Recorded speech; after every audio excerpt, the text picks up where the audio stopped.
Like I started off, family, it don't matter what your religion is, because it's not about that. We gotta come together no matter what. We gotta help each other no matter what.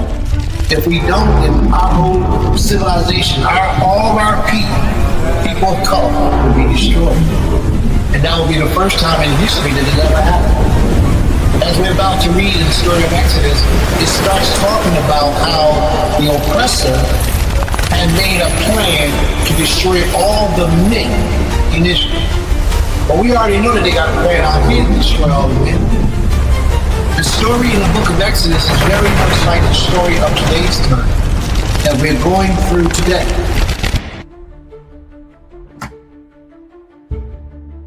This prophet didn't say, well, you got to go get me a certain type of food. He said, I'm not eating nothing in this place because y'all are idolatry.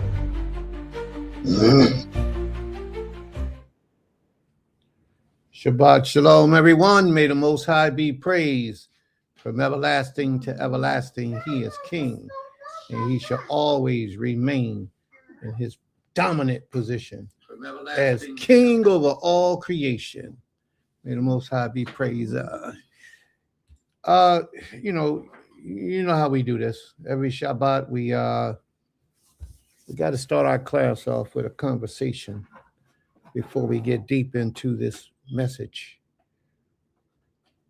This whole journey that we're on is a spiritual journey. You know, we gotta activate your spirituality. So this is why we do what we do in the manner that we do it. So my question would be, and it's an honest question, and I really want you to ask yourself this question and be as honest as possible.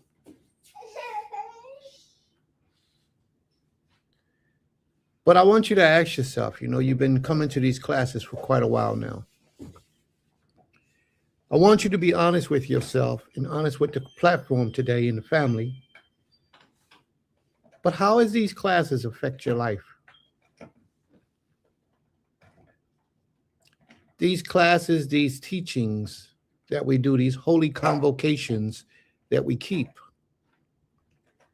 the lessons be focused on life-changing skills, reasons to change, and ways to help you to get where it is that you desire to be in your life. So I'm asking, how has these classes, when you come, you sit, we have 4, 5, 6 hours sometimes in these classes. But the thing is, we only meet once a week, every Shabbat at 11 o'clock in the morning. So I'm asking this question because I am under the understanding that every time you go to a Shabbat service, a Shabbat class, can you take him upstairs, please? Every time you go to a Shabbat class and spend your time sitting under someone who's teaching you about the Almighty, you should walk away with things that you have learned, that you can bring into your life to help allow your life, your lifestyle, and everything about your life to draw closer to the Almighty. So I'm asking that question, family, for that reason, and that reason alone. How have these classes, and if you got time, please type it in the room. If you want to come on the screen, let me know. I'll send you the link, and you can come on the screen. Here's the link here. But how have these classes affected your lifestyle? You know, a lot of us, we go out, we go shopping, and we find ourselves in the store trying to buy clothes that's 100% natural fabric because we have received that understanding and confirmed it through scriptures, but right here in this class. We're reading the ingredients on products. I find myself reading the ingredients more on items that I want to buy from the market. I see myself not getting so close to people in my direct circle who are disrespectful to this way of life. So I don't bring them that close to me no more. I mean, I'm just wondering, what type of things have you benefited from these classes? Huhanapur Yisrael, Shabbat Shalom. She says, it helps us to implement the teachings into our daily lifestyle. And she's absolutely correct. But I want to know like what you just said, but I would like to know some direct ways in which it has helped to alter your lifestyle, to change it from where it was. Like, what new information, what more information have you been receiving that has taken a direct effect on how you view life, how you approach life, and the different actions you have throughout the course of your day? You know, well, when I first started this class, I used to think that abortion was all right, but now I know I can't be committing abortion. I can't do abortion because abortion is murder. Tell me some of the things that you have learned during our duration of this class for the amount of time. And I'm talking about things that stuck out, things that stood out from everything else, those types of things. Oh, I got to wear my fringes more often, or anything, whatever it may be. But how have these classes affected your life? These are the things that we're looking to learn. May the Most High be with you all. May the Most High bless you all in your efforts.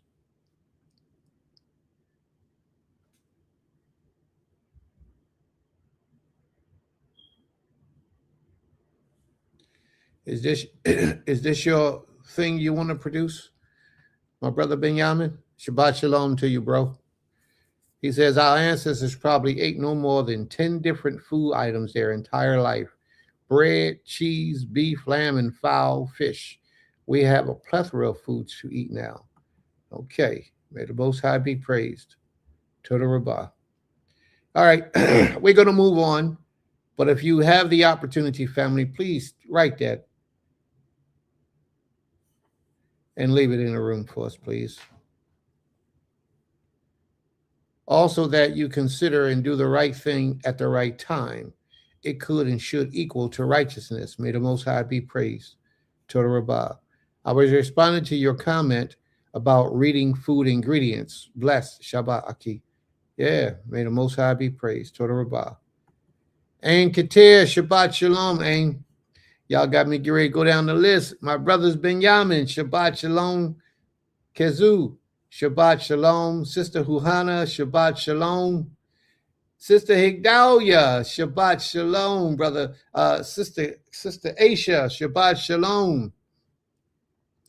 Shabbat Shalom. May the Most High be with you all.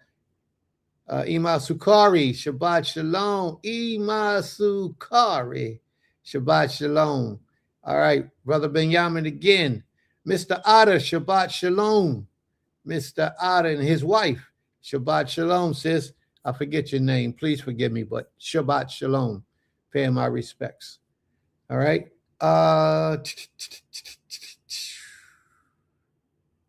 Lost but found, Shabbat Shalom. Torah Kodesh, Shabbat Shalom. Me Too, what is that name he got? Me Too, Brother Daniel, Shabbat Shalom. I forget your other name, bro. That name you got on the screen. I forget that name, but I know. Sister Laurel, Shabbat Shalom. And if I forget you, please don't pay me no mind. It's just that I got so much in my mind that I'm focusing on. Naaman Ephraim. Oh, is that? Oh, Saw Naaman. Shabbat Shalom, bro. May the Most High be with you. And if it's acceptable to you, we can throw out some prayers for you, bro, for your healing. May the Most High be with you. Me, you. Okay. Me, you. Shabbat Shalom. All right. Sister Bahira. Shabbat Shalom. Come on, y'all. Now, who else is there? Who else is there? We got so many more. There's so many more, y'all. Come on now. Sister Laurel, did I say Sister Laurel yet? Yes. Well, Sister Laurel, you get a double shout out. You earned it, sis. Shabbat Shalom. You get a double shout out. May the Most High be with you as well. Okay. My Isha, Shabbat Shalom. All my Yeladim, whether you come out of my loins or whether you're grafted into my life, may the Most High be with you all. Shabbat Shalom. Who else am I forgetting? Sister Nina, Shabbat Shalom. Sister Carol, Shabbat Shalom. Who else? I'm trying to get all y'all. And then as soon as I start teaching, I'm going to start seeing names popping up because y'all done typed something in the room that I forgot. So please forgive me if I forgot y'all. No disrespect. Ima, you want to take over that screen and post those things, those sayings? I know you wrote some stuff. What- Yeah, the comments about what my question was earlier. Yeah, what are you getting out of this class, family? What have you learned in this class that has directly affected the decisions that you make in your life? We're asking these questions because we really want to know. We don't want anybody sitting around wasting their time, wasting their life, and not being educated and utilizing the information that they have been receiving. All right? So if you can, please let us know. How is this class benefiting you? What does this sister say? Here is one. My first husband, who was a love of my life, and I wanted to remarry. However, I learned that we can't because I had married another man and divorced. Whoa. Wait a minute. Wait a minute. Wait a minute. Wait, ho, sis. Now that might start the whole class with a different note. Let me make sure I understand what you're saying. Here is one. She says, my first husband, who was the love of my life, and I wanted to remarry. However, I learned that we can't. Can't what? We couldn't because I had married another man and divorced. Okay, I think I understand what you're saying. I thought, okay. See, when I first read it, I was thinking one thing. So let me clarify just to make sure I understand where you're coming from, sis.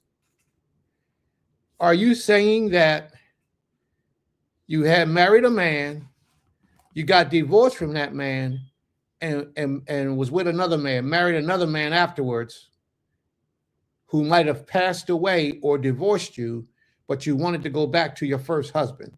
Is that what you're saying, sis? Sister Huhana? Because that's what I believe I'm hearing.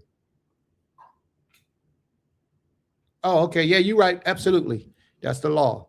You can never go back to that man again. Even if he passed away, even if he divorced you. However, the first husband, you cannot, you did absolutely right, sis. And thank you for helping the nation of Israel be strong by you making the sacrifice from the man that you wanted to be with to adhere to the laws of the Creator.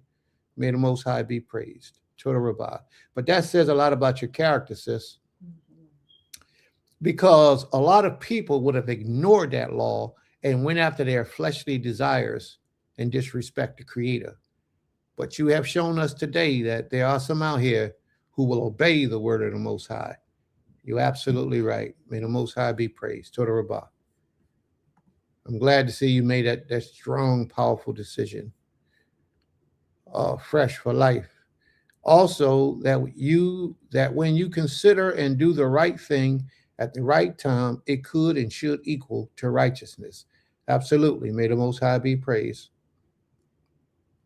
Getting to understand the more of the Old Testament and the details you offer. Okay. May the Most High be praised. I've learned so much more about the DNA of our ancestors and how we are directly affected, not just by name, however, through genetics. It really inspires me to dive deeper into how we carry ourselves. May the Most High be praised. How we deal with trauma and how we stand for who we are. All right. May the Most High be praised. Elder Soraya, Shabbat Shalom, Zakein. Shabbat Shalom. We need some farmers, Elder Zakein. We got some, we need some farmers over there on the land. So if you're willing, let me know, man. We make something happen. We need some farmers over there. Let's rock and roll. Shabbat Shalom. All right. Shabbat Shalom. Listening in for the second time. Did you like, share, and subscribe, Sister Angela Cake Baker? Oh, we can use that. We really, if it's a way that you can get into, if your title is true, please try to get in touch with Maisha so that we can discuss some business. If that title you have is true. May the Most High be praised. Elder Soraya, Shabbat Shalom, Zakein. That's my man right there. That's my man. But we need all the help we can get down there, y'all. We got all this land, all this territory, all this open space, and we got so much to do. We need some hands to do these things, to get it all accomplished. We don't just need people. We need people with skills, people with talent, people that's willing to help and participate and contribute. Because one day soon, Hopefully the Most High slow it down a little bit, but we're going to feed ourselves and we're going to build our own things. All right. Malakia, friend of a coach or Neat. Okay. Well, then please get my wife's phone number from Sister Ornette and let's do this thing because we got so much to do. We got so much to do, so much work to do. He says, I'm pulling up. Well, come on, bro. What you waiting for? Let's keep it going, y'all, because we're going to be talking all day. So let's talk, family. Before we get into the class, talk about some of the things that you have learned from this class that has helped to benefit your life, to progress you more into a better relationship with the Almighty. What's some of the things that you've learned? My wife says, I've enjoyed learning the history of our people the most, our kings, that they've done, how they've handled situations, and how the Most High speaks to his people through our leaders and selected others. May the Most High be praised.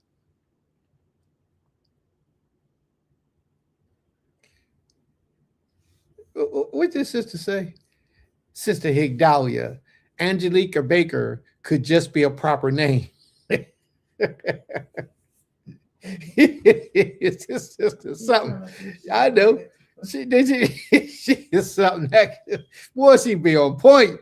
I'm sleep thinking that it might be she might bake cakes. And sis says, no, that could be her name, Prince. What are you doing? No, but we go. She just made me a laughing stock. Well, we gonna see. I hope she does cook or bake. Yeah, but it's cool. Yeah, we got a brother that's a chef. We got a sister that's a baker. Oh man, ain't nothing we can't do. Yo, we got to open that restaurant down there, y'all. We got to open that restaurant up and do some baking and cooking and supply for ourselves. That's what I'm talking about. That's what a generation of Israelites is supposed to be doing. Self-sufficient. That's right. And if your teacher ain't teaching you about self-sufficiency, he ain't teaching you. Yeah, I guess he just taking your money or he just playing church, one or the other. Well, let's go, y'all. So are we done? Ima, did you see any more?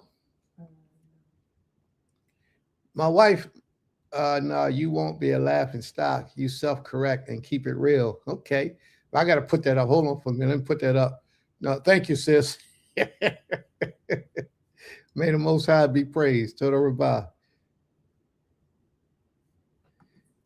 My wife puts up, knowing your history is the same as getting to know yourself. May the Most High be praised. We definitely need self-sufficiency. Absolutely.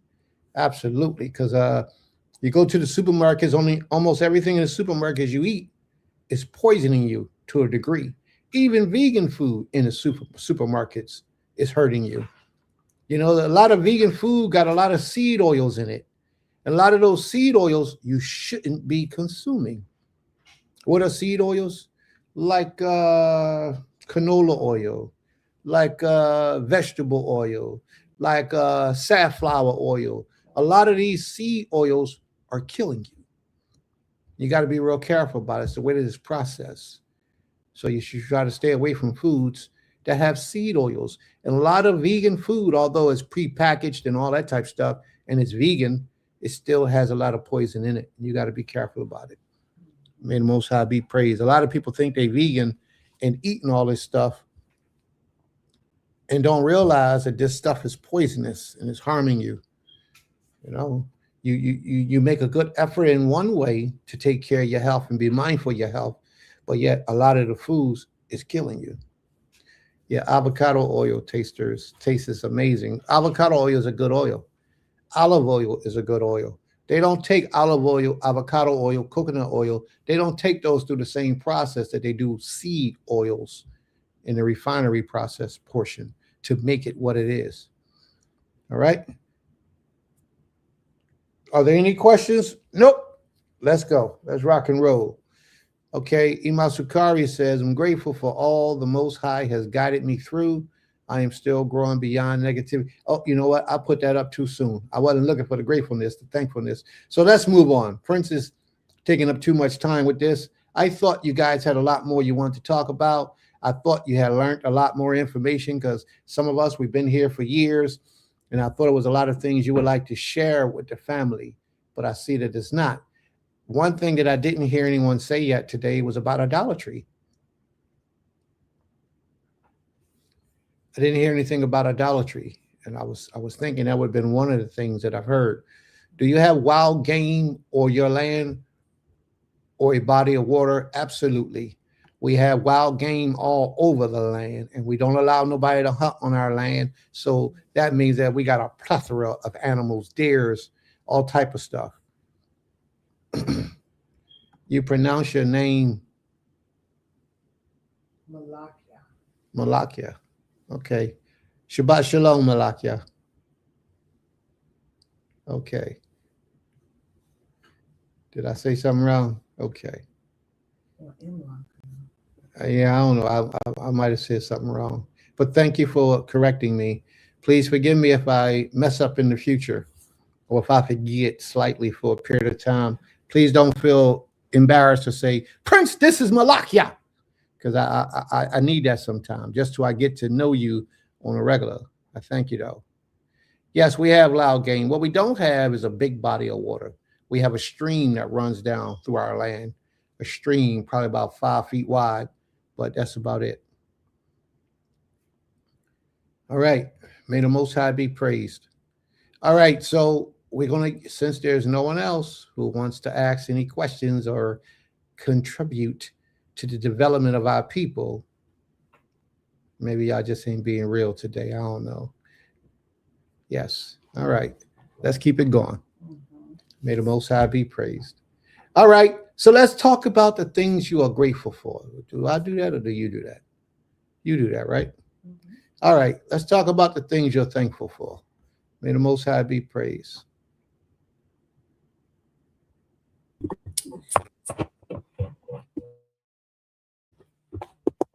Shabbat Shalom, everyone. Perfectly, you all can hear me. What we are grateful for. All praises to the Creator for allowing us to be here on this day.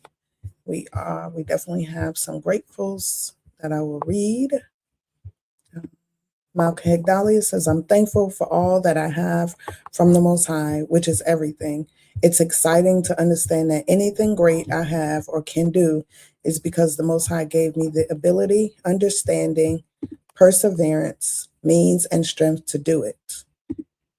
He placed people in my life to encourage me and support me, to give me awesome examples like Malka Hagadola, Princess Medaya. Every day I spend aiding in a public school. I am more and more thankful for our school, GHA at Tipuki Farim. Our children are our peculiar treasure that we need to protect from the systems created to stifle them. May the Most High be praised. What was the name of that school again? GHA at Tipuki Farim. And she says, I'm thankful that he gives me eyes that can see my mistakes and understand when I can fix them and when I cannot, like the typo above. I am thankful that I get to have lunch talking to my mommy every day now. It's an honor and a blessing to hear about the life of those who raised us up. Most High, well, she got a whole book. Go ahead, let's go. She says, I am thankful for the great gift that the Most High has bestowed on a co-couture and put it in her heart to share her gifts with GHA at Tipuki Farim. She's the bomb, ain't she? Yes. She's the bomb. I'm thankful for all the educators at GHA at Tipuki Farim. May the Most High be praised. And then she said, not every position can be filled by all people. And it's important for people to stay in their appointed lane or the results could be catastrophic, though unintended. Yes, yes, yes. Our own lane is amazing and ordained. Even being a father or mother, no matter the position, we have a responsibility before the Creator in that space to do it to the fullest. May the Most High be praised. She got some more? No. Not yet? Not. It's cool. Yet. It's cool. Not that it would be a problem because it ain't, you can say as much as you want whenever you want it. May the Most High be praised. All right. Fresh Food for Life says, thankful for understanding. Moreover, this level of understanding, to know that there is one power that controls all, and there is a standard for living in this world. May the Most High be praised. Let's see. Chief Malak, Mr. Otter, didn't he say something earlier? No? I'm scrolling through now.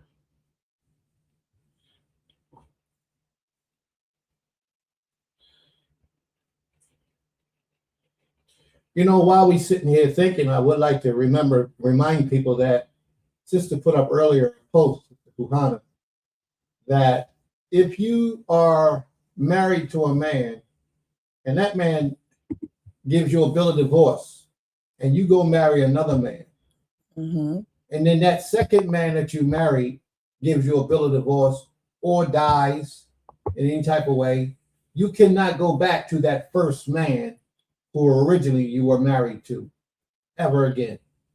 I think that's so important that she put that up there. I really do. I think that's so important because so many people need to understand that. All right. All right. Ames Sukari says, grateful for all the Most High has guided me through. I'm still here growing beyond the negative. May the Most High be praised. Sister Imlakia says, I'm thankful for coming in contact with my true culture and the wisdom to make the changes. Hey, may the Most High be praised. And coming here, you're going to learn a lot about those changes.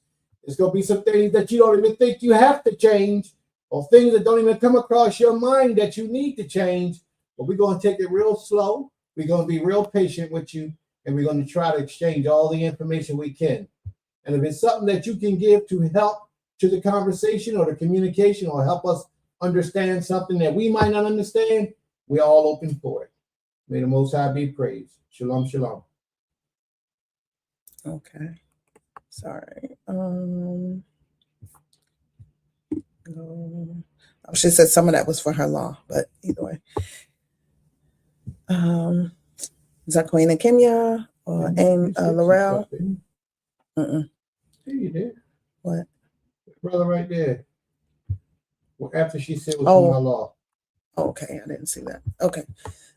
So likely from Awaken Judah says Shabbat Shalom to all of the chosen people of Yahweh, for we are indeed appreciative to see another Shabbat, and we proclaim Hallelujah daily because the Most High goes all the glory and praise. May the Most High be praised. That's what I'm talking about. And then Zaquina Kimya says, Shalom, family, giving thanks to the Most High Sovereign for continuous trustworthiness in directing, protecting the faithful from their enemies, and for parents that cover their young with righteous. All praises to the Most High. All praises to the Most High. That's his wife says, I'm grateful to simply be here in the land of the living with my family, given a chance to celebrate our Father's upcoming holy days, remembering such important days that are important to the Most High. May the Most High be praised. Yeah, it's got my Pesach. Passover's coming up, y'all. April 4th, all day, April 4th. Where you gonna be at when Pesach, when the Passover lamb is eaten up and the destroying angel come through the world? How do we know if this is going to be that Passover when the Most High does that? We don't know. So therefore, you should be keeping Pesach somewhere just in case that death angel comes through. Well, wait a minute. Death angel be here all the time. Don't be knocking people off all the time. All the time. Yeah. This time is going to be a concentrated force. Read on. Go ahead. Let's go. All right. Amki Ter says, I'm grateful to the Most High for the breath of life and another opportunity to worship with my Beulah family. So thankful for his sustaining power and protection over the family's lives. May the Most High be praised. And then this comment was from when you asked what people have learned. She said, lessons are a reminder to continue improving my diet and living a healthy lifestyle. May the Most High be praised. To the Rabbah. Anybody, yeah?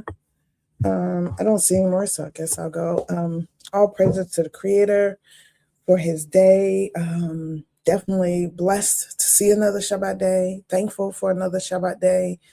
Thankful for all the provisions that the Creator has provided for us, for me, for my family. I'm grateful to be here on this day to give him his due praise, his glory. I'm grateful to the Most High for my Horim, my parents, for their legacy, for the lives that they led on this earth. I'm thankful for what they have left behind for us to continue to carry on. I am grateful to the Creator for my Ish, for the provisions that he allows him to have, whether it be through the lessons that he gives daily, weekly, through through, his hands of work, his mind, his ability to lead and to carry on the messages that the Most High has placed in him to do so. Very thankful to my family, my children that I came through my womb, and those who did not, but that I have the opportunity to have a hand in raising, and just being a mother or just a bigger influence in their life. I'm grateful for that opportunity, humbled by it, truly. I'm grateful to the Creator for just our community, for those who He allows to be in the midst of us in righteousness, to build, to learn, to grow as one. I'm grateful for the school that we've established. I'm grateful for the lessons that He has placed in us to be able to establish it and to continue the growth in our children. I'm grateful for my educators. I'm super grateful because this week I had to handle some business and I had to be off. And I'm grateful that we have staff and parents who are able to step in and help to run the school. That's so important to have support on that matter, especially when you are running a small school, small private school, newly formed, where you have the dedication of the community, because that's what helps the school to grow, and for us to continue to bond as a family and as one. So I'm grateful. I'm grateful for all those who stepped in this week and showed their growth. I'm grateful for our students and parents for continuing to show up every day. And I pray that the Most High continues to have His hand within our school, and that we are doing His work in righteousness, and that it is pleasing unto Him. I'm grateful for traveling mercies. I traveled these few days with my two sons, my oldest son and my youngest son, and just grateful for that time to be able to be with them, walk with them, and share some of the experiences that we were able to do. Grateful for the history that we learned over the past few days, just for our people as a whole, and even within my family, learning more history, gaining more understanding and knowledge of it. I am super grateful for allowing us to make it home to Philly before the storm actually took place, because we were up north, and the storm that's coming is, from what I am gathering and hearing, is going to be very treacherous. So I'm grateful for his safe return.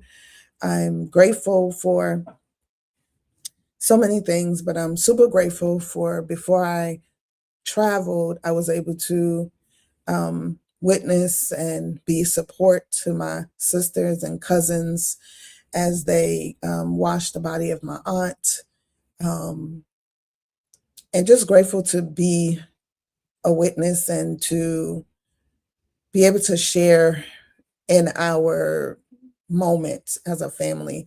And the beautiful part of it is we're a family because our mothers were best friends and sisters in the movement together, and they raised us super close, that we're cousins, we're sister cousins, we call ourselves, and even our brothers as well.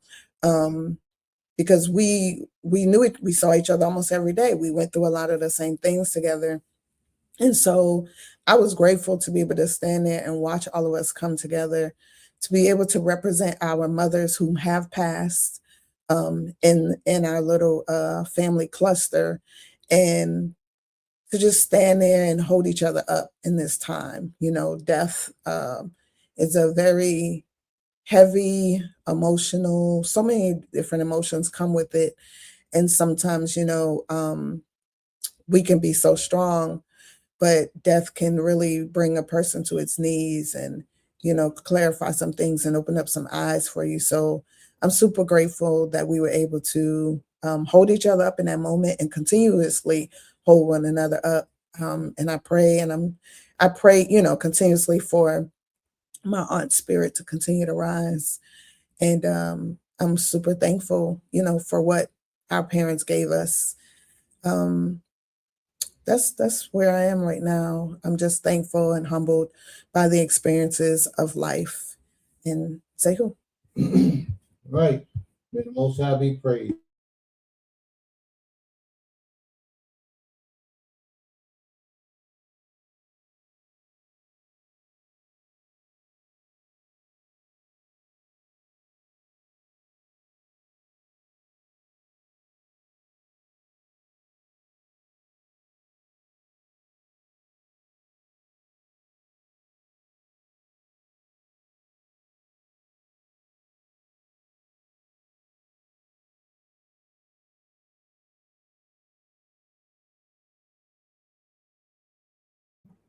Okay, my apologies, family. I hope I'm off mute again. I said the brother put up a scripture for us to read, Zephaniah chapter 2 and 1. He says it's extremely, brother awakened Yahuda. He says extremely important in today's time. And I was running through my mind to try to remember what Zephaniah 2 and 1 said. And I couldn't remember. So I pulled up the scripture and I wanted to read and share it with the family because the brother was right. Zephaniah chapter 2, verse 1. It says, gather yourselves together, ye gather together, O nation not desired, before the decree bring forth, before the day pass as the chaff, before the fierce anger of the Most High comes upon you, before the days of the Most High anger come upon you.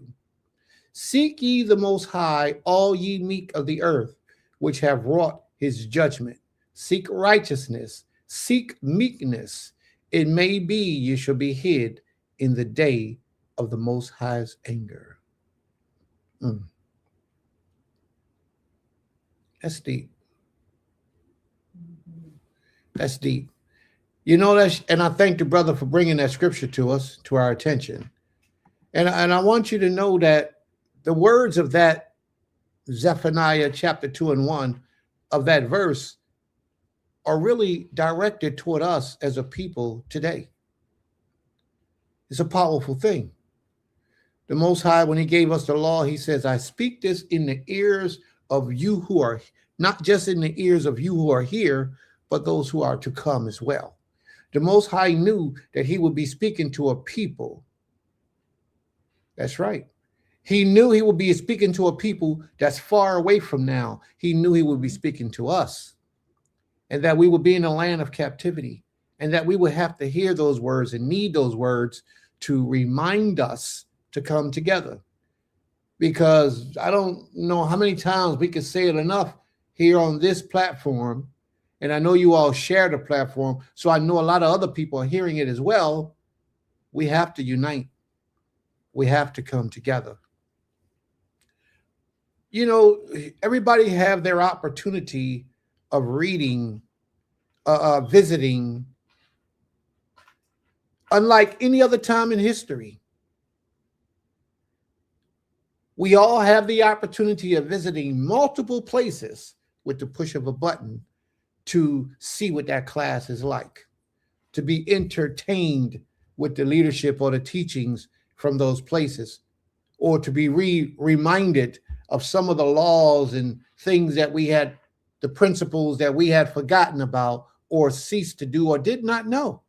Just with a push of a button, we can go to about 15 different classes and visit those places with a push of a button. In my opinion, if all of us leaders could get together, shut down that avenue of people having to go make a choice to go this class, that class, or this class, at least every one of us pick a different week that we will all be together, join together on that one broadcast and support that one broadcast for that particular community. That would mean so much more in the eyes of our people about unity and solidarity. That way, it ain't 15 different broadcasters broadcasting on one day all at the same time. We can just have one broadcast Each community can have their certain Shabbat day throughout the week, certain Shabbat throughout the month.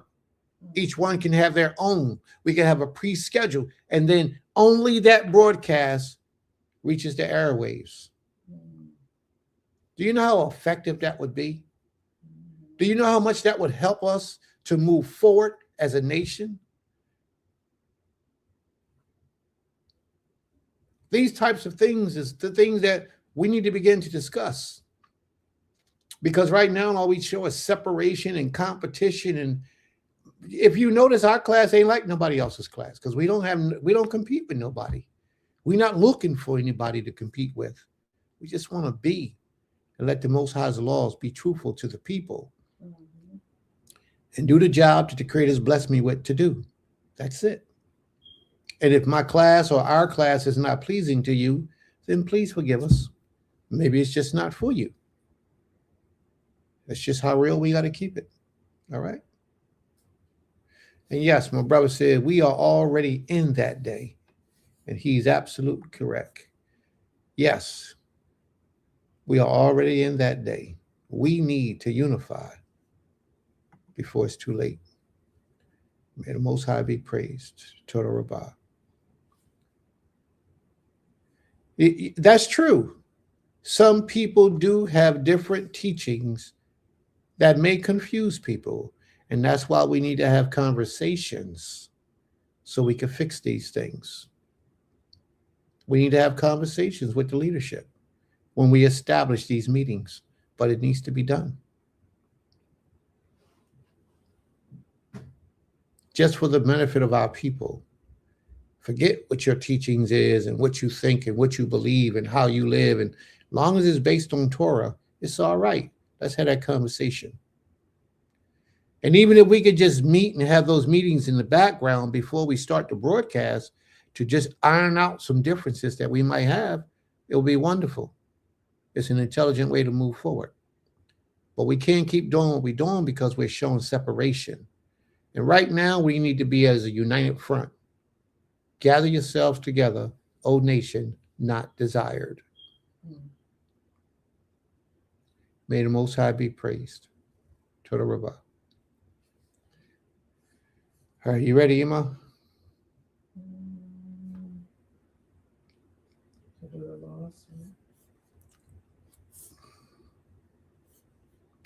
Don't you do your portion before you do the laws? Oh, yeah, sorry. You do that first, right? The presentation? Yeah. Okay. All right.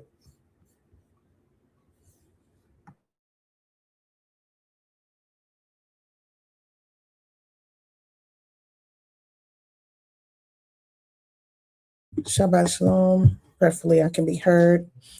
So we are going to, I'm going to do my. I don't see your mic moving. Can I be heard, everyone? No. I'm sorry. No? All right. Can I be heard now? Yes. Okay. All right. Shabbat Shalom, everyone. Again, we are going to move into my segment. I'm going to continue on with when I was speaking about grief. So after listening to suggestions and other comments, I, looked up different things about grief and just wanted to bring that out. It won't be a long presentation, but I wanted to bring out some of the scripture that I found. So if y'all give me 1 minute so I can pull it up. All right. So the basis, of course, where I found a lot of this is on a Chabad.org site. I did try to look up some sites from us Hebrew Israelites, but nothing came up. It just kept referring me to the Jewish sites. So this is where it's coming from, but it is relatable. And I wanted to speak on, one of the brothers talked about because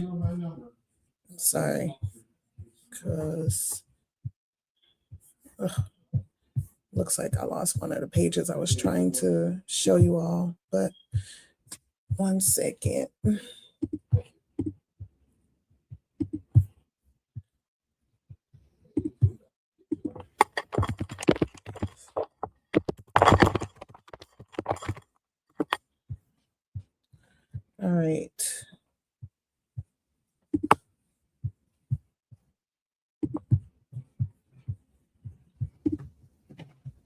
That's right. Nothing I'm looking up. I lost one of my sites that I had the information on, so I'm looking it back up. My apologies, you guys. All right. So what I will, I'm actually going to go to my Tanakh because I did bring up some. So it did bring up different laws that talked about grief, but more on mourning, because the biggest thing I think when I looked it up, it talked, when it said about grief, of course, it brought the law in about, which was in Leviticus, no, I'm sorry. Yeah, Leviticus, why can't I think where it is? What's the thing? It's about when you can't mar your body for the dead. 20. Leviticus 20. Okay. 18, 20.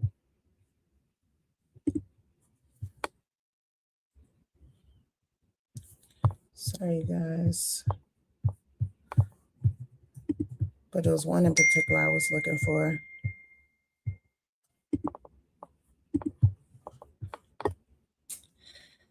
Okay. 19, 21, Mm-hmm. 22.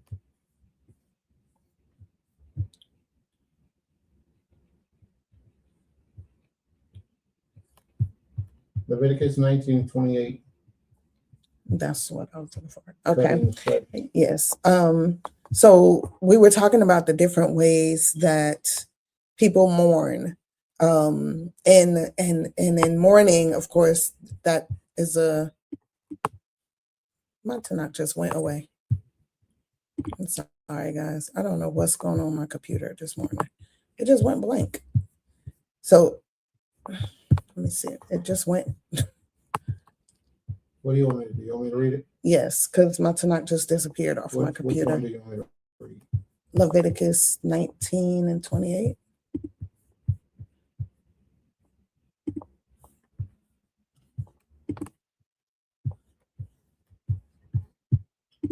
You shall not make any cuttings in your flesh for the dead, nor print any marks upon you, for I am the Most High. Right. And so I brought that out because a lot of times when people are grieving, and this has happened in my own family. I have two of my siblings have passed, but my sister who passed, some of my family decided, to get tattoos on the wrist with her name and the date of her transition.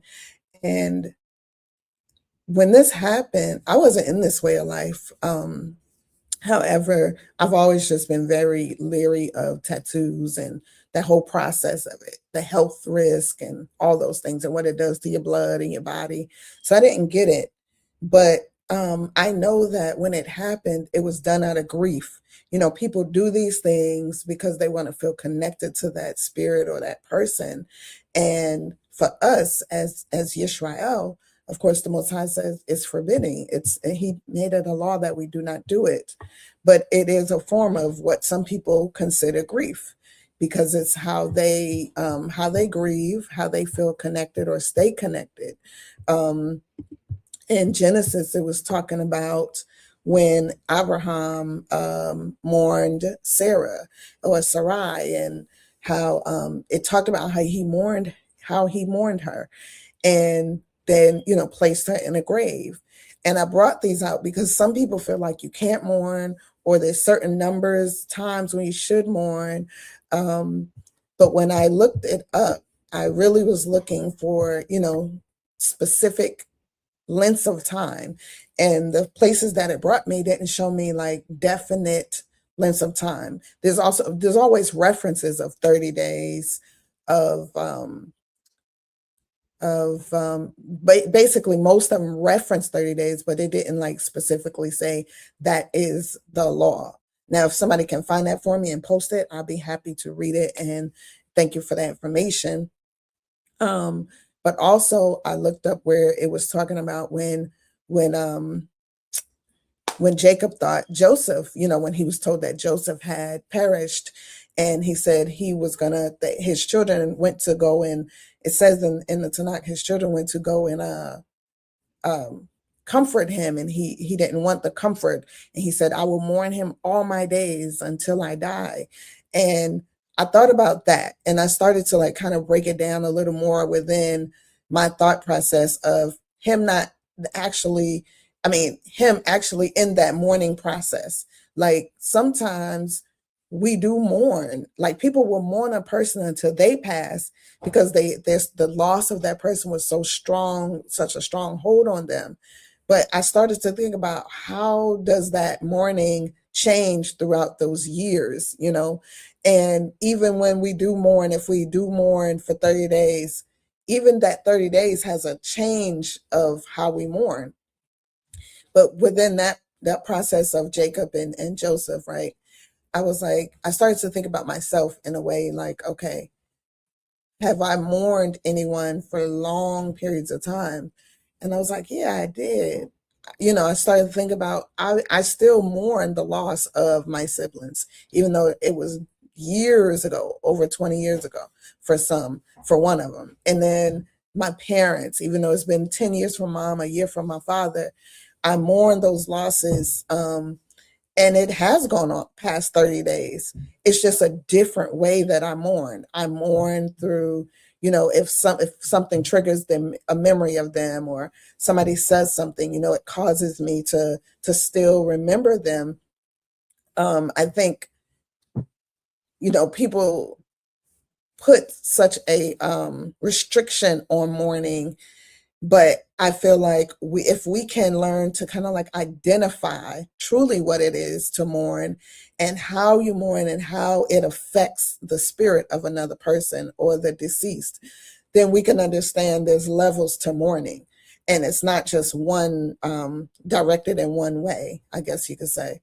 So, that drew me to talk about that. I can't find the page where I had everything for you guys, but then I did go to, like I said, I am on the Kabod. And so what I did want to talk about was the 5 stages of mourning. And the first one is INIQUITY, which is a pre-burial mourning. And I even looked further into it because I wanted to see if it's something that we naturally just do as Hebrews, as Black people, right? And so I started to, when I was reading, I'm like, okay, the Jewish people, they put this together, and we know that they are just trying to be like us. But I started to think about, because my community is so vast, right?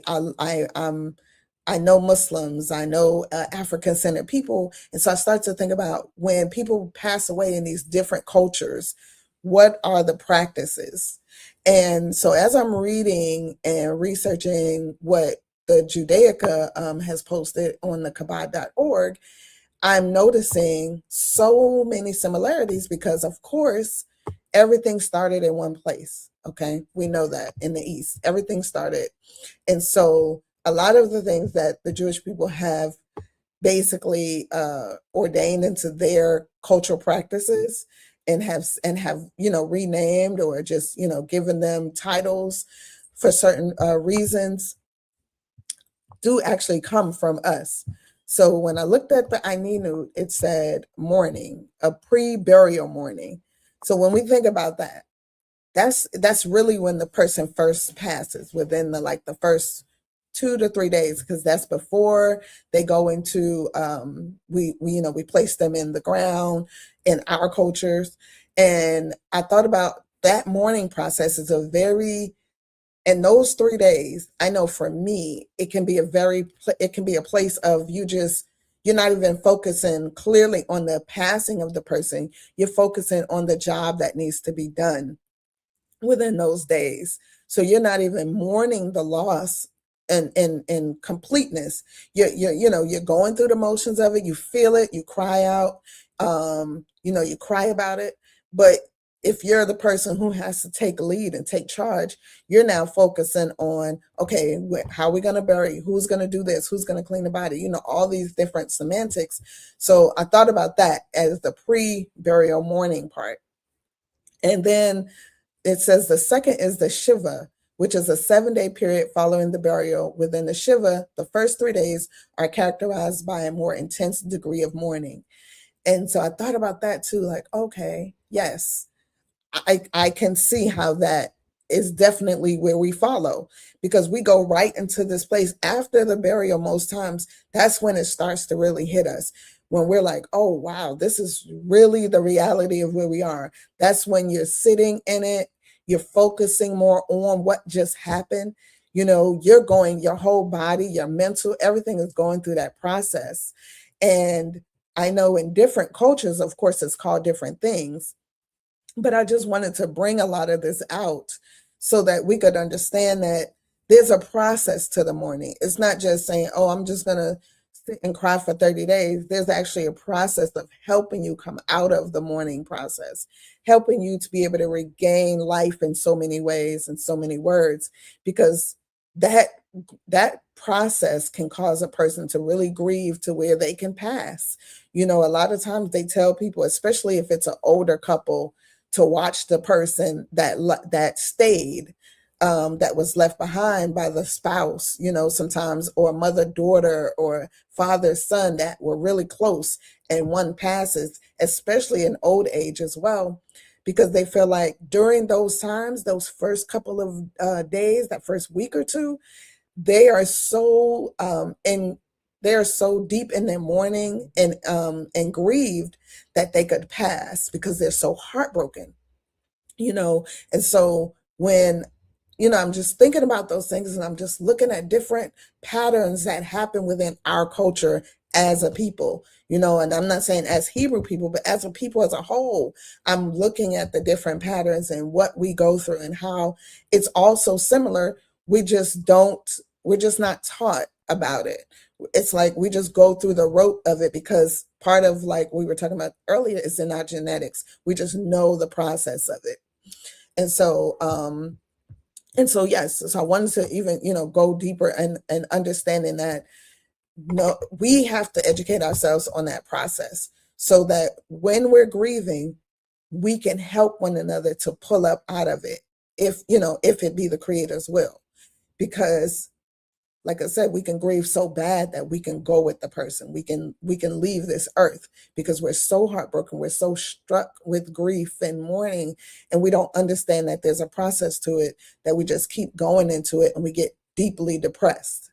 And then it says the fourth step is the Shaloshim, which is the 30-day mourning period.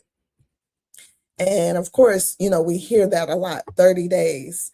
And in those 30 days, they talk about, you know, some people put on sackcloth and, you know, put ashes on to be in that state of mourning, to show that they're grieved, to show that, hey, I'm going through a process.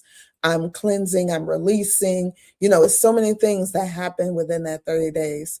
And so, you know, I definitely, you know, implore us to look further into the process and be able to carry it out. You know, I know there are jobs that will even give you FMLA or a break from, you know, FMLA is basically where you can take a leave of absence from work for any family emergency, whether it be birth, death, sickness, you know, if you have to take care of a family member.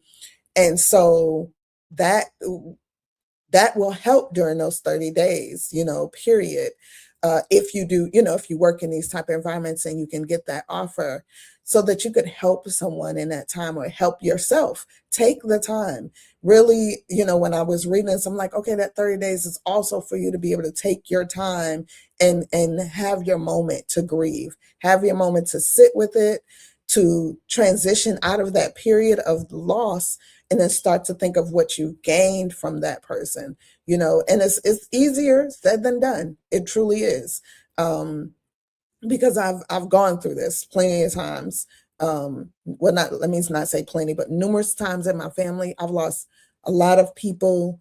And And last year, the last couple of years, I've lost someone every 6 months, pretty much. And so, who were very vital to my life. But through those processes and having others around me to help me to work through my grief, and understand this process, it definitely helped me to stay on top of my grief and not go into a depressed state. Then it talked about the fifth talked about the first year observed only by the children of the deceased. And that caught my eye because, of course, I've never seen it in Tanakh in our book. But I know that that's something that in my family, immediate family, and New African Community family, there's a practice of a year where it's not just mourning, but it's a year of allowing that spirit to journey on to wherever, the Most High is bringing that spirit back to or over to, where, you acknowledge that that person has passed. And even in the Kabbalah I'm reading, they did little traditional practices of lighting a candle, of speaking highly of that person so that the spirit can feel great, and positive. And it made me think about like old sayings, you would hear people say, "Oh, don't talk ill of the dead."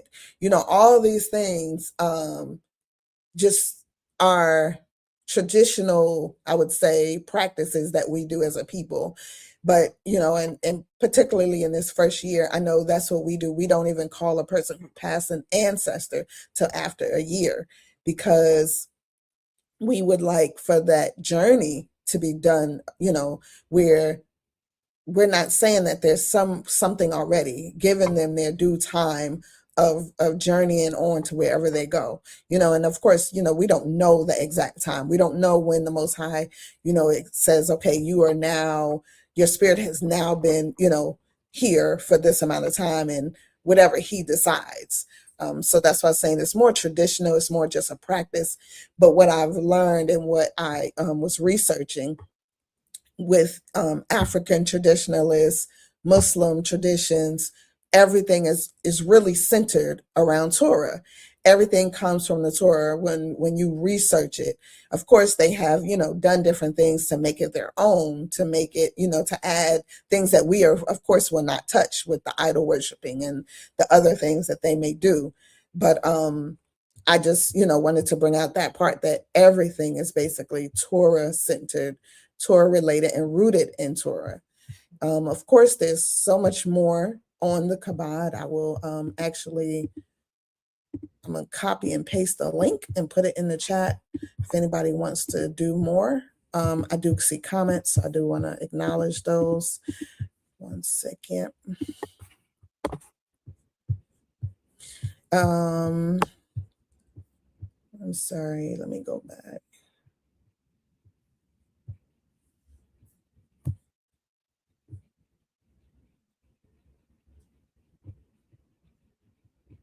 All right. So Zaquena Kemia says, I used to blow shofar. Did you say that men are the ones to blow it? I don't consume chicken, but I never knew it was unclean until you mentioned it. Oh, she's talking about, I think, what you learned. Okay. Okay, let me go down. All right. Each posted Numbers 20:29. And when all the congregation saw that Yaharon was dead, they mourned for Yaharon 30 days, even all the house of Yisrael. Toda Rabbah for the 30-day reference. Toda Rabbah. And then Miyu says, I think the key, grief is a natural human emotion, but the key is to always remember that the person belongs to the Most High. And Jacob never allows his grief to allow him to forget it. That makes sense. Okay.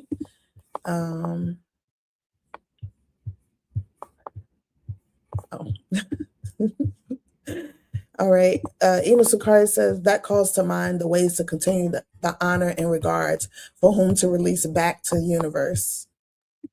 Yeah. Sister Neat says, wow, I was just telling someone this the other day regarding sometimes a person will be so connected to another person that they basically lose hope when that person passes. Okay.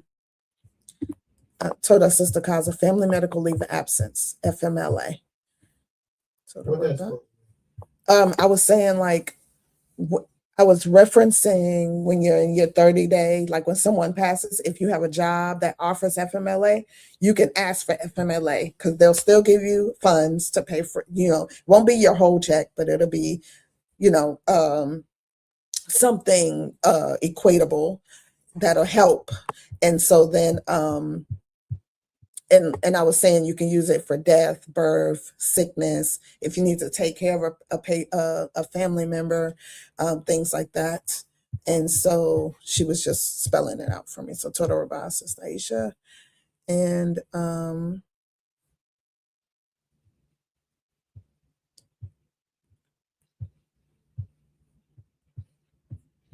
yes, the Kabbalah is a website that I went to garner more information, to just talk about the different steps, because I don't just like to use Google, or now they give you a whole AI presentation. I don't really want to do that. I like to go to valuable sources. So yeah, but that is pretty much all I have today. So Toda Rabah.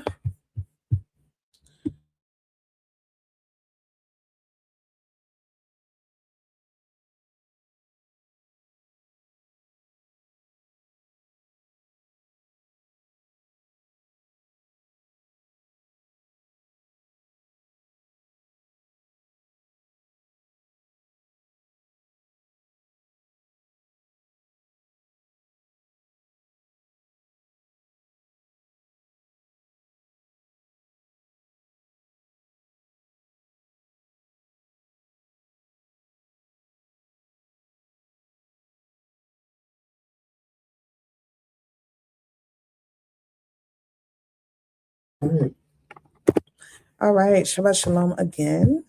So we are in our commandment portion, and Malka Higdalia's commandment can be found in the book of Numbers, Bamidbar, chapter 15, verse 30.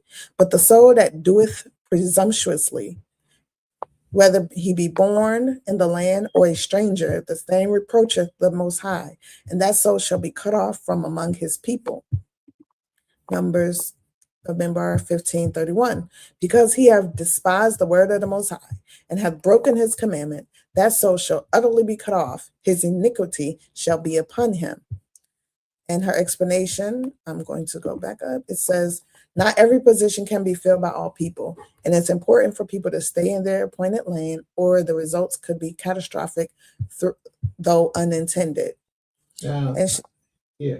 She got something else after that? She said, our own lane is amazing and ordained, even being a father or mother. No matter the position, we have a responsibility before the Most High in that space to do it to the fullest. And then she said,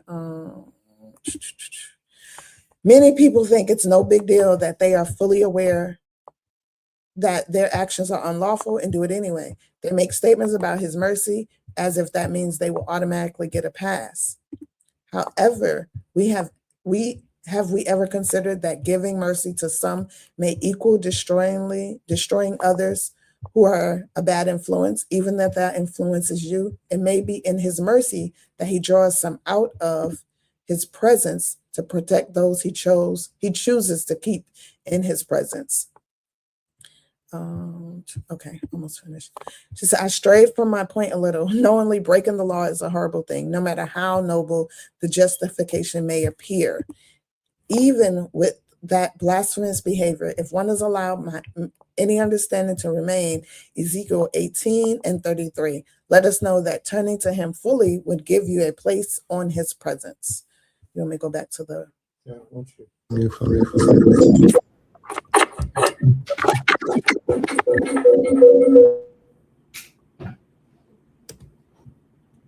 Sister Higdalia, that was a wonderful chapter and verse and scriptures you brought out to reference the Creator. With some information that I had earlier that I wanted to bring out, and you had actually caused me to remember some of the things that I wanted to talk about, but I just forgot.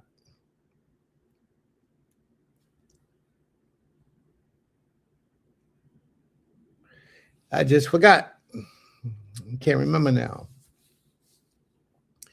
But it had something to do with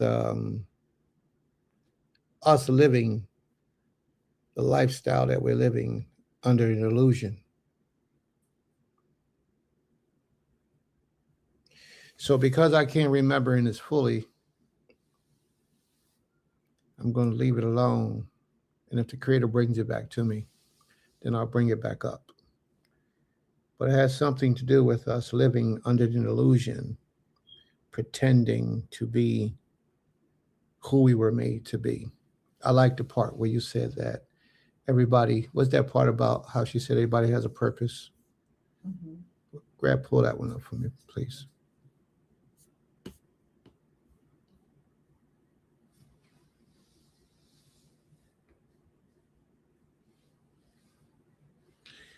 She says, Sister Hegdalia says, our own lane is amazing and ordained, even being the one before this.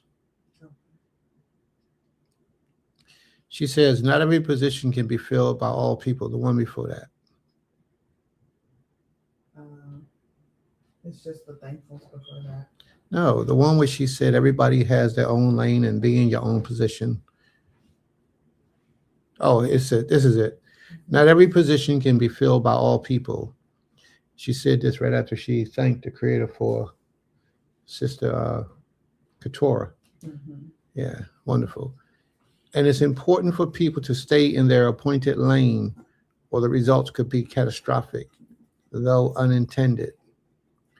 And in this process of people staying in their own lane, it's very difficult because a lot of people want to assume the position of being a teacher.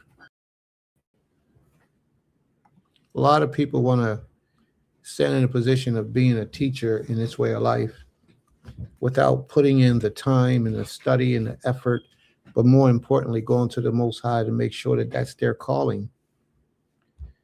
And then a lot of people their personality gets them in positions where a lot of people come, a lot of people gather, and a lot of people be a part of what it is that they're doing, although they don't have the qualifications to be a moray or a morah. One thing I want you to keep in mind is that being in your own lane means to do the things that comes to you naturally and best, and that you're good at, or great at even, and you can be productive to help others, because ultimately the goal is to help others to get where they couldn't have gotten or wouldn't have gotten, or maybe would have took them longer to reach without your intervening. That's the ultimate goal. But a lot of the people who have a whole lot of people with them, usually it means that what they're doing has nothing to do with the Creator, or very little to do with the Creator. Usually where there's a crowd of people, righteousness is not present. You gotta really meditate on what I'm saying. And I'm not saying this because we got 2,300 people in the room. We got 23 people. I'm not saying it because of that. I'm saying it because it's a fact. The Most High never worked in large numbers. He never did. He always worked in small numbers. Always. I mean, when he did his great miracles, his great feats. The only time I seen the Most High do anything in large numbers was when he brought the children of Israel out of Egypt. 600-something thousand of us in one shot. Other than that, every time the Most High performed his feats, his great miracles, his great works, he always worked in small numbers. The Creator says that Israel will be saved with an everlasting salvation, and it's with small numbers. He says a minority of a minority are those who he's going to call to himself to serve him and to worship him. You never see the Most High out there on Broad Street with hundreds of thousands of people, because he knows that hundreds of thousands of people, unless there's billions and billions and billions of people, and then the hundreds of thousands of people will be a small minority of that. But the Most High always work with the small minority. Usually, where you see large crowds, you can almost say for certain, 9 times out of 10, that there's very little righteous or almost no righteousness there. And we have to remember that.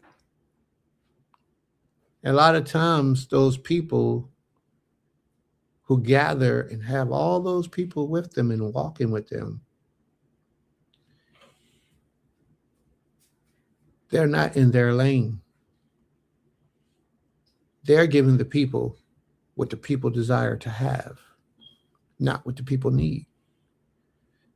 Like in the book of Jeremiah, it speaks about the people saying, don't speak unto us of the Most High. Don't talk to us about the Creator, because so many of us have rejected the Creator.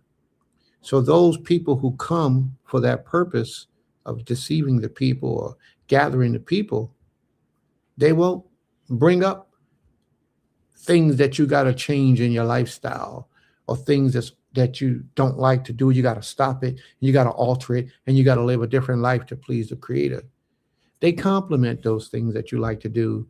When they have events, they bring all the liquor, they bring all the weed, and they let you, sometimes they might tell you just go outside if you want to smoke, but they let you drink. They'll let you eat chicken. They'll let you poison your body. They'll let you do all those things just to keep you motivated, just to keep you involved, keep you there, because they love large numbers. Righteousness don't care about large numbers. When Moshe came back from the mountain with the commandments, he had 600 something thousand people standing before him. He said, whoever's on the Creator side, stand over here. And all those who were willing to walk and serve the Most High went on this side. It was a minority of the people. And know what he did? He told the minority, get swords and go kill the majority of those wicked people. Just because there's a lot of people don't mean that righteousness is dwelling there. And I say that because a lot of times the Maureen, they're in position and gather a lot of people. Look at these churches. Look how big these churches be and how they mass tens of thousands of people. That's a majority in many cases. And what are they teaching them? What are they giving them? Where's their righteousness at in that situation? These people who stand up in these positions because they got a lot of people don't mean they're about the Most High business. Most of them be about their own business. Tens of thousands of people. Creflo Dollar changed up and started telling people that he was teaching the wrong thing. You know how many people left? Tens of thousands of people. They began to leave him. His money flow started dropping. They started coming after these people, you know. And when you open up and you begin to tell people, if you live for unrighteousness for so long and you lived off the back of the people, and then you turn and start telling them the truth, Creflo Dollar said, all them books I wrote, y'all throw them away. All them documentaries, y'all throw them out. I was wrong. And the people stopped running with him. Maybe the Creator spoke to him and told him that he's serving the devil. He's not serving the Almighty. Maybe the Most High said, you can't lead my people to destruction. And the people left him. Well, I don't know if he still got a great awakening, a great many people, but I know that a lot of people left him. And most of these people who run these organizations, who got all these followers, they don't care what you believe. The only thing they care about is that they got a lot of people to contribute to their movement. That's it. It's not about righteousness. Every once in a while, they take a stand on a righteous principle, but the way that they see righteous principles isn't according to the Torah. It's based on their emotions. For example, there's an organization out here, a pretty big organization too, Israelite organization, but they're Christians. And one brother in the congregation wanted to have another wife. The leadership of the congregation told him, you can't do that. It's forbidden for a man to have more than one wife. Well, the brother says, where's that at in the law? Show me in the law, because I can show you a lot of places in the law where it was done. And because the leadership couldn't shut him up, the leadership put him out. But the leadership was wrong. And basically it's because of the principles of righteousness. As long as you move the righteousness out the way and give the people what they want, people will flock to you. As long as you stand up and pretend to serve the Creator. You might have a couple dollars to put you in a good position to look like you're doing something, but no, it's about that book. It's about the Almighty, what the Most High said. It's about that spirit that the Most High put upon you to teach and lead and guide his people. Everybody ain't got that. Matter of fact, the majority of the people ain't got that. They don't have that. The first thing is that they don't care about the people. All they care about is having large numbers and organizations and followings. And every once in a while, they throw you a bone just to make you say we doing something. But that's not what it's about. Building families one soul at a time. That's our motto. Building families one soul at a time. And that's what it's supposed to be about. So just because they got a position don't mean they've earned that position. And just because they got a position doesn't mean that they are utilizing that position to service the needs of the people that they're supposed to be servicing. So I thought that was a very good piece that you brought up, Sister Higdalia. Very good piece. Not every position can be filled by all people. It is important for the people to stay in their own appointed lane because wicked leaders create wicked followers. Wicked leaders produce wicked followers. And if we all follow in wicked leadership, then what does that say about us? We don't have enough wisdom to see the wickedness that's being presented to turn from it. Therefore, we ourselves are living wicked lives. That's why I asked today, what benefits have these classes brought to your life? Because if you ain't getting no benefits from these classes, you shouldn't be here because it's not feeding you. Anything that's not feeding your future in a productive, positive way, you shouldn't be involving yourself with. And if you've been sitting here all this time listening to our classes and ain't got nothing to say about how it has contributed to your lifestyle, something's wrong with that. Either you not listening or Prince ain't a good teacher. One or the other. Something going on. And I don't know what it is. But I pray that the Most High be with you. Toda Rabbah. Shalom.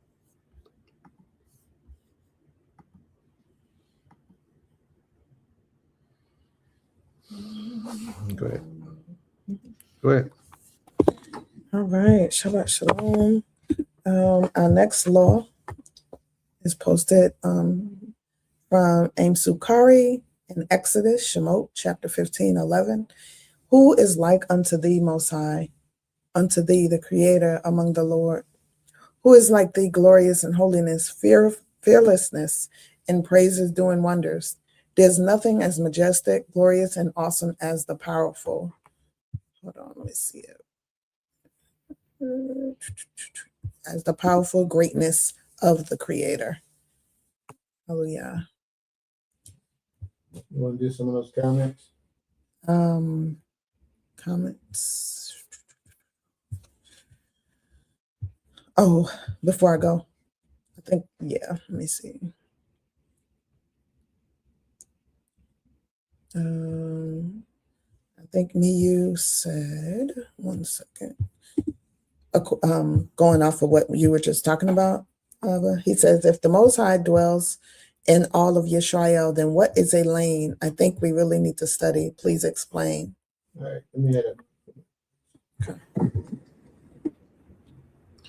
A lane, now the Most High dwells in all Yisrael, but a lane would mean what you were called to do. Just because the Most High dwells in all Yisrael doesn't mean that everybody was called to do a particular thing. Like,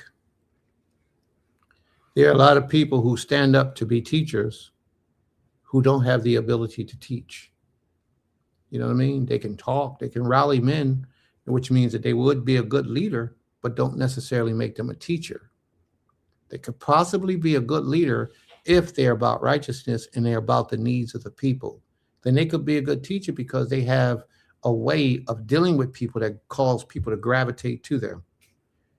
But the information that they give out, being in a position of a teacher, it's not truthful, it's not good, there's no research behind it, there's no work done to earn that right to be a teacher. But he could have been born a natural born leader, and he could have had great leadership teaching him how to be a leader. He could have gravitated to those skills. He has to know his lane, because once he begins to open his mouth because he got the authority to do so, and makes himself a speaker to the people, to teach the people, he's made a mistake. He's not in his lane. He wasn't called to be a teacher. He was called to be a leader. And the same thing, vice versa. There's a lot of people who are great teachers, but horrible leaders. So that's not their lane. But yet they all have the Most High in them. It's just that the Most High gave them a different portion. There are a lot of teachers who stand up and try to assume the position of leadership and have no idea what leadership is all about. None. And just because a person is a teacher does not make them a leader. You have to know this. There's a difference. So that was a great point that the brother brought out. And yes, people do need to study. They do. May the Most High be praised. All right, so you may want to reply to this. So, you still got your mic on? Yes. Okay. So the next comment from Brother Benjamin says, Cain, I always say that you don't hear about mass numbers of servants, usually one or a few. There was a passage where a prophet felt isolated and alone, and the Most High told him he had 7,000 in the city who served him, but they didn't know each other. Well, that's true. And if you remember, right after that prophet said that he had, the Most High told him that he had 7,000 and never bowed a knee to the devil or any other idol image. Right after that, Eliyahu walked with several men who were servants of the Creator. Remember when Eliyahu was going to die? Because that's what he's speaking about. When Eliyahu was about to die, he went out and he went to all these different towns, and all the people who was about the Most High business, they knew him and they knew what was about to happen to him. And Elisha was going to a town. They said, well, we heard your master's about to die. Who they heard it from? The Almighty told them. There was a lot of people that Eliyahu did not know who was walking in the order of the Most High. They were prophets and they were spread all around. All right. You got some other points here? Mm-hmm.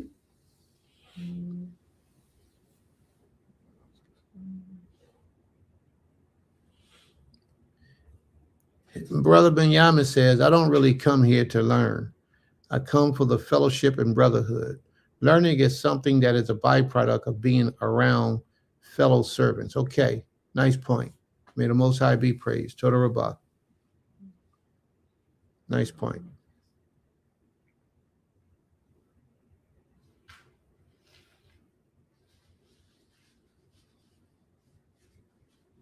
Trying to see what everything is. Admit Cain, the Most High wants to dwell with us, not in our uncleanness. We must purify ourselves, our hearts and minds. Was he saying something else? Was that fresh to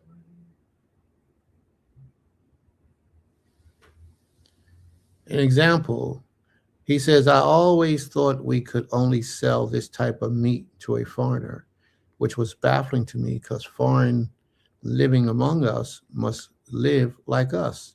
This law tells us it's not totally illegal, but it will make you unclean. So you must bathe yourself and your clothes before the evening and maintain your cleansing cleanliness. All right. May the Most High be praised.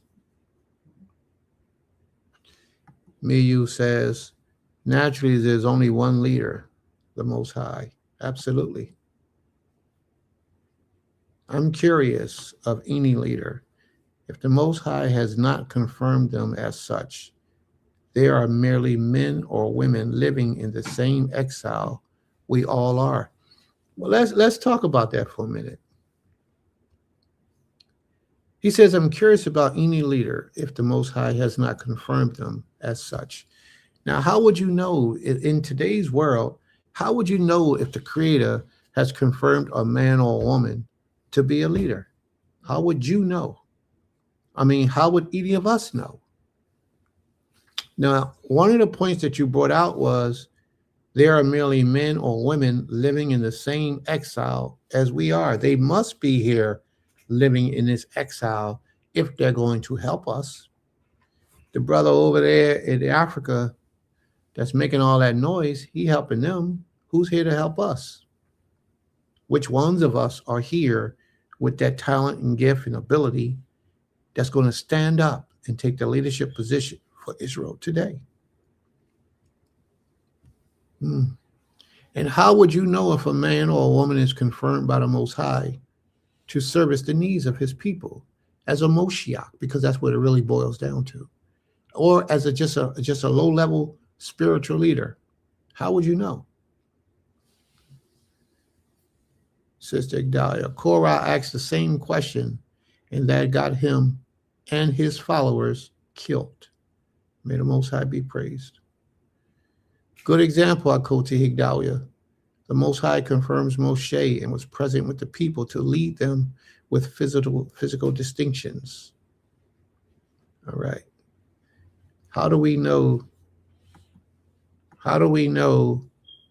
that are confirmed? I don't understand the question.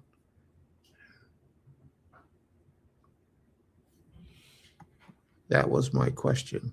What was your question? How do we know that? Brother Daniel, tell me what you're trying to say. I don't understand. All right. Was there any other comments in there that you wanted to pull out? No. Yeah. The Most High says, if the people are teaching and their teaching don't line up with his law, then the Most High says there's no light in them. Stay away from those type of people. And the Most High's law primarily lets us know, okay, the Most High's law primarily lets us know that we should not practice idolatry, that we should love each other, protect each other, look out for each other, and serve him and him alone. Primarily, that's what the Most High laws tells us, primarily. And if you can do those things, then I don't think you would have a problem.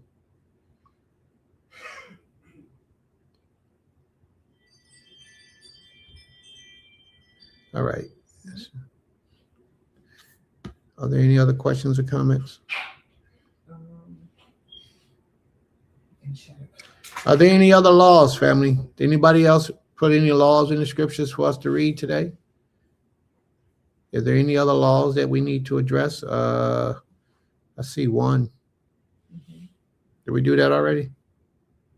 No, I think that was his law, so I didn't get to it. Yeah, that's a good law. Oh, that's what his comment was about. Oh, okay. All right. You want to read it? The law?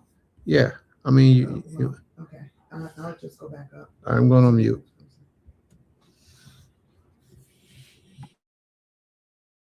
All right. Shabbat Shalom, everyone. We are going to read Moreh Kezu's Law, Fresh to Life. It can be found in the book of Leviticus, Wayikra, chapter 17, verse 15.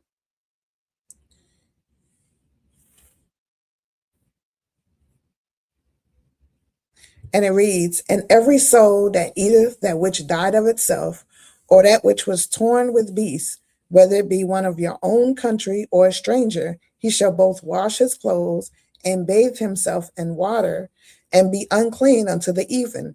Then shall he be clean. And his explanation, sorry guys, I have to.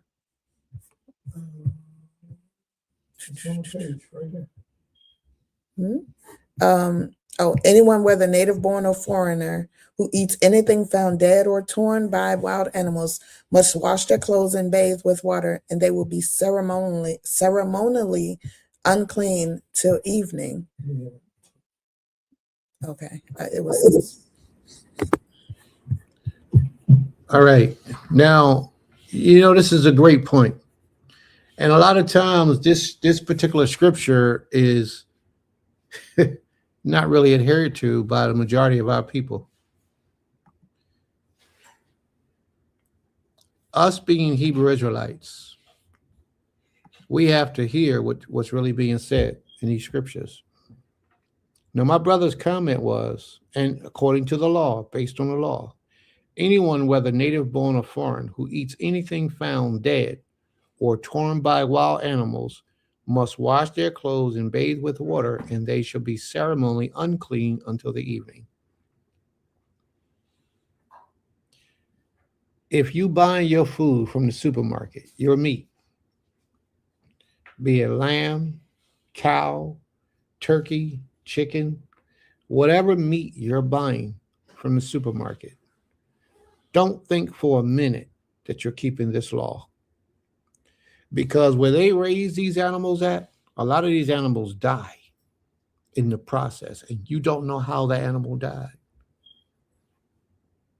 And they'll cut it up and sell you the byproduct of those meats through the supermarket. They're in business to make money. So if they don't know how an animal died, they don't care. If it's in their inventory, they're going to process that meat just like they do the ones that they have to kill. And they're going to sell it to you. That's why it's never good for us, no matter what you eat by way of meat, to just go to a supermarket and buy your food.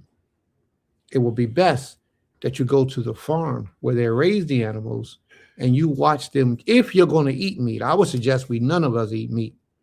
But if you're going to eat meat, it will be best if you go to the farm and watch them kill the animals, and you take that meat home and consume that meat.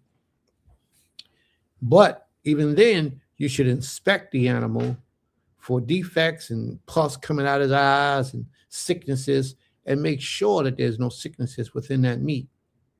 But a majority of us don't do that. We take the shortcut and we go to the supermarket. We look on the shelf. That looks tasty, not knowing that it's been on the shelf for 3 or 4 days, sometimes a month. And they re-dye it and put it back out there again for us and repackage it. And we don't even know that. We take that meat home, we season it. Once you season it, you're killing a lot of the poisons. You're not killing the poisons. You're camouflaging the taste of the real poisons that's set in that meat from the meat being so old. You don't know that. So just long story short, just to cut it all in the end, if you're going to eat meat, I suggest you don't eat meat at all. But if you're going to eat meat, the slaughterhouse, unless you see that animal and you get to inspect that animal, then you can go to the slaughterhouse. But just to go to a butcher shop where they chop the meat up doesn't mean anything, because you still don't know how the animal died. You still don't know if he died of his own or was torn by another animal or a wild beast, or somebody killed him.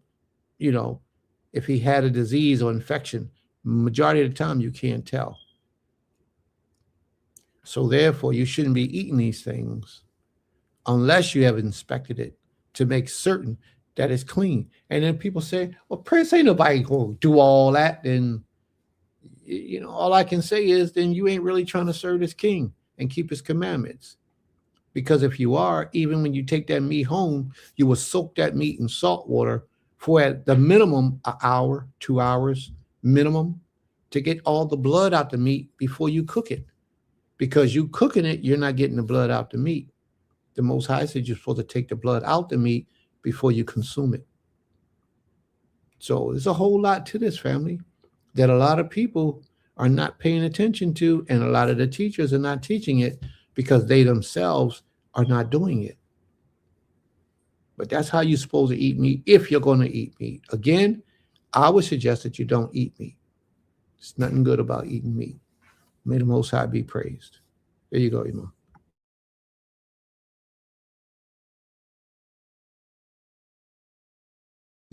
All right, Toda Rabah Ishi for that. I'm gonna go back up to, oh wait.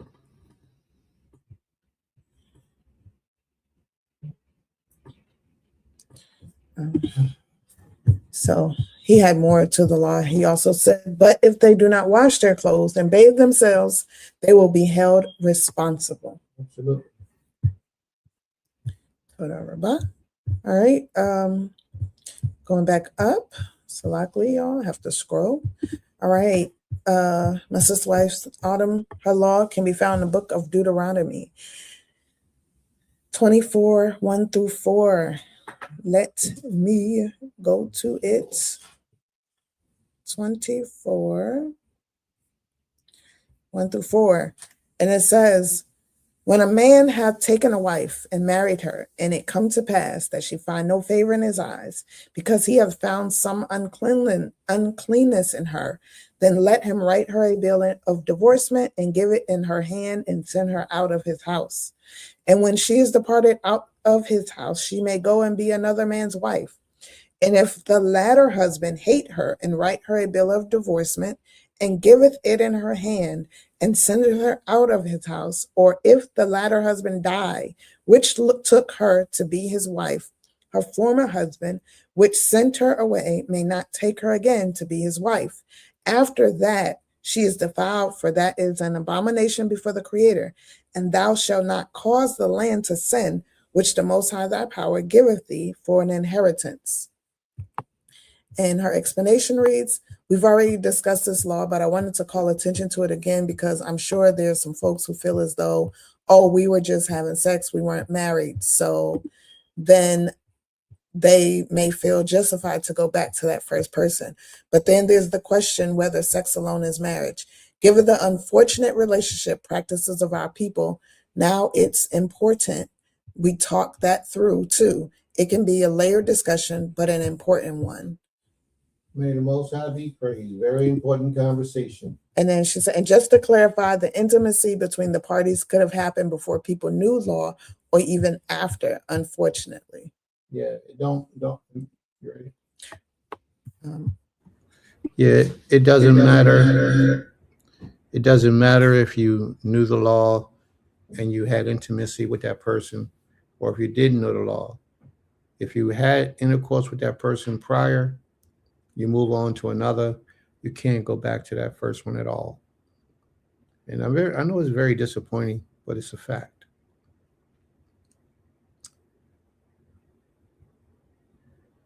It's a sad part because so many of us ignore that law. I have a spiritual son. I had a spiritual son. He's disowned now. I don't mess with him. But he had just gotten released from prison. And a female that he was in relations with before he went to prison, he came home and thought he can have her back. So I asked him, have she been with another man? His answer was, yeah, but, she had to do what she had to do for that time being. But now that I'm back, she's ready for me. So once he told me that she was with another man, I told him, you can never have her again. You can't go into her again. He disagreed with it. So he went back to the woman again. Mm-hmm. He went up and had what he did with the woman and did his thing. And nothing worked out good for him afterwards. Every woman that he was with after that, I could write a whole book on his life and how horrible the relationships was with the women. But he cursed himself by violating the laws of the Creator and returning back to that woman again after another man had slept with her. And he calls himself a moray. Matter of fact, he calls himself a prince. And how could he do such a thing? Sad. But that's the type of leadership we have out here today. So let's move on. Just to let you know that these things are real and a lot of people do it and they know better, but they do it. There are even guys, before I can move on here, because I gotta give you as much as I can. There are even guys in this way of life that will be with a woman and he has given her his strength. She'll go out and have intercourse with another guy. And he'll be made aware of that. And he'll forgive her and take her back. That's the same situation. That's the same deal. She committed adultery, and she shouldn't be his wife. If your wife commits adultery on you and you find out and you know, and you take her back, then you're in violation of the law. Should never be. Never. May the Most High be praised. To the Rabbah. I want you to, because they asked them. Oh, well, this question came up first. Sorry. Question, Moray. Is Temple Kipharim connected to and or associated with the Israelite school in Philadelphia from the 90s? To the Rabbah. I asked earlier but didn't see an answer. My apologies for missing your question. I didn't realize that. And the associated with the Israelite school in Philadelphia. What Israelite school in Philadelphia from the 90s? Because there were several. Now, there are some that we had affiliation with, strong affiliation. So I would have to know which school you're speaking of. Earlier he said the Lions Den. The Lions Den. The Lions Den was a restaurant that we owned. And it was ran by us, Israelites, yes. The Lions Den was the name of our restaurant that we owned in Philadelphia. If that's your question. It was owned by Temple Kipharim. To go back to what you were just talking about. Sister Hildalia says sex is not marriage. So Ish, that's what I'm saying. So now are we saying intimacy, sex is marriage? Because even though the law says marriage, you're saying intimacy. That's why I mean the classification is important for people. I hear entirely what you're saying too. I'm going to put it to you like this way, just to hold down any confusion. Just to hold down any confusion. You should not be having sex with anyone that you're not married to. Maybe one day we can have a whole class on that. Sister Igdalia said the law doesn't account for the harlotry we have engaged in. We are not saying that sex is marriage, yet it's a given that it is a part of marriage. So if you're engaged in that with anyone, you are. Is there another part to this? Yeah.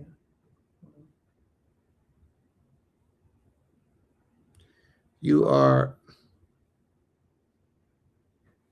Yeah. What? That's not lining up with what she said earlier. Okay. Oh, I'm sorry. You are defiled from the former. Okay. May the Most High be praised. And what's that next question and comment? Every man I know who went to prison, his wife stepped out on him. Also, brothers that drove trucks over the road, these women were not in Torah, neither were the men. That's sad, but that's a reality. There's a lot of people who are taking care of children thinking that they're theirs. They're not their children. And it's for that reason, like you just said, Brother Benjamin. Are we obliged to remind people that lying with an adulterous wife is wrong? Absolutely. Absolutely. If a man lies with an adulterous wife, he's wrong. He should, the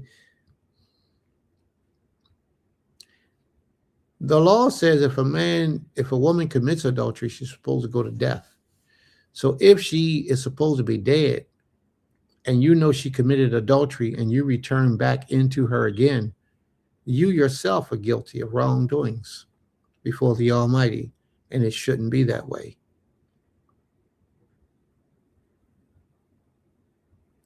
It's probably the fact that the ancient times we knew we wouldn't have sex without being married unless you're violated intentionally. So we knew that intimacy only belonged to married couples. All right, let me go a little bit further. Let me go a little bit further with everyone. Can you remove that comment, please? Mm-hmm. A lot of people mind don't travel this deep. And this is just a little bit of something. Just a little bit of something. If you worship another power, another deity, the Creator says you've committed adultery. Because the Creator says He's married to you. So if you worship JC or any other deity that's out here in this earth for people to worship that people worship, then you yourself are guilty of idolatry. Now, you didn't have intimacy sex with JC, did you? No. You didn't open your legs and allow, or let me get past that, because we do have young ones that's listening. Let me modify my speech. You didn't have intimacy with JC physically. Like he didn't enter you. You know what I mean? There's a lot of men and women who do the same thing, worship JC.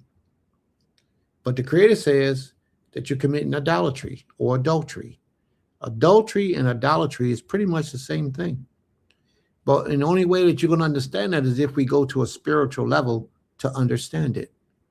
Adultery is when a married woman lays down with anyone other than her husband.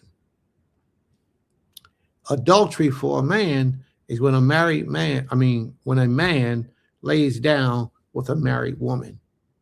That's not his wife. That's adultery for a man. So now, how does idolatry fit in with adultery? Idolatry fits in because the Most High says that He's married to you. He's married to you. And if He's married to you, that means that no other deity, nothing other than the Most High should be your primary goal and focus in your servitude to the Almighty. Okay? Now, spiritually, if you decide to make money your God, or you put preeminence of getting money over worshiping and serving the Most High, you are committed of idolatry, and you are guilty and committed adultery. Both of those things together. There is no pass for that. So now, the only way that you can fully understand this is that you allow yourself to see the spiritual essence of that law. Now, why am I saying all these things? I'm going back. Because the only way that you can see that the only way that you're supposed to lay down with a person is if you're married to them, is if you understand the spiritual essence of the Almighty. The Most High don't want you giving yourself to anyone that you haven't entered into that covenant with. And that's not to say you got to go out to the world and get married the way the world understands things to be. We don't have to do that. But this man and this woman must enter into a covenant before the Almighty as a witness to solidify their marriage, their union. Or they can just pronounce it to the world. That's my man, or that's my woman. And if that's so, then you two are together as one. Nobody can question that. So you let people say and do what people choose to say and do, but that's your wife, that's your husband. Even if y'all don't see it that, well, that's my man, that's my man, and then the man said, that's my girl, but that's not my wife. That's an oxymoron. She can't be your girl and not be your wife, because in the Hebrew grammar, the word wife means my woman or my girl. In Hebrew grammar, the word husband means my man. It's just that simple. So therefore, there's no such thing as boyfriend and girlfriend. When you two start claiming each other, you two have entered into a sacred ceremonial relationship, and it shouldn't be violated under no pretext.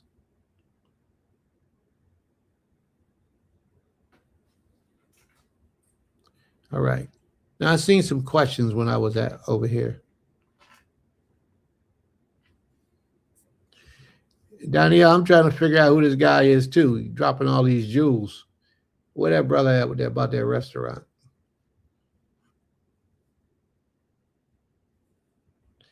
Where that comment that brother put about that restaurant on 32nd Street, he said. Awaken Judah. Yeah. He said, all praises are new. So who are you, Awaken Judah? Tell us who you are. Tell us your name. You done put too much information out there. You know a whole lot of stuff. So who are you, Awaken Judah?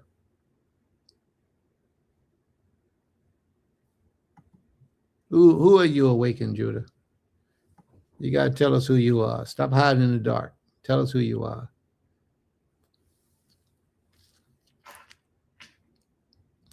Because you went back a long time. I'm trying to see how he worded his question.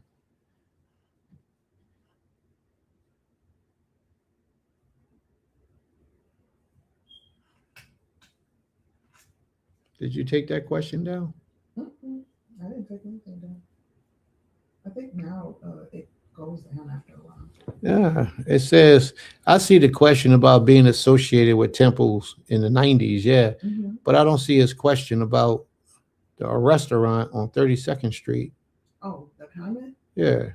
Oh, it's The Lion's Den on 32nd and Montgomery Avenue. Kane, I most definitely do remember. All right, well, you got to tell me who you are because I like to know. I like to know who you are. Okay, let me pull something up for a minute. That picture don't do you any justice, so I really can't see.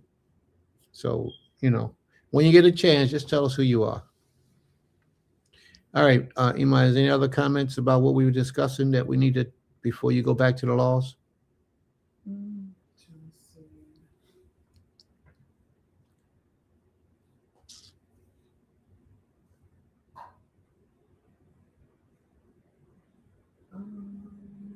I don't think so. No, I don't think so. All right. Gotta find the log on. 1 second. Okay. There are no other comments. Okay. Great edification, Moray. Okay, well, you still ain't told me your name, bro. I'm trying to find out who you are. I mean, obviously, we must know each other. Like he said, that's 30-something years ago. So you must be been around for a long time. Maybe you wasn't practicing law yet. I don't know. But we'll see. If we know each other. We may or may not. All right. All right, you ready? You got some laws? Mm-hmm. All right.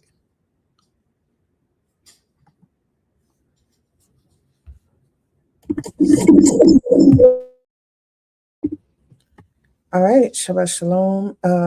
Zaquena Laurel's law can be found in the book of Shemot, Exodus 14. Is it Michael? Can y'all hear me? I'm sorry. Yes. All right. Zaquena Laurel's law can be found in the book of Shemot, Exodus 14, 13 through 14. Give me 1 moment so I can get there.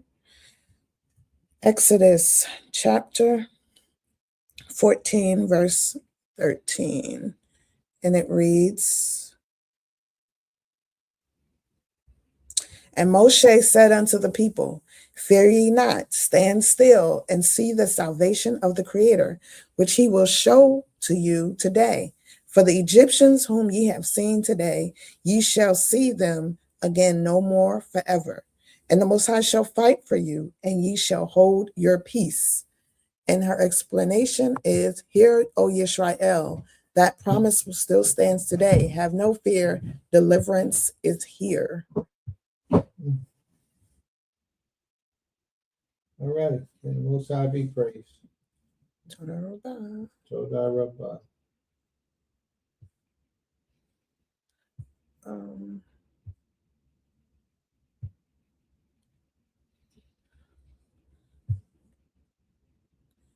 Oh, there was a comment. I see.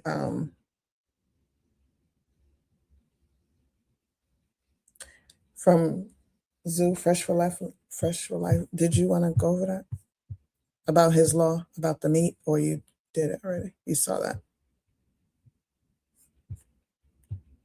Yeah, well, all that was explained. Okay, sorry. Okay, I didn't see any more laws to go over. Okay. Shabbat Shalom. All right, the brother say his name was Kakam from back in the 90s. All praise to see that you are still in the land in the living and in this truth. May the Most High be praised. Was that the Kakam that lived with us on Euclid Street? Were you the brother that lived with us on Euclid Street? If so, then yes, I do remember you. And if not, then it's all right. We can get to know each other. May the Most High be praised. I wanted to mention this one. Sister Laurel put up a comment. She says, if a married man see me for the first time and proclaim I'm his, do I belong to him? Do you claim him? Because a contract or a covenant must be between two people.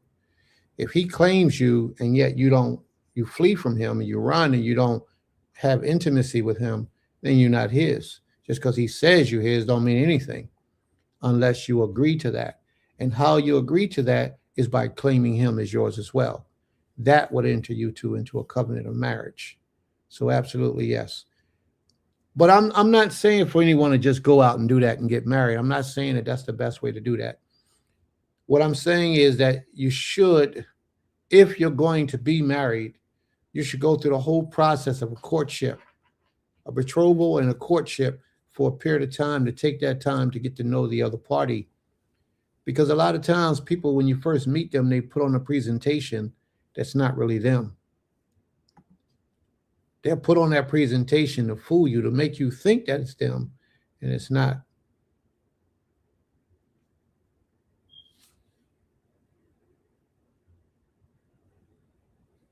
All right. So that anyone that's being married today would be my advice, that the two of you go through a courtship for a period of time. 6 months minimum, maybe a year if you're a spiritual leader or somebody prominent. But 6 months minimum. And then you have somebody supervising that courtship. It's a whole process. You have somebody supervising that courtship so that the two of you don't violate that courtship. Because marriage is a sacred act. And it's nothing that we should just ignore and pretend that it's okay, just jump into. It shouldn't be done that way. Take your time, have leadership involved, and then when you two of you come together, you should get some paperwork to seal the marriage.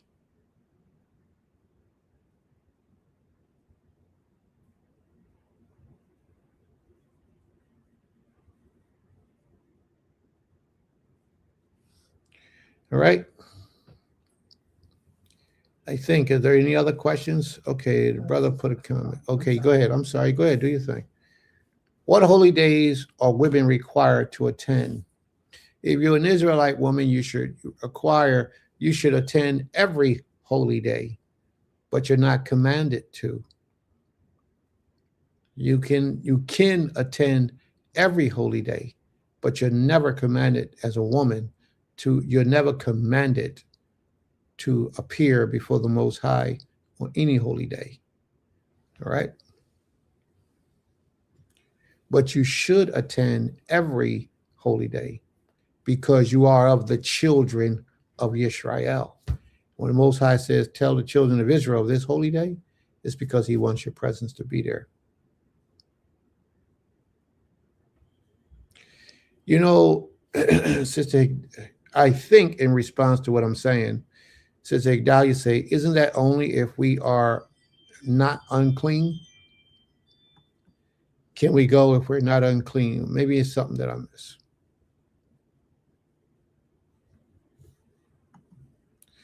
Brother say, I used to work at the restaurant, and Cain is me, the same person. Yes, it is truly a blessing to be in your presence again, bro. It's been a long time. May the Most High be with you. May the Most High be with you. It's good to see you still holding on to this truth as well. There's a lot of people who have fallen by the wayside and totally confused, and in other places, distractions. May the Most High bless your life. Total Rabbah.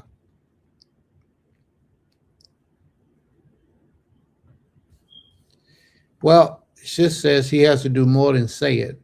Doesn't his actions prove it? His actions is supposed to prove it, absolutely. But that's how you fulfill the obligation of being married. You don't have to do any actions except claim that as yours, and she claim you as hers. That's the only thing that's needed to make you his wife, or her, your wife, him, your husband. You can just claim that action, but to fulfill it, there are things that need to be done. Yes, you're right about that. Right.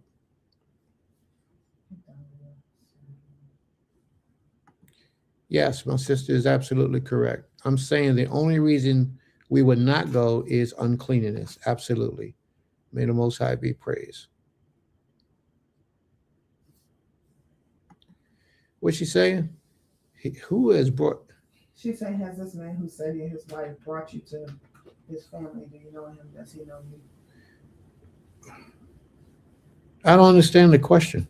Remember Is that when, a question? Yeah, remember when Aim said this man? Oh, she's talking about AIM. Mm-hmm. Or Sister Laurel. Yes. Sister Laurel didn't say that she claimed the man as hers though. So then Right. that's not a covenant. That's not a union. No, I think she's just asking her, like, has he brought you to his family? Do you know him? Yeah, I don't know how that goes. Sister Laurel will have to answer that question. Okay. Define leadership, please. Oh, as if I didn't define it in the whole 3-4 years that we've been on the internet talking. I'm going to do it again today, right now. Leadership is an individual. Do you know what the role of a husband is? A provider, a caregiver, make sure you're strong. If you have any questions being a wife, you can go to him and talk to him. If it's something that you need, you should be able to go to your husband and get it so he can help you to get where you got to go. As long as you're being a good, faithful, loyal, submissive wife, all these things should be granted to you. That's the role of a leader.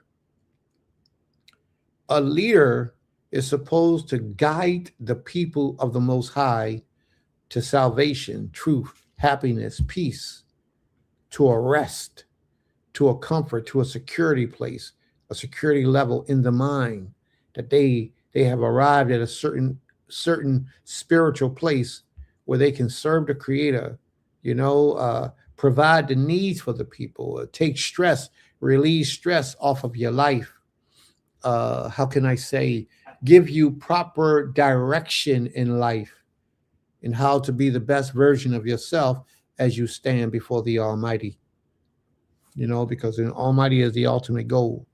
Leadership is supposed to be the person that when you have a question that you don't know the answer to, you can call your leadership. And if he doesn't have the answer, he'll direct you somewhere where you can go to get that answer. Leadership is supposed to be when something goes wrong in your house, 3:00 in the morning, you pick up the phone and call your leadership and he handles the business for you. Whatever it is that you need. He does his best. Some things might be out of his control. Then that means you need a stronger leader, because leadership is almost nothing should be out of his control, or the advice that he gives to you should be substantial to get you where you need to go and what you need to do. But remember, all of these things that I'm speaking about leadership is predicated on you living your life before the Most High to the best of your ability. And as long as you're one of those, just like a good wife, as long as you're one of those individuals, then you never have to question any need or desire. I ain't going to say desire, but any need that you have in life, because your leadership will be able to get there. It might not be the way you want it to be, but it will be fulfilled.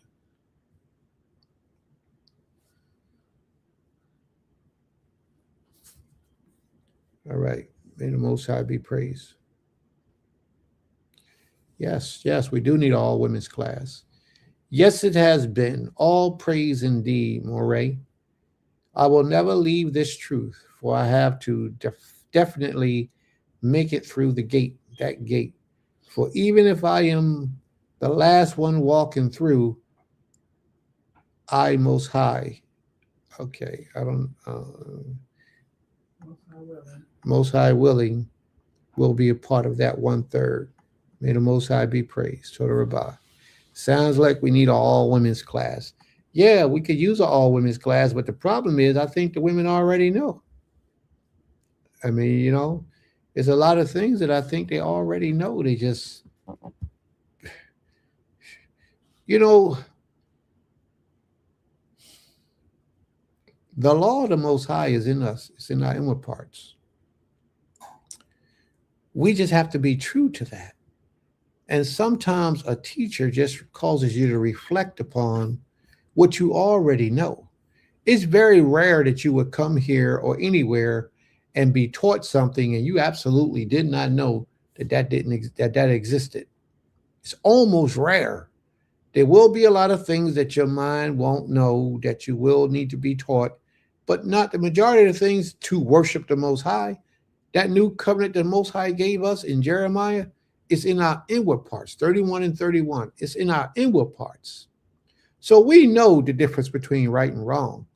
The problem is a lot of us just choose to do wrong and pretend as if we didn't know. So it's not like we have to get out there and do this thing because we all know. We all know. May the Most High be praised. It's just that we have to do what we have to do to be right before Him. All right? So are there any more commandments? No. There are no more commandments? Nope. Time for you. All right. Are there any other questions, family, before we begin our lesson for today? Are there any questions? Any questions? Any comments? Is there anything that we need to talk about that we don't know we need to talk about yet? Anyone? Let us know.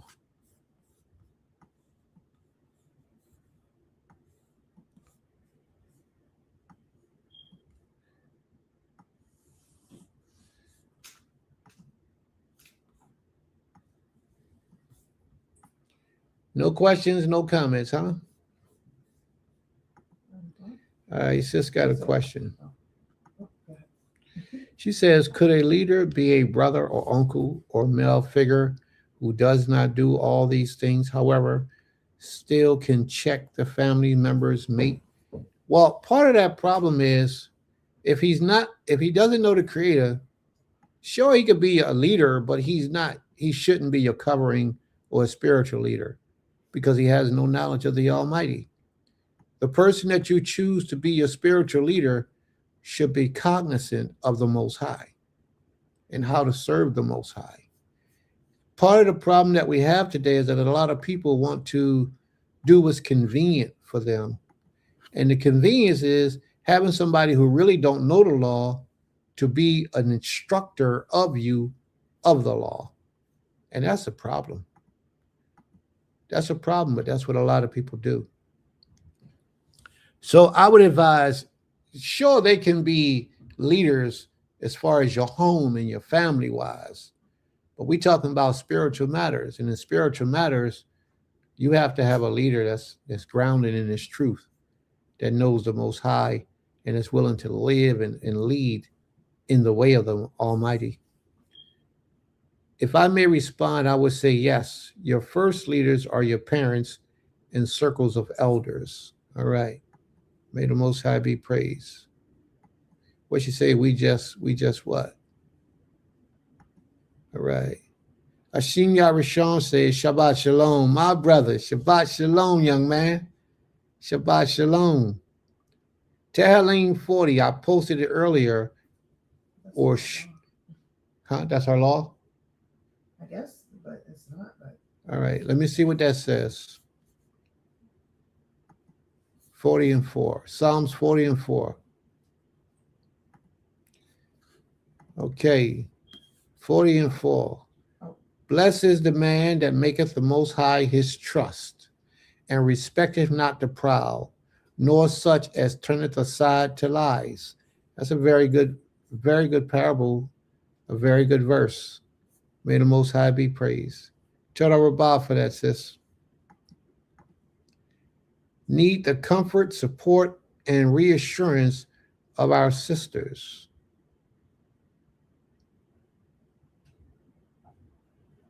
She's talking about when she said we just need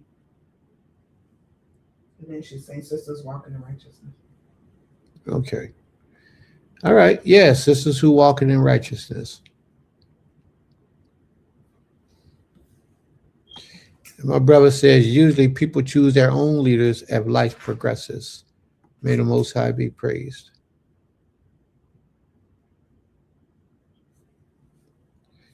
All right.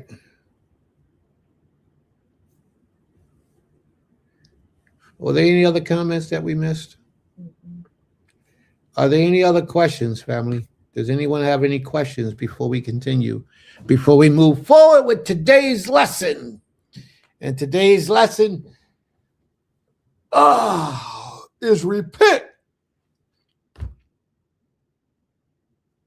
Repent and turn away from your idols.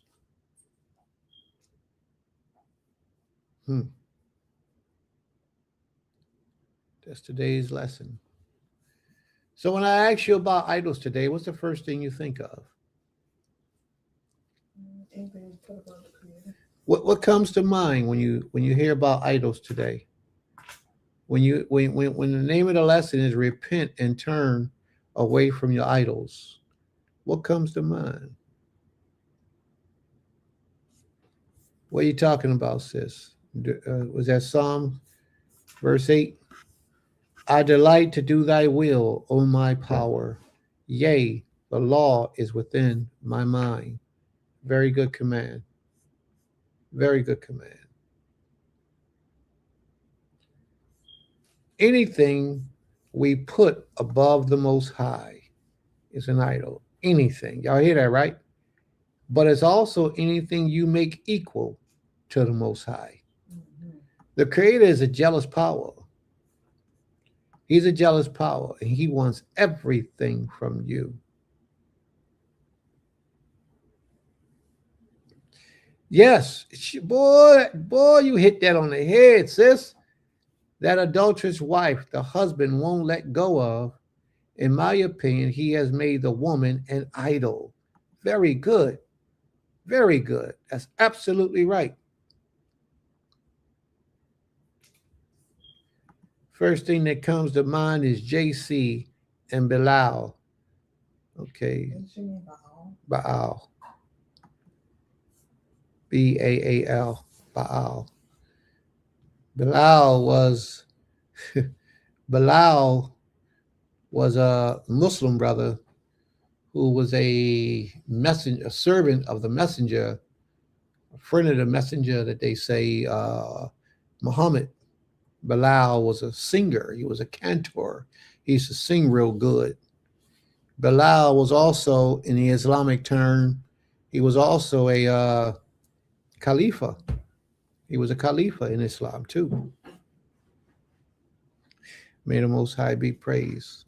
All right, here's a question. Is self-righteousness idolatry too? Absolutely. Self-righteousness is another form of idolatry. Powers that we create in our own heads to be stronger than the Most High, stronger or equal to. Stronger or equal to. Absolutely. Anything. And like my sister said, sometimes we can make a man or a woman stronger or equal to the Most High. And that's not a good thing. Well, let me clarify this, because what I'm about to say is probably going to start a little controversy, but let's move on. I find this definition of jealous to be what it means about the Most High. Fiercely protective or vigilant of one's right or possession. I would agree with that. May the Most High be praised.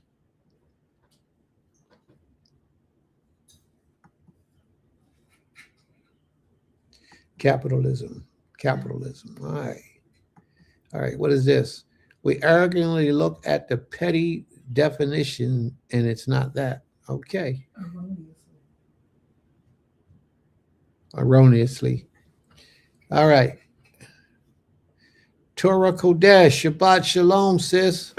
Shabbat Shalom. We knew you was coming, though. We knew you was coming.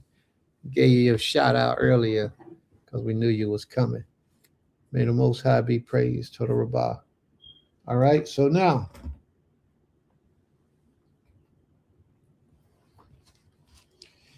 So now,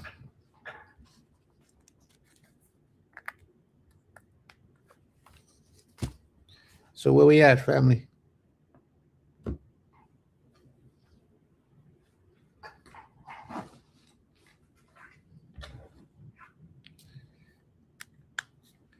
All right.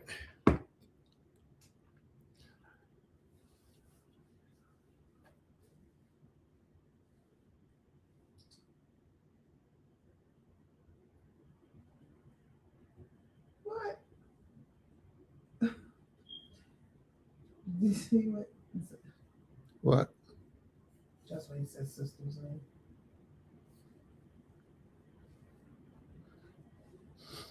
Man, leave them sisters alone, man. They'll get it together. Leave them sisters alone, beating up on these sisters. What exactly is self-righteousness? Because aren't we striving for righteousness? Yeah, but self-righteousness is people who proclaim themselves to be righteous. You can't proclaim yourself to be righteous. Only the Most High knows. And if you ever think about it, truthfully, which a lot of people don't, but truthfully, usually what people do is people give themselves more credit than they actually deserve. So a lot of people will therefore think that they're righteous and they're really unrighteous. And that's exactly why you got to let the Most High proclaim you, or others in your community, to proclaim you as righteous and not yourself. So self-righteousness is putting yourself in this place of grandeur as if you are something, and it's not good for you to do or say. People who idol other people, celebrities, pastors, things like statues, pledges of allegiance, and other oaths people take, soul selling, choosing death over life. Now that's deep that she mentioned that. She must have read Ezekiel 13, because Ezekiel 13 is going to talk about selling your soul in so many ways. We're going to talk about that too. And we get ready to get into that in a minute. But yes, you're correct, sis. That's exactly what it is. Idols, that's what it brings to mind. So what does it bring to mind? Repent and turn away from your idols. A lot of us have idols. So what we're asking is, what do you think it means when the Most High says, or when Prince puts up, repent and turn away from your idols? And I'm actually only printing what the Most High said. So I'm asking you, family, what's the first thing that comes to mind? And you have covered a whole lot of those things that we know are idols. A lot of people are at work right now today on the Shabbat day. And I'm talking about people who acknowledge today as the Shabbat. They're out working so that they can make their God. And their God is money for a lot of those people. Their God is money. Sister Kadasha, Shabbat Shalom, Sister Kadasha. Shabbat Shalom. Yes, Jesus is an idol. And Jesus is one that a lot of people worship. But a lot of people are out today. You out today worshiping on today on the Shabbat. You're out worshiping that dollar. So you know that the Most High commands you not to work on the Shabbat day, and you're out working. So therefore, you have put your job or the desires of pleasing your boss or making that money, you have put that desire before your duty to the Almighty. Therefore, you yourself is guilty of idolatry. You place something either equal to or greater than the Creator. Nothing should be equal to or greater than the Almighty, ever. But you have allowed that to be. Yes. And parents who break the law for their children. There are a lot of people who will violate the laws of the Most High to please their children. They'll find a passive way of getting around it, where they ain't gonna feel like they convince themselves that they have not violated the law, but they can still do the law, but they're just going to give in on that part. And that's not good.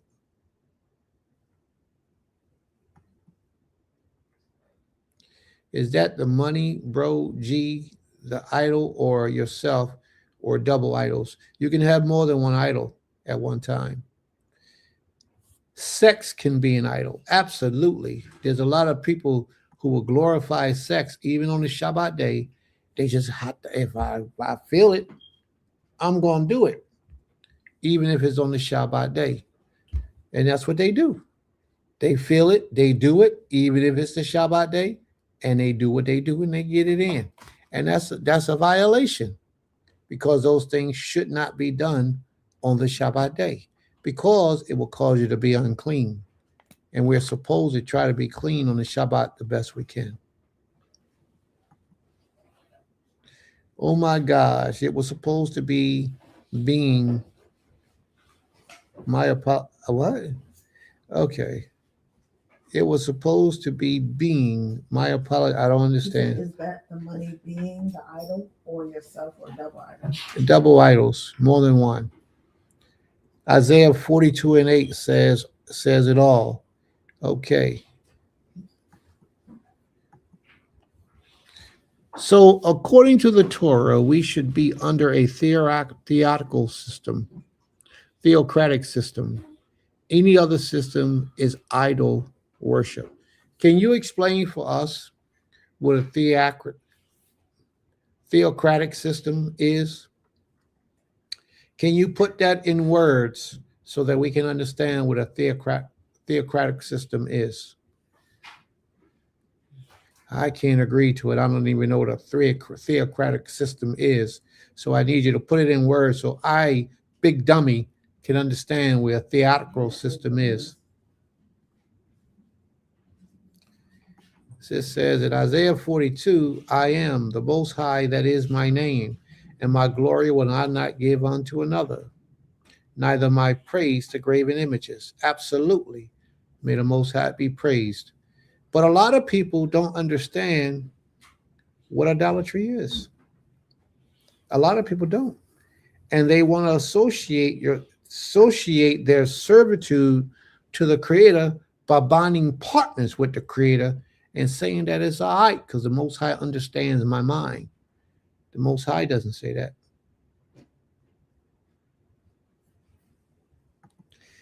Well, don't call yourself that even in a jest. I wasn't jesting. I wasn't joking. I was admitting that I don't know something. And if somebody can present something to me that I don't know, then I'm going to let them know I don't know what that is. So I let the brother know I don't know what that is. So please explain it to me. Hopefully he will. He can look it up for me and explain it to me. But I do understand what you're saying, Sister Igdalia. Yes, Sister Igdalia, my apologies. I apologize. Please forgive me. Please forgive me. I won't do it again. And if I do it again, just pull my coat, but I'll do my best never to do it again. Total Rabbah. Thank you. All right. So let's move forward. She says,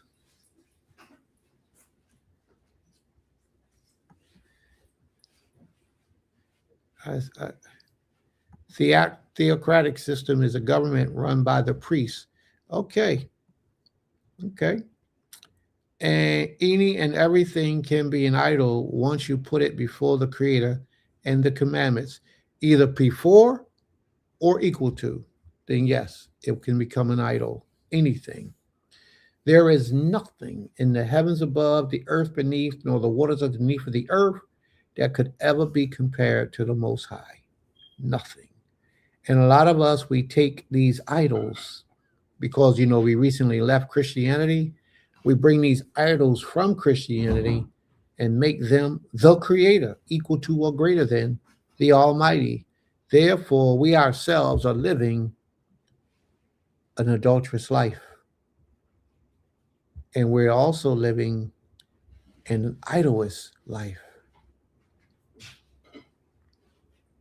We have to be mindful of that.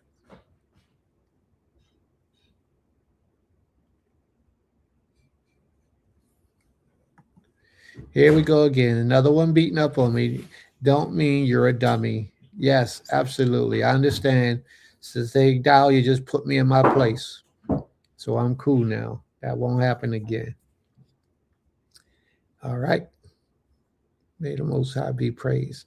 I'm glad I got my people teaching me today. Don't do that, Prince. Don't do that, Prince. Prince won't do it again. All right. See, I listen. I pay attention. All right. So if there are no more questions, we're going to get to today's lesson. Repent and turn away from your idols. Does anybody know why Israel is in captivity today? This is what a theocratic system looks like. Is ruled by laws by the Most High and divine guidance. Okay, very good. We are beating you up. You were. Yeah, beat me up if I need it. That's right. That's cool. If I need to be beat up, beat me up. Correct me. Teach me. Make me better. I want to be right before the Most High. 1,000%. So here we go. Righteous theocratic base meaning theology, a divine structure. May the Most High be praised. Toda Rabbah. Thank you for that, Sister Kadasha. Toda Rabbah. All right. Are we ready to rock and roll, family? We ready to rock and roll? That's a lot of noise back there, young lady. Please. About to put her out. Make all this noise. Out the kitchen, that is. Out the kitchen. All right, let's rock and roll, family. It's time to get that lesson moving. A lot of us commit idolatry on low levels and don't understand what we're doing. A little earlier, just a little bit earlier, I mentioned about a woman putting her man before the Creator and how that could or could not be adultery. We're going to address that issue. If a woman doesn't agree for her husband to get another wife, what should he do? That's a good question.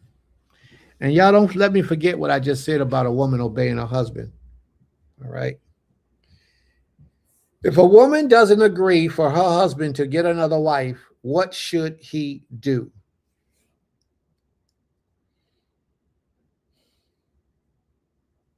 May the Most High guide my mind, my spirit, my body, my language, and my speech as I approach unto you, his people.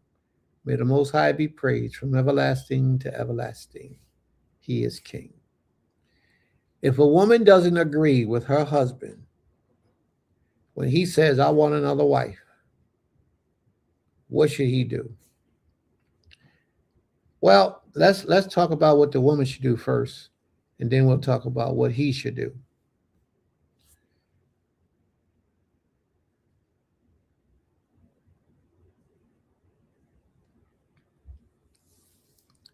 First thing she should do, if she's adamant about this, is she should point out all the reasons why she understand, and know he shouldn't have another wife. And spell it out for him, write it out, and let him see it, and have that discussion with him. Like, for example, he's not providing for you like he's supposed to. You still got to go to work to make ends meet around the house. You know, he's not patient. You can't talk to him. You can't bring your problems to him because he don't want to hear nothing you got to say. No time ever, no matter how you talk to him. He's not a good provider for the family, for the household, not just financially, but spiritually either. He's not a good husband. He doesn't keep the laws of the Creator as he should.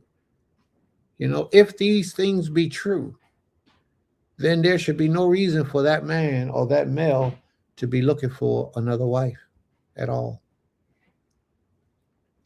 Now, let's say if these things aren't true, And the questions that I asked you to ask him, he's not guilty of any of those things. He handles his business. He's a great provider. He's a spiritual moray. He talks. He guides his household to the Creator. He even wears fringes every time he go out of the house. He loves his people. He serves his people. He's a perfect example of how a man, he's not a leadership. He doesn't have to be a moray outside of the household. But he's a perfect example of what a man is supposed to represent in Israel today. Then yes, he can have another wife.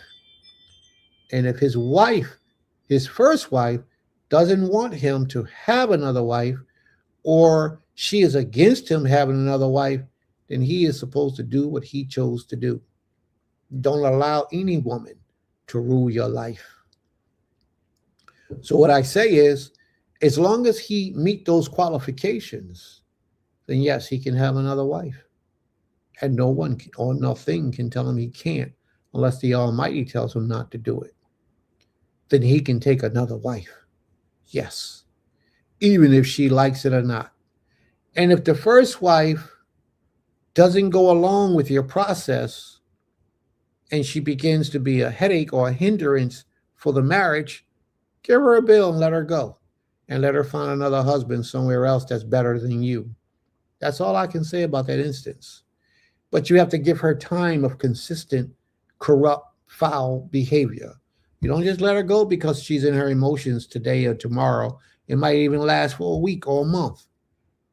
That's not when you divorce her. After you have given her opportunity after opportunity to get acclimated to this newfound life, and she refuses, then you have to let her go. And if you don't, she can do anything to you. And you don't want to put yourself in that position. You don't want to put yourself in a position for a female who is hurt or scorned or seeking revenge to harm you. So the best thing you can do is, if she doesn't accept it, she doesn't conform to that lifestyle that you presented as a husband, is almost, she can't really serve the Creator if she doesn't obey your voice and do what you said for her to do. And I know I just upset the whole house. What? What are you talking about? Let me share it with you. The Creator said to the woman that your husband is where your desires are to be. So if your desires are to be your husband is like a god to you. And most people, most females, and a lot of males don't understand that. A lot of males don't understand it. A lot of women don't understand it. But this is what the Most High himself have said should be done. To Hawa, this is what the Most High said to Hawa. Unto the woman, Genesis 3rd chapter, verse 16. He said, speaking of the Most High, I will greatly multiply thy sorrow and thy conception. In sorrow thou shalt bring forth children, and thy desire should be to thy husband, and he shall rule over you.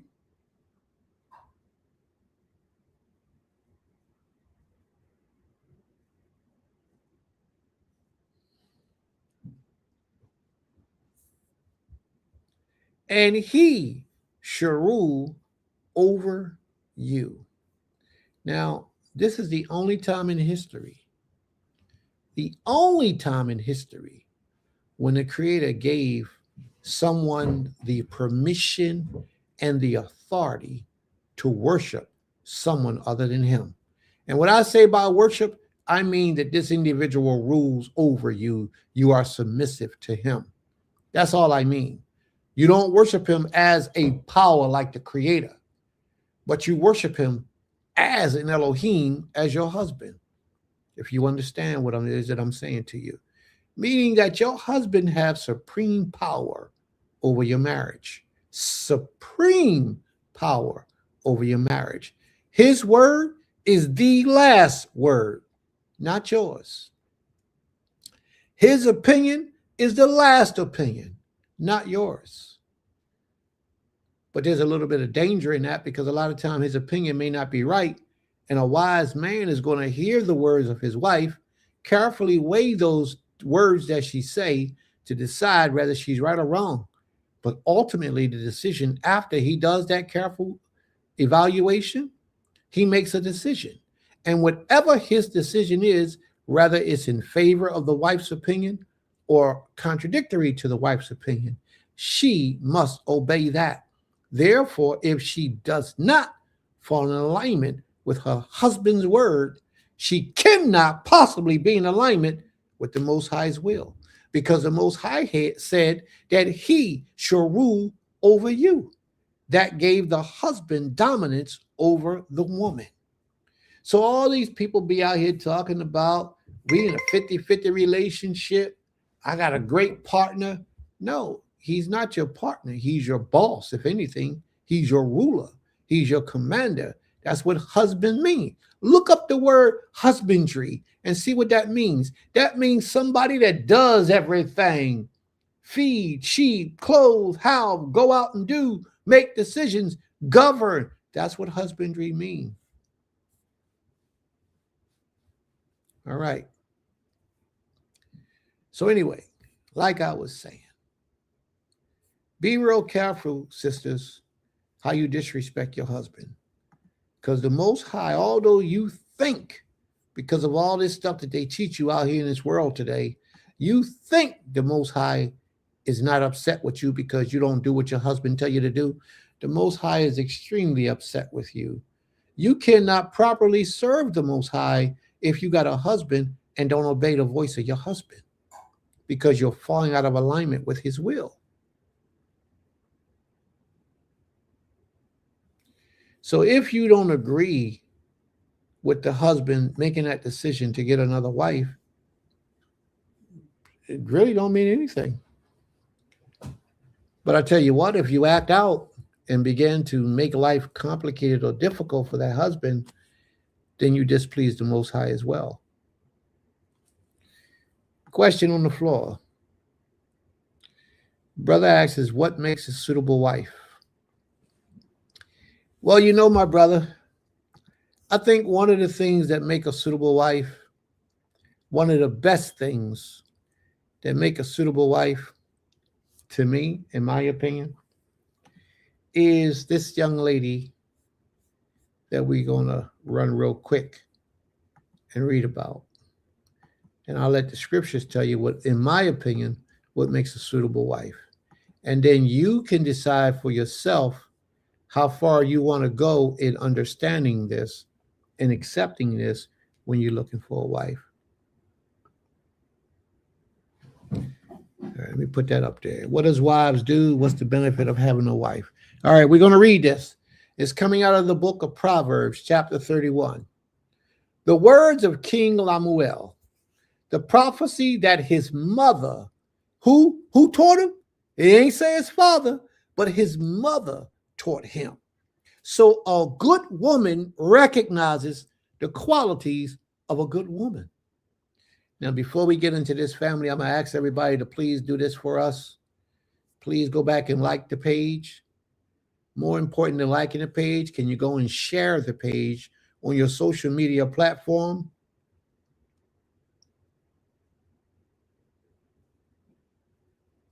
Share the page on your social media platform so others who might need this information may get it.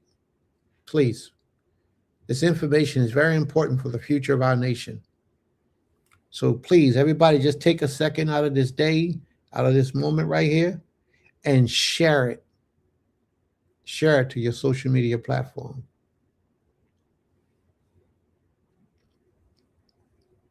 All right, let's address this issue. What do wives do? What are the benefits of having one? All right, let's read this. This is what his mother taught him. And most females we have today out here in this world were not taught by their mothers anything virtuous and righteous. Most of the mothers didn't know how to conduct themselves in a virtuous and righteous manner. Well, let's hold, bro. Let's hold on. He's saying it ain't no Proverbs 31 women. That's not true. That's far from true. Let's read. She says, "What my son, and what the son of my womb, and what the son of my vows." She acknowledged right here, before she had him, she was married. She was in a covenant. She was a wife. So that's the very first thing that she shows by example. She knows what she's saying and what she's putting down. She says, first, a woman has to be a wife in order to give her opinion on how to choose a wife. First thing she says is, give not thy strength unto women. Give not your strength unto women. You know, when a male gives his strength to a woman, and a lot of you may disagree, that's all right. I ain't got no problem with you disagreeing with me. People have been disagreeing with me all of my life. But currently I have 3 Nashim, 3 wives. I have 4 till one just recently passed away. So I have 3 currently. And I've been married to the first one that passed away like 36, 37 years. And the second one about 33, 34 years. And the third one about 7, 8 years. And the last one, the fourth one, about good 4 years now. So I would think that I'm somebody that's qualified to speak on a marriage and a wife between men and women. I would think so. The first way that a man gives his strength unto a woman, no matter what this world tells you, Prince is going to teach you the truth. And the first way that a man gives his strength to a woman that a man has to remember to never do is don't ever tell a woman, I love you. What? That's what you crazy prick. Let me tell you something, bro. The very first time that you tell a woman, I love you, what happens is you've given her a portion of your strength. Now, I never say that you shouldn't love a woman, but you should not be in love with a woman. Because when you're in love with a woman, you give a woman your strength. And Lamuel's mother, King Solomon's mother, is telling him or telling you as a man, that's not a principle that you should take. Now, you can love her if she deserves to be loved, but to be in love with her is something completely different. Something completely different. Once you give your love, look at everybody checking out the room. You can check out, then that just means you won't understand, but that's okay. Keep it going. If this ain't for you, it ain't for you. It's all right. But I'm going to tell you the truth. There's a responsibility that a man has, and that responsibility is to provide, protect, and take care of his family in every aspect of that way. And if along the way you fall in love with that female that you married, then that's just an extra addition blessing.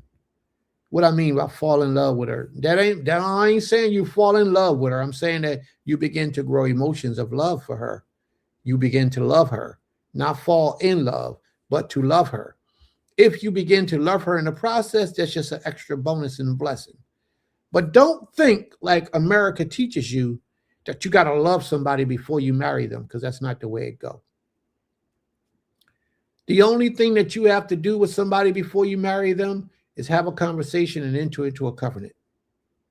Let her know what the rules are, and you understand what your responsibilities and duties are as a husband, and get married. That's why arranged marriages last so much longer than these little things we got out here today.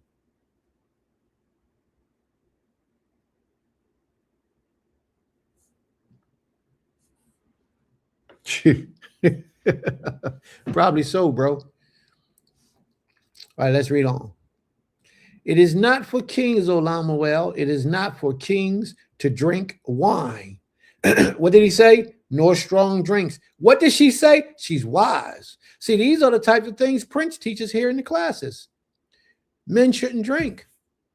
They shouldn't smoke weed. They shouldn't smoke cigarettes. It's about improving yourselves. And when you begin to do these things, it takes away from the cognitive ability that you have to function properly. And people don't think so because they love their alcohol, their liquor, all those things.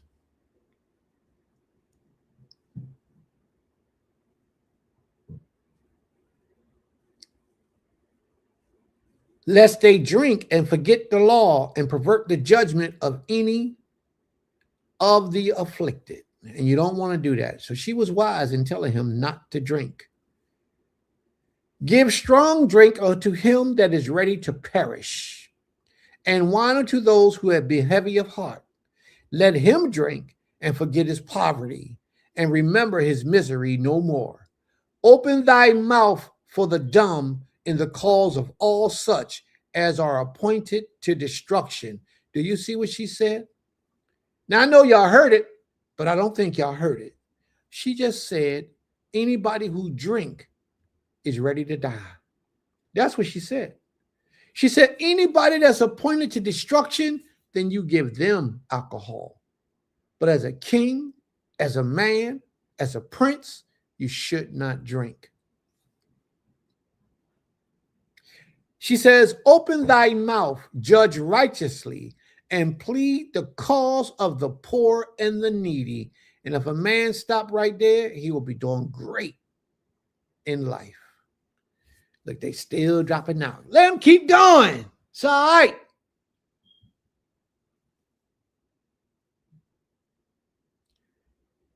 Who can find a virtuous woman? So, bro, we get into your question.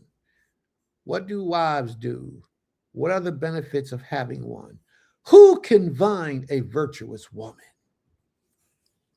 For her price is far above rubies. When you find one, you better hold on to her because they're rare.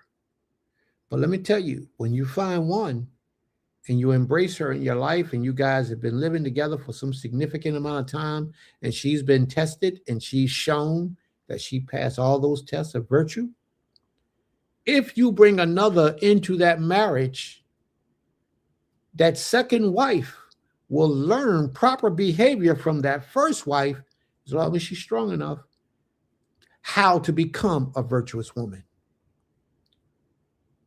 And that's a fact, because righteousness is contagious if the person is willing.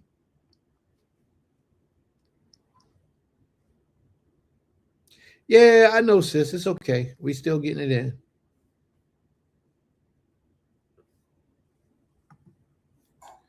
And Aim Katia, I see you, Aim. We're going to address that as soon as we're done here, Aim.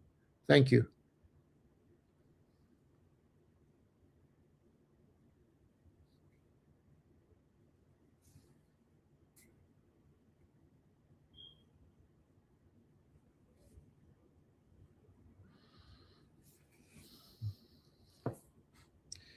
Says the price of a virtuous woman. Now, look. She says virtuous woman.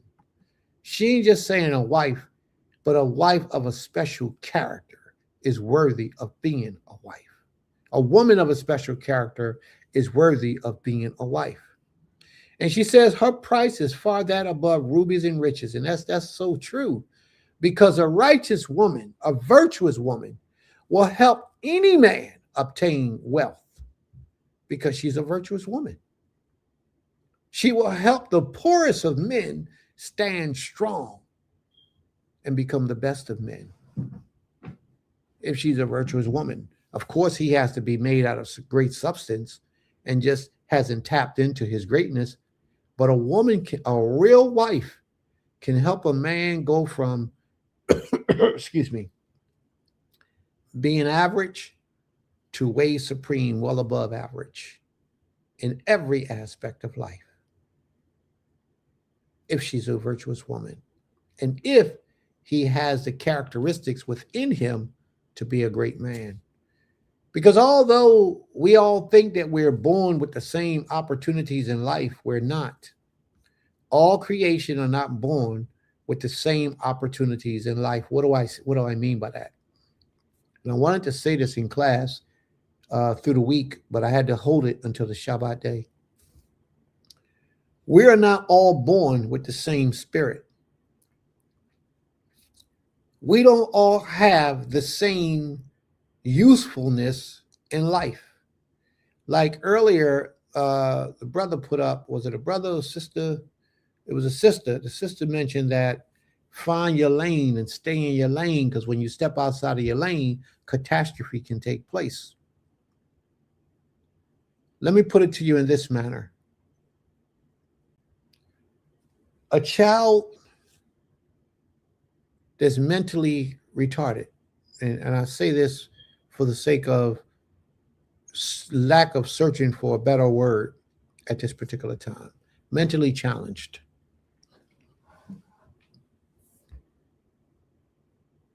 He's not mentally challenged because he doesn't want to be better. He's mentally challenged because his capability, when his mind was put together from his birth, everything that he needed to make him function properly in this life wasn't put inside of his mind.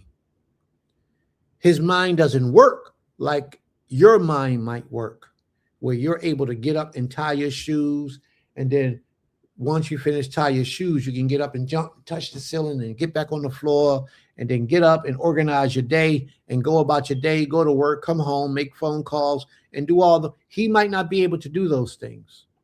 But you say, well, Prince, that's just average stuff. Well, his mind wasn't fashioned in the way that your mind was fashioned. Therefore, he's not able to do those things. Now, can a person learn that? Not if they wasn't fashioned for it. Some things he cannot learn. And we just have to accept that. It's a fact. There are certain things that a mentally challenged person cannot learn to do physically in this physical world, and emotionally, spiritually, in many ways.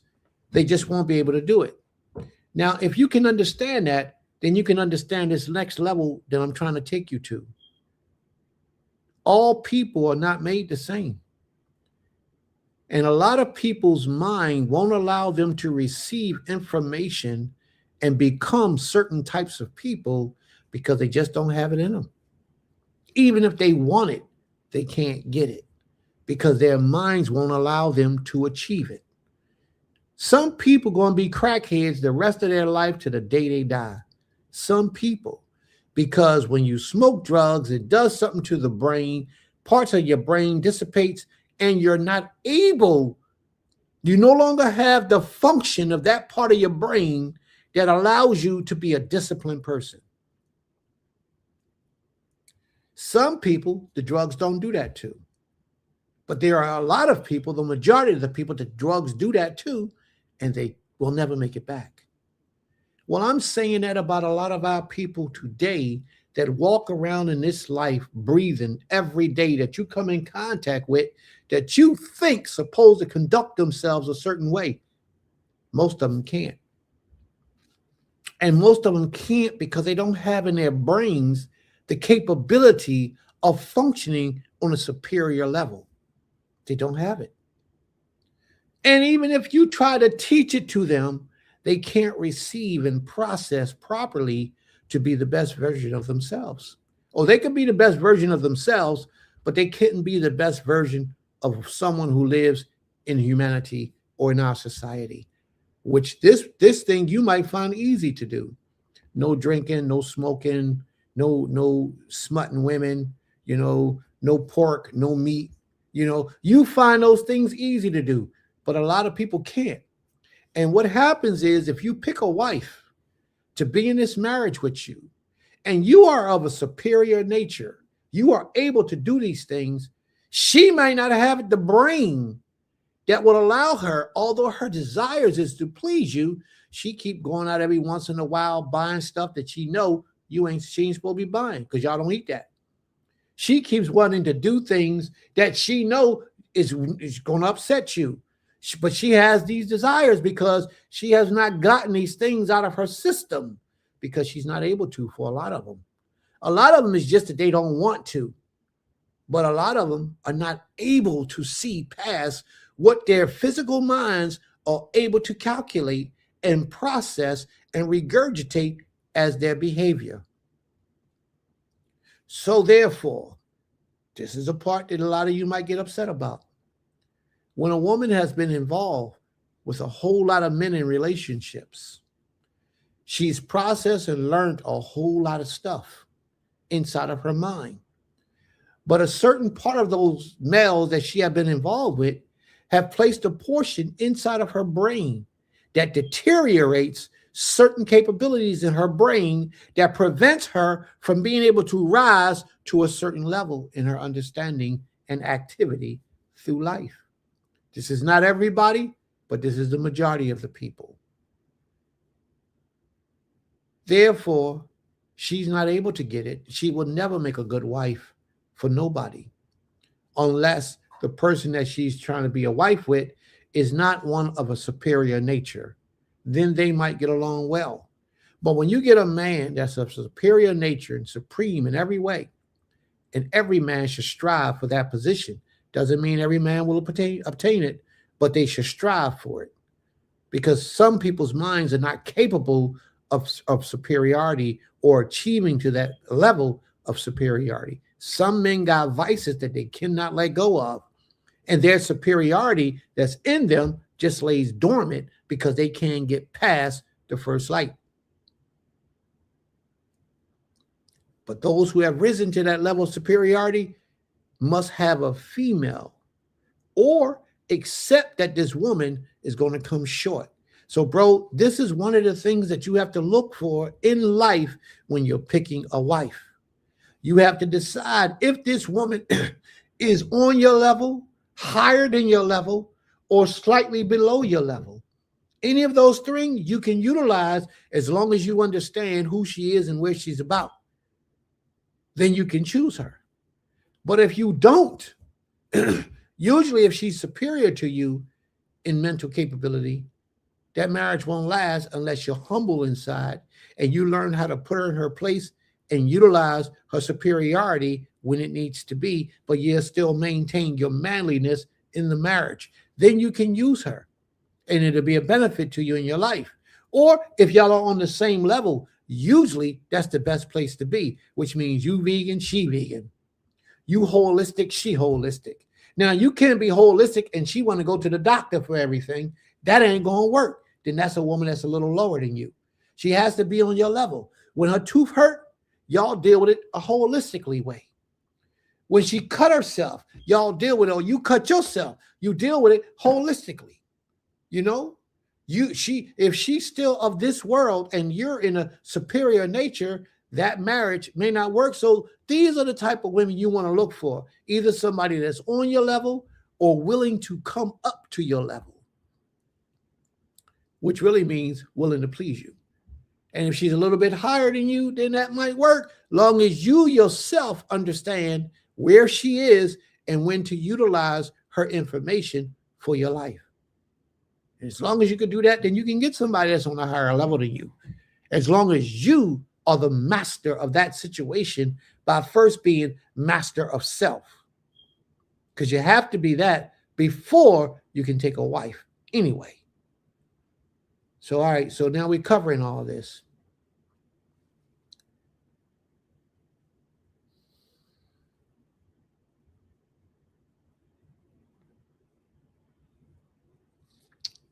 So that's just the primary or prefacial portion of a wife, of finding a wife. And Lemuel's mother tells him that her price is far above rubies. And I have to agree. Because as I said before, she could take a man, as long as he's a man first. She could take a man and help him to rise to find his. Now, if you're a male and you need a woman to do that, then you got a lot of work you need to do. But a man can find superiority in his life, and a great woman will come and take him to the next level or help him to achieve to the next level. That should be the job of a woman. Like I know a sister here, Kadasha. Sister Kadasha, she's here in the room. Well, at least she was. She probably still is. But Sister Kadasha drive trucks. Let's say she meet a man that has a trucking company. Now, with him having a trucking company, he might have some of his guys that really don't know how to drive trucks. They keep crashing, keep having accidents, keep going places where they ain't supposed to be. Well, he married her. And now she could take him to another level, by teaching his people, his workers, how to drive trucks, teach them their responsibilities with a truck, teach them how to prevent accidents, all type of things, taking that man to another level. And I pray that y'all understand what I'm saying. She would be a benefit to him to cause whatever he got going on to flourish smoothly and greatly. Don't ever think that you marry a woman and she sits home and does absolutely nothing, because all you did was marry a liability. Every woman that you have in your life should be married for purpose, because she serves a purpose in your life. And if you got a wife that serves no purpose in your life, you got a liability, and we don't want liabilities. The only liability we have is the nation of Israel. But other than that, if you got a wife, she should be working to bring benefit to your life and to the life of our family, period. Now, I'm not saying she got to go out the home to work, but she got to be in the home working, doing whatever she needs to do to benefit the family so the family prospers. That's a wife. Anything outside of that is not a wife, it's a liability. Camouflage is a wife.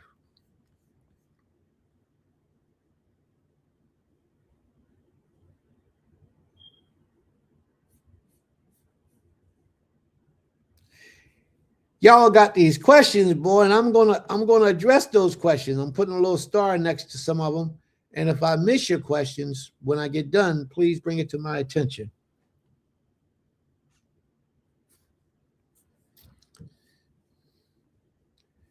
The heart of her husband does safely trust in her, so that he shall have no need of spoil. Now, that is a very powerful verse there. The heart of her husband safely trusts in her. As a man, you should never trust no woman completely.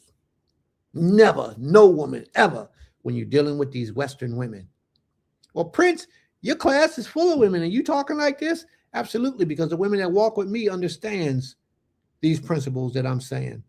If they don't, we can have those conversations too.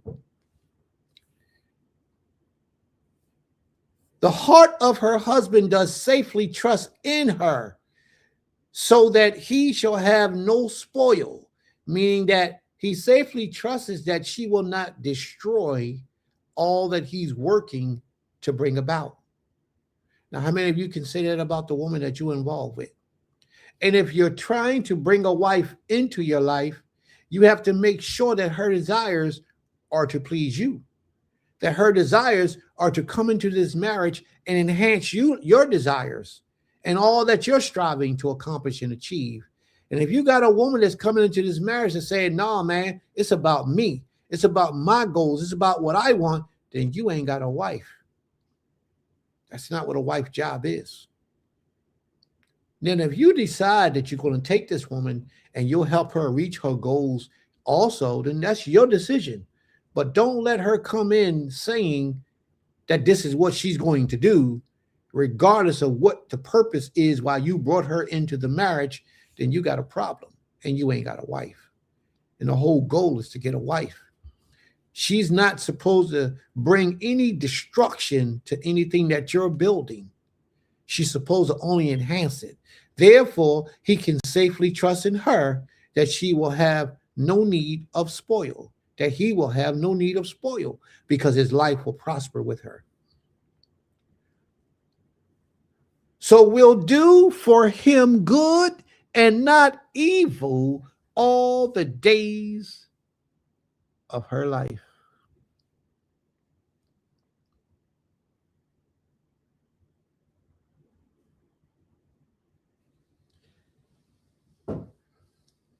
That she will do him good and not evil all the days of her life.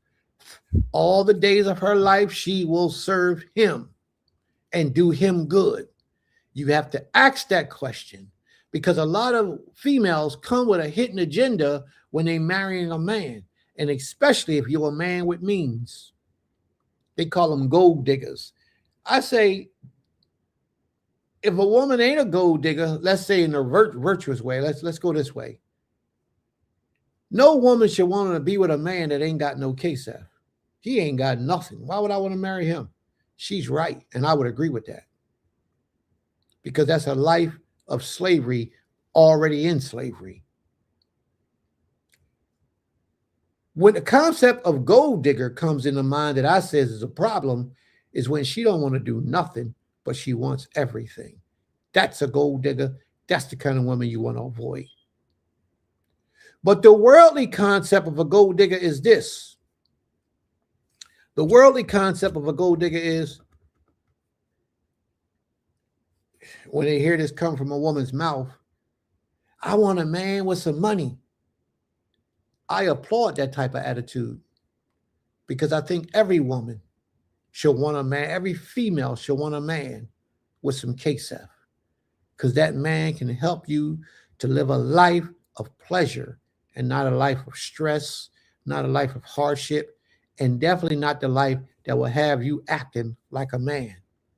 When you marry a man with KSF, you can be in your feminine gender always. You can be the most feminist that you're able to be. But when you got to get up and go to work somewhere and do things outside of the home and make decisions for the home and all those type of areas, that brings about a masculine gender in you, a masculine spirit. What woman wants to live like a man? What woman want to walk around with masculine energy all the time? Think about it. Ask those women on the page that you know that's not working how they live their lives. They may think they're feminine, but in reality, the decisions that they have to make, the judgments that they have to do, the places where they got to go, they got to be up in men's faces. They got to take orders and instructions from men. They shouldn't be taking the orders and instructions from nobody but you, their husband. So you have to find a woman that's willing to be like that, to do that and fit in that position. I ain't got no problem with a woman saying, I need a man or a husband that got some money, because he should have money. And if a male is looking for a wife, he shouldn't be looking for a wife until he has some KSF. If he ain't got no KSF, then the first thing he should be looking for is some KSF, not a wife. And if he's still living with his mama, he's still living with his daddy, he's still living with his homie, he shouldn't be looking for no wife. He shouldn't even have what they call a girlfriend. He shouldn't be involving himself with a female at all.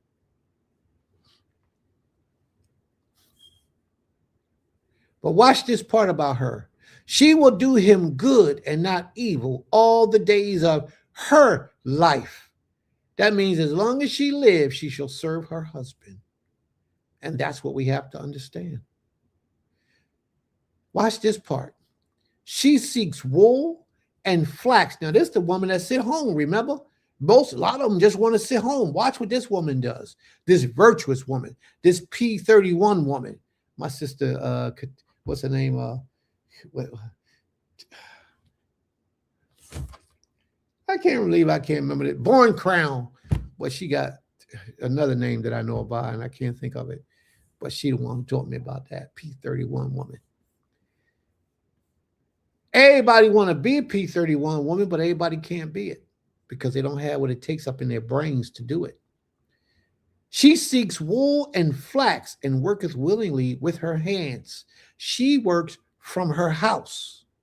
Her husband provided a place to her. No, that ain't her name. Her husband provided a place for her to work, a place for her to get set up and to do in their household under his dominion, and she found a way to make it flourish. What did she do? She seek wool and flax and worketh willingly with her hands. She makes it happen. She is like the merchant's ship. She bringeth her food from afar. She rises also while it is yet night. She gets up while it's dark outside. What time you get up and you talk about you want a husband? What skills do you have and you talk about you want a husband, bro? So when you looking, bro, you got to look for these types of people who have qualities and skills. People who want to do something great in life and want to be something great. And yet at the same time, humble and want to be in their masculine gender. And then you got to look, if she always wearing pants, that's something to think about. How masculine do she really want to be? And she always wearing pants. I don't think I ever seen Sister Higdalia with pants on. I don't think I ever. And I don't know if she wear pants or not, but I doubt it because she's feminine. That's just Sister Higdalia I'm talking about. She probably don't even wear tights underneath of her skirts. I would doubt it. She's completely feminine that I know of. And my brother Kezu is here. That's his wife. If he knows this and he speak on it, then I'll say, all right, I thought she did. But in my opinion, I ain't never seen it with no pants on. Never. Pants brings about a certain masculine energy to a female. It does.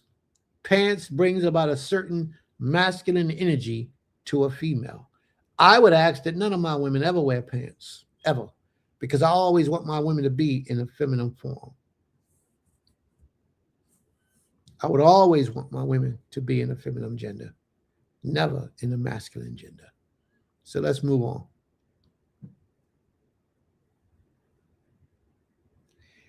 Yeah, I think women need pants too, for jogging, for when it's cold outside, for extra exercises, but they can wear those pants underneath of their skirt. What I'm speaking of, bro, is that she should never display pants to the world. It should never be broadcast to the world that she has on pants. Like Sister Higdalia, I wouldn't be upset if I spoke about her, so I'm gonna use her example. I wouldn't be upset if she wore tights underneath her skirt, as long as you can't see those tights. Then I would never question it. You know what I mean? I have no problem with women wearing what they wear underneath of their dress or their skirts or whatever they do for warmth or for the exercise or for protection. If they're working out, if they're running, they're training, learning martial arts, things of that nature, sure. But don't let me see it. Don't let any man see them, because pants usually brings about a certain type of masculinity. But when you put a skirt over top of it, it nulls all that masculine energy and it brings you back to your feminine form. All right. So anyway, that's just my opinion. I could be wrong. And if a husband don't stand up, then I don't know nothing, because I only see it on certain occasions. So I might be, it is what it is. But I've never seen her with pants on, and I couldn't even imagine her with pants on. My mind wouldn't allow me to run in that direction, because every time she presents herself that I see, even if I don't physically see her, just to hear her, she always presents herself in a feminine gender. I have never seen her even if she is contradictory to what it is that I say or what it is that I think, she still finds a way to present it in righteousness as a woman should.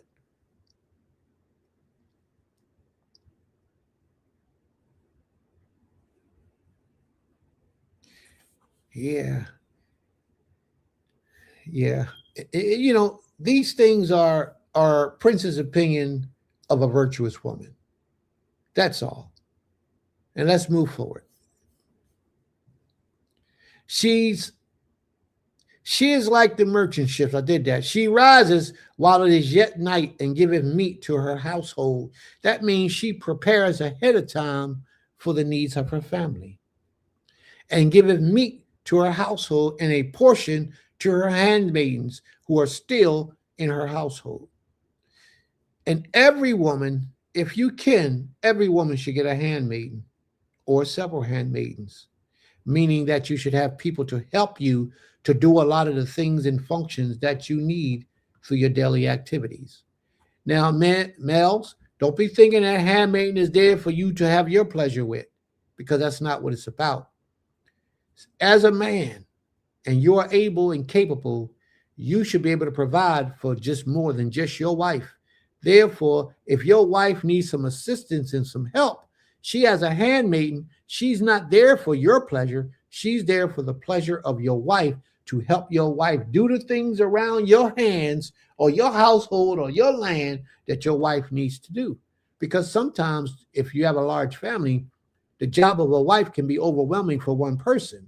And then if you got a sister in Israel who is less fortunate and doesn't have a husband and their family is on hard times, she might be willing to come in to serve your wife in the capacity of a handmaiden. And that's a very real fact. In Israel, we did that all the time in the ancient days. For Sarah had a handmaiden. One of them name was Hagar. Hagar was there to service Sarah. And when Sarah said, hey, how about I give you to my husband? Abraham was like, huh? What? He wasn't already thinking and moving and trying to get up on her. That's not the way it go. We got to learn our true purpose in this thing. And it ain't to be trying to run around and backdoor the help. It's not about that. And since some women are only good for being helpmates, it's not a wife, but a helper to another woman.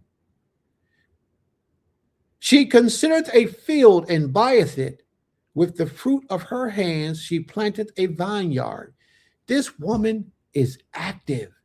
These are the things you should be looking for when you're looking for a wife. She considers a field. She takes his money and whatever money she raised from all the things that she did, the activities that she did, and she buys some additional land.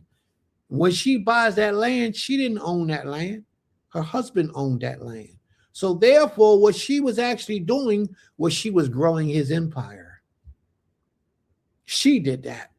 What I say, a woman should take you to the next level, she just expanded his compound and took him to another level. That's what she did. And these are the type of characteristics and traits you look for in a female who's talking about, I want to be your wife. If you want to be my wife, I'm going to tell you, it's a whole lot to it.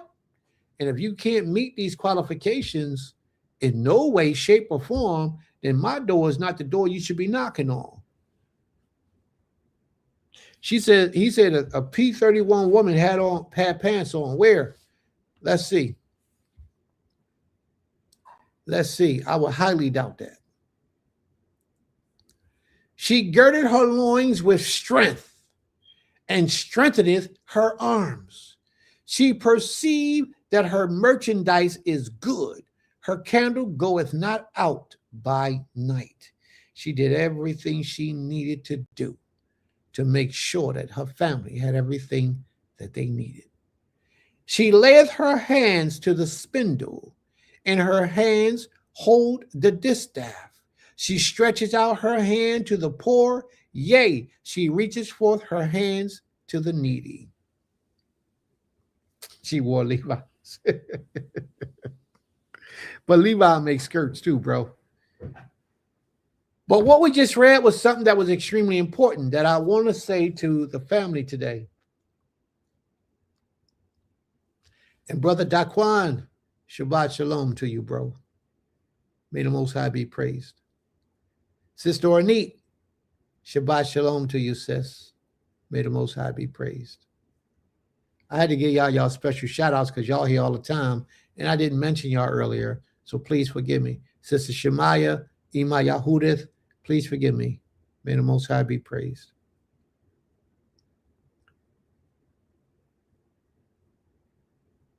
Verse 20, she stretches out her hand to the poor, yea, she reaches forth her hands to the needy.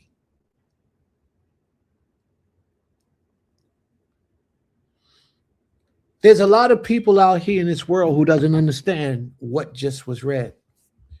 So I'm going to break it down to you in a way that hopefully, Creator willing, you'll be able to understand.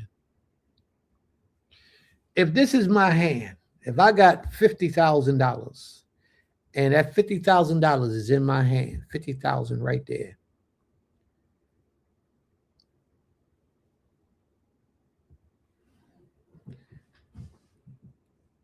The only way that I can get more money in that hand is if I do what?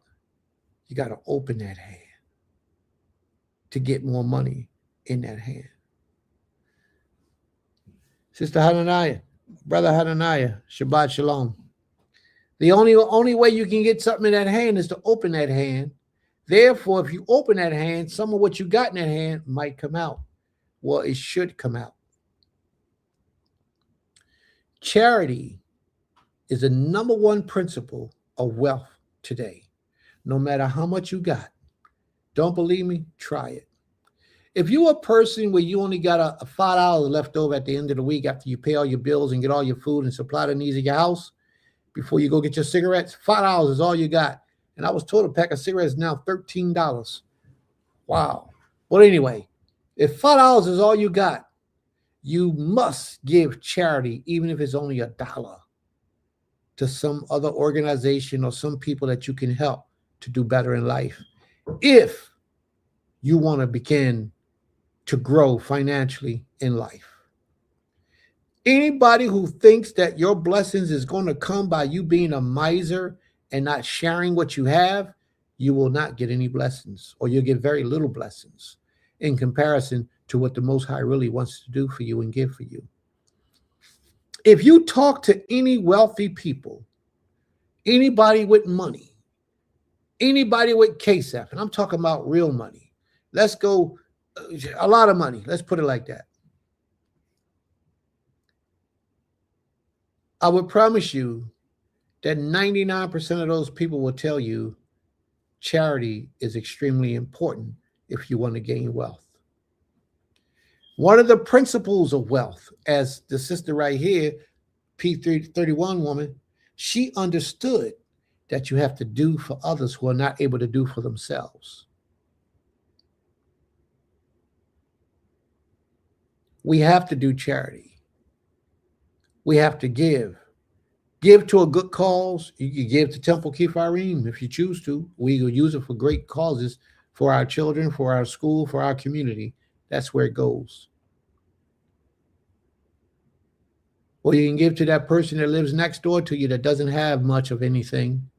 You can help them children get some clothes. You can feed some of those children around the block, down the street, around the corner. You can do all types of charity, but you must do charity. To be a servant of the Most High, as a child of the Most High, you must do charity. If you don't, there's no way that you can walk in proper alignment with the Most High's will, ever. So while you're looking for a wife, always remember to search for a woman who's kind-hearted, who doesn't have a problem sharing. I remember I was married to a woman one time, and the woman's husband got locked up. He got incarcerated for something he did. And my at-to-be time wife received a phone call, and her girlfriend, I mean, they was like homie road dog girlfriends. I mean, like y'all call each other sisters, keys to each other's houses, all that type stuff. Her girlfriend called her and said, hey, Keithia, yeah, I called her by name, Keithia. She says, my husband just got locked up, and I think it was only $1,700 that she needed to pay his bail so he can get out. That was an emergency. In my mind, she needed that money. And that's your girl. So let that, as that being your girl, you should be willing to give your girl, your sister, the very last that you have.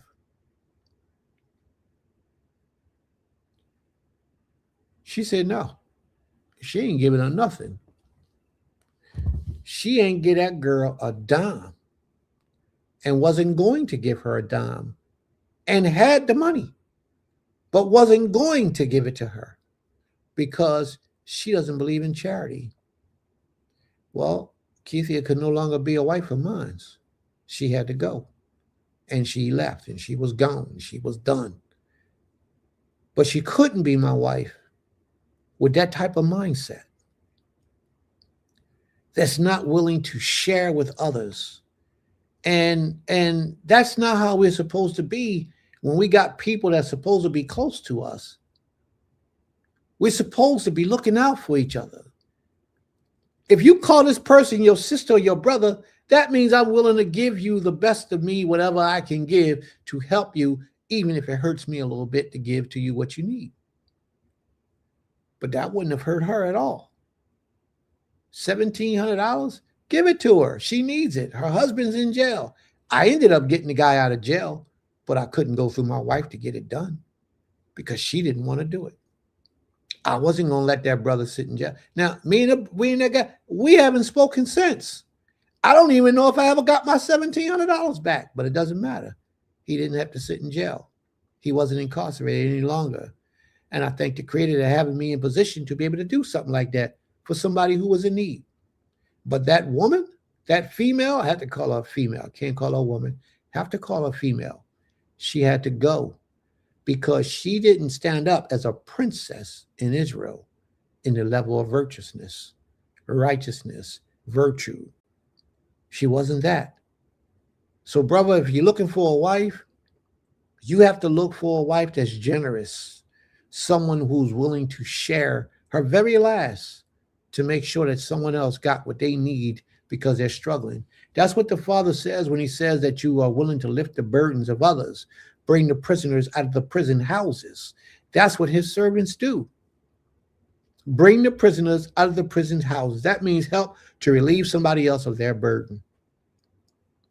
Help to make somebody else's life a benefit or a pleasure or a blessing. And you don't have to get nothing from it. They don't even have to know you did it. It just has to be done. That's how you obtain riches and wealth from the Creator. This P31 woman knew and understood that. So therefore, she gave out. She gave to the needy. She stretched out her hands to the poor. Yea, she reached forth her hands to the needy. She helped. And that is the key value to wealth and riches in this life that we live in today. I don't care how much money you make. Whatever it is, always share a portion of that with somebody less fortunate or somebody you know that's going to put it to good work like we do. We put it to good work. A lot of the children can't pay tuition. There's certain people that's sitting in this audience today that sends in a certain amount of money every month to make sure that their tuition get paid. They don't know what they're doing with it, but they're utilizing that so that we can keep on doing what we're doing to service the needs of the people. And we are grateful. I wish I could call their names out, but they don't want to be called out. So therefore, I just keep it between us. But know that you have people in life that understand the need of giving. And these people are not wealthy people, but they understand that I got this one brother, and you know who you are. He donates, his donation comes in different sizes. It could be $200-$300 up to the largest I've seen was a $1,500 one time. But what this one brother does is every time he donates, what he does is he writes where this money came from. And he sent one donation. I had to go, yo, bro, you sure you sent it to the right place? You sure you sent it to the right place? He said, yeah, Prince. What I did was each job that I do, I write on the bottom of the donation where it came from. It was a beautiful thing, man. Touched my heart, and we greatly appreciate it. He didn't know how bad in the hole we was, that we needed that money so we could keep teaching these children. He didn't know that, but the Most High knew. And his donation was right on time. It helped to pay teachers and staff for that month. It helped. And it's very important because we are self-sufficient. If we don't get it, then the children won't get it. The staff won't get it. And the school would have to shut down and close up. And then everybody had to go back to public school and get taught by the white man. So we don't do that.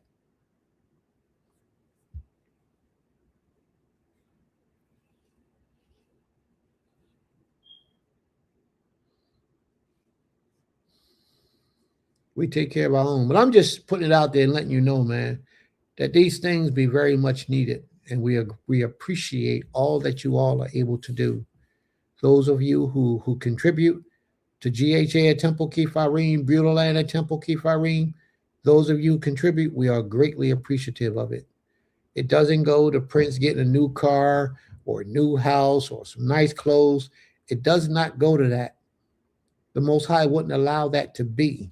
The Most High would deal with me for those injustice things. It goes to the people, the community, the land, the school, and everything that we do down there. That's where that money goes, that KSF. Not me.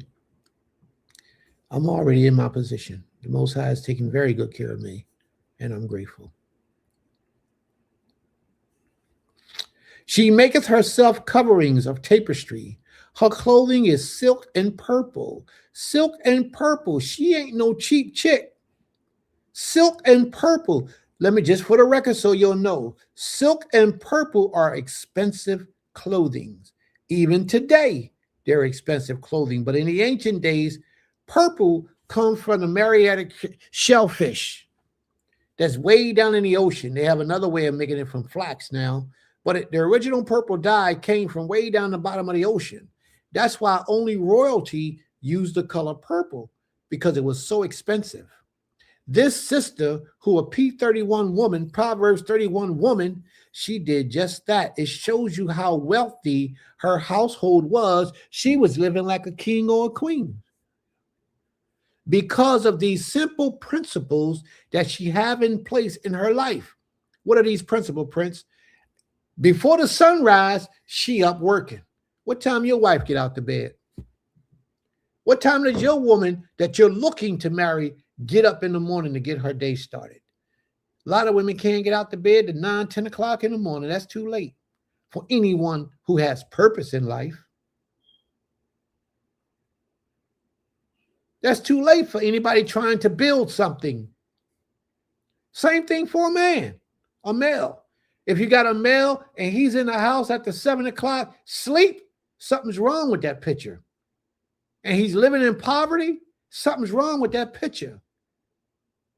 Unless he worked the night before all night and just got home to get in the bed, then that's a different story. But the only way we're going to change our condition is by changing our habits. And this woman has some great habits in life. Great habits. She was up before the sun rose to take care of the needs of her household. She was up while it was still night, preparing for that day that was coming in just a few hours. Those are some of the characteristics and traits of a good woman. And you want to look for that when you're trying to pick a wife.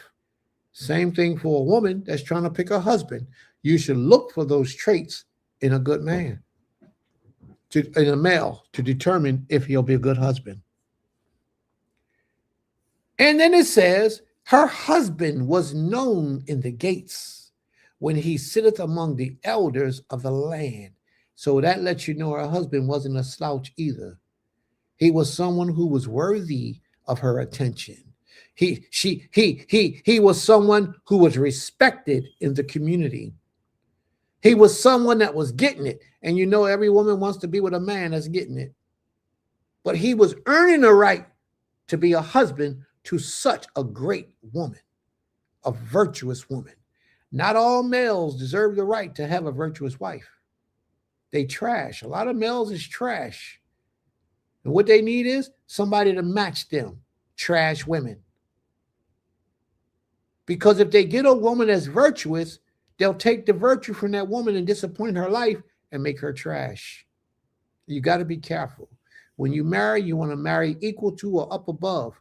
Now, if you're a man, you can marry a little below yourself, but the standards have to be where you can work with them to bring her up to your level as a woman. You have to marry somebody that's better than you, doing better than you, that's greater than you. Their standards are at your level or higher, as long as you're a great woman.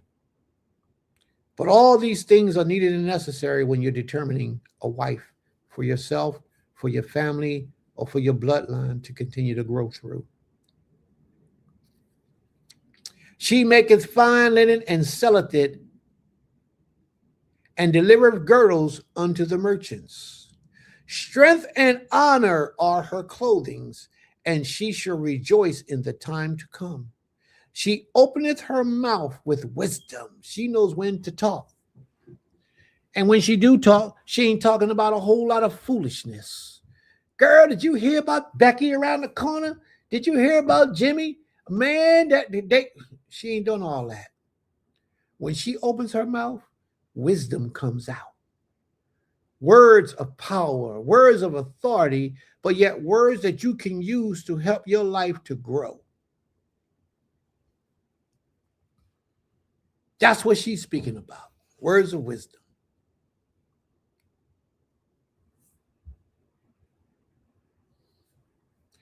Wisdom is in her tongue, and on her tongue is the laws of kindness. She's in her femininity 1000% of the time. Beautiful woman. And somebody said we can't find women like that today, but you can. What happens is you might not like the way she looked. You might not like the cover that she comes in. And therefore, when you don't like the cover, you dismiss it. Not one time did it talk about how pretty this girl was. Not one time. And that's where a lot of us make mistakes. And a lot of times, a P31 woman has lived a life outside of being a P31 woman and made a lot of mistakes and might come with a little baggage. But yet, she's a P31 woman. She knows how to do it. But you don't give her the opportunity because your expectations of a woman, she might not have no baggage in your expectation. She might look like a model off of Ebony magazine. Those are the things that's first important to you when you think about a P31 woman. She doesn't have to look perfect. Did anything say how beautiful she was in her physical appearance? No. But it named the quality of her spirit, the essence of her soul. It talked about all those things. Not once did it talk about her hair drapes to the floor and it's all natural. Her skin is lightly colored in caramel and cream and the structure looks so delicate. No, didn't talk about that. And the reason why I didn't talk about that is because none of those things are important. She could be beat in the face. She could be hurting in the face. She could be bad in the face. She could just be all right in the face. None of that matters when you're talking about the essence of a woman. That woman that you sacrificed that was just all right in the face has helped you because she served purpose in your life that took you to a completely another level.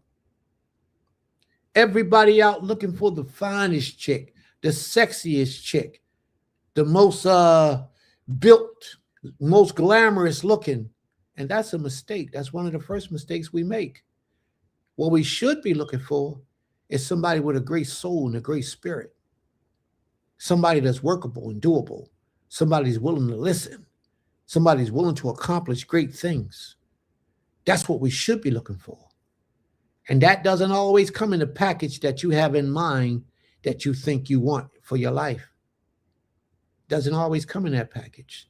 Sometimes she might be a little dark skinned. She might even be a little heavy. She might be out of shape. But yet you working out all the time. Then maybe that's a good match because you can help her to get in shape if she brings all that other value. Because with all that other value, not too many women are going to bring it. So when the people say there ain't no P31 women out here, there's a lot of P31 women out here, but you won't give them a chance because they don't meet the package that you have in your mind for what that you want. I want her to look good. I want her physical appearance to match her personality and spirit. It don't work that way all the time. And it will match. It's just not going to match the way that you want it to match. Because she's going to take care of herself. And she's going to look like a boss chick. What I mean by a boss chick, I don't mean somebody running the show. I mean somebody that's in control of her life. That's what I mean. Yeah, she's wearing silk and purple. Absolutely, she look like a boss chick. But the peasants are not wearing silk and purple. Only the bosses are. She openeth her mouth with wisdom, and her tongue is the law of kindness. She looketh well to the ways of her household, and eateth not the bread of idleness, meaning that she ain't on Facebook, Instagram, and Netflix all the time. That's eating the bread of idleness. You know, the majority of the time that somebody should be on those things is when they ain't got their mind focused on learning, bettering themselves, and improving and working around their household. For a lot of us, it's the reverse. As soon as we wake up in the morning, we on Facebook, we on Instagram, we on social media, doing all types of things that ain't got nothing to do with bettering your family and your household. A P31 woman is when she's given an assignment to do it, she's on it until she masters it. And then can bring back the results and say, hey, this is how I provide for my family. She ain't sleep 10, 11 o'clock in the morning, 9, 8 o'clock in the morning. She was up before the sun got up to handle her business. You know what's up? And same thing with the men, the males. If you got a male that's in the bed all those time hours, something's wrong with that equation. But let me tell you this. When you get up early in the morning and get your day started, the day is longer. It lasts longer. But when you lay in the bed to 9, 10, 11 o'clock and they want to get up and start, you's a bum. Prince just going to tell you, you a bum. Why are you a bum? Because you're not living to your fullest potential. You are one of those who take the time of idleness. You eat the bread of idleness, meaning that you waste a lot of your time when you could be doing some valuable things to produce and contribute to your life and your family a lot better, but you up there sleep. Or you on Facebook, social media, 2 and 3 hours a day doing what? Posting, trying to give somebody a look of your life that you don't even have. Showing your body, all your sexiness, your weave and your hair and your eyelashes that look like that, that's real long, look like that. You want the world to see those things. So what? So you can get a man. Well, you already got a man. So why are you showing the world all that stuff? It's ridiculous. And if you ain't got a man, the only thing you're going to attract is the scum. A male, not a man. I look through Facebook and I see these pictures of some of these women up here on these pages. And sometimes I contact them and say, yo, sis, you know that ain't right. You are totally out of order. Sometimes I contact them and say those things. Most of the time I just skim on past it, mind my business and keep it moving. And I don't understand for the life of me why everybody got to have a butt in the camera. Why they all got to take picture from the and show their butt in the picture. Why is that? Their breasts is all hanging out. One who's been endowed with the breast, she got a cleavage, breast all out the top of the shirt. And some of these sisters call themselves righteous. Some of them even have the title named princess on their page. Why is that? What are you a princess of? Harlotry? This is ridiculous. How far we've fallen from righteousness today. It's ridiculous. But this is not who we are supposed to be. Part of the problem is that we don't have leadership out here talking against these things. A lot of the leadership out here is in your inbox. Hey, what's up, shorty? They have no good intentions for you. They're not trying to help you to be the best version of yourself. They're not trying to teach you how to come down off those pages from exposing yourself to the world. They're not trying to teach you virtue, discipline, righteousness, and how to get ahead in life. All they want to do is smash. But yet they sit and guide and govern people. And this is ridiculous. Everybody looking to bring another wife in so they can have an excuse of having sex with somebody. They just had 3 wives just last year, and they ain't got none of them today. They got 5 more. And every year is on. And then you can look back and you say, well, dag, bro, how many wives you had? It's been 10 years. How many wives you had? 8, 9, some of them 10 even. How many you got now? 3 more, 4 more. And I ain't got none of them before. She didn't do this. She wasn't no good. Everybody to blame except you. You ain't never to blame. You are unrighteous brother and you don't even realize it.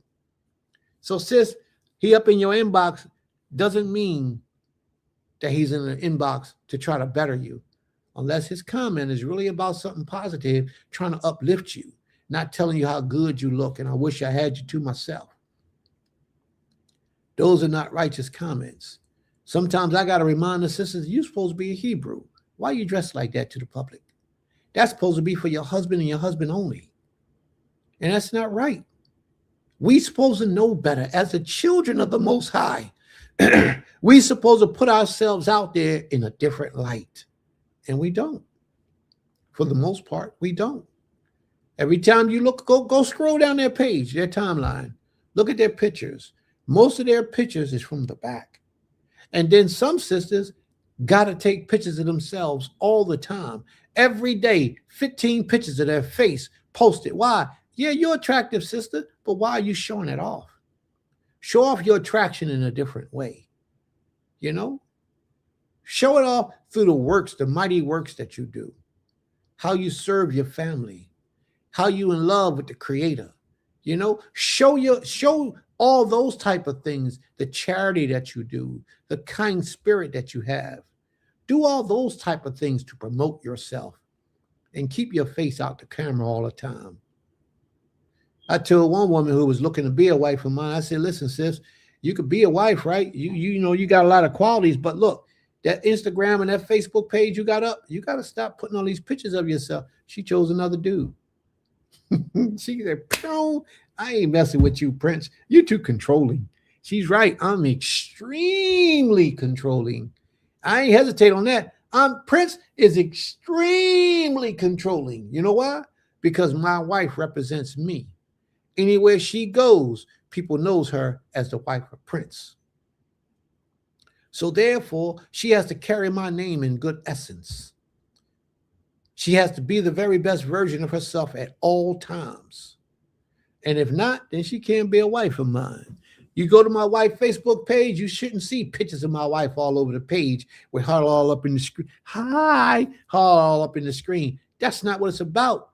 It should be about things that's going to motivate you, things that's going to help you to get ahead in life, the achievements that she's done in life, what she's doing to maintain this household and this family. Those are the type of things you should be singing. Not her rear end, her backside, or her breastises. And part of the problem is that a lot of these males don't know how to control their relationships. These women are really running the households, the whole household. And he has no final word on anything because it ain't his house. It's her house. And he come to live with her in her house. Another mistake a lot of males do. Something that should not be done. You never move into the house of a woman unless you own that house and your name is on that deed and you paid those bills. Then you can move into that house where she lives. But other than that, if she had that house before you met her and she ain't willing to put you as ownership of that house, don't move into that house. It will degrade you as a man. It will definitely degrade you as a man.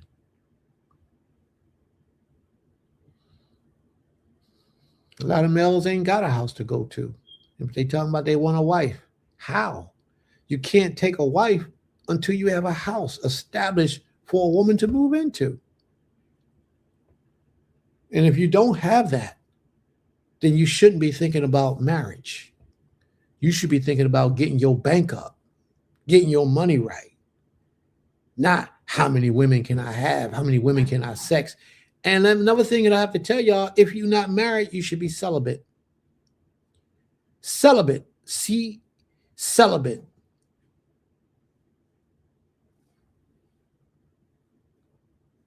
If you're not married, male or female, you should be celibate. You should not be having intercourse with anyone.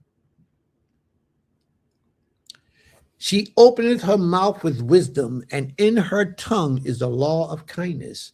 She looketh well to the ways of her household, and eateth not the bread of idleness. Her children arise up and call her blessed. Do you know most of our children stand up right now and cuss us out? Most of our children right now rise up and can't even have nothing good to say about us, nothing. And it's not because we don't give them their way. We're not doing our job as parents, as men and as women who serve the Most High today. Now, if you standing on your principles and you're serving the Creator and your children are out of order, disrespectful, that's one thing. But the majority of these children are smarter than the parents.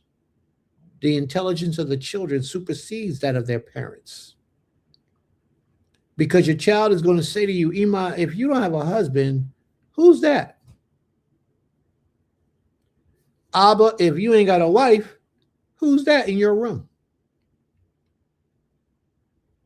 There are certain places that should be prohibited for people that you're not intimate with to lay their eyes on. Like your girlfriend shouldn't be in a room where you share with your husband. She shouldn't be in that room. And your homie shouldn't be in a room that you share with your wife, being the place where you do intimacy. So the children were more intelligent than you by asking you, who's that? They should be reminding you of this law, that you should have to return back to the ways of the Almighty. And who is that? A lot of us don't care. I'm the parent. Shut up and go mind your business. But your children, the Most High just utilized them to cause you to see your error and your sin. But you take and hold rank on them and tell them what to do because you pay the bills.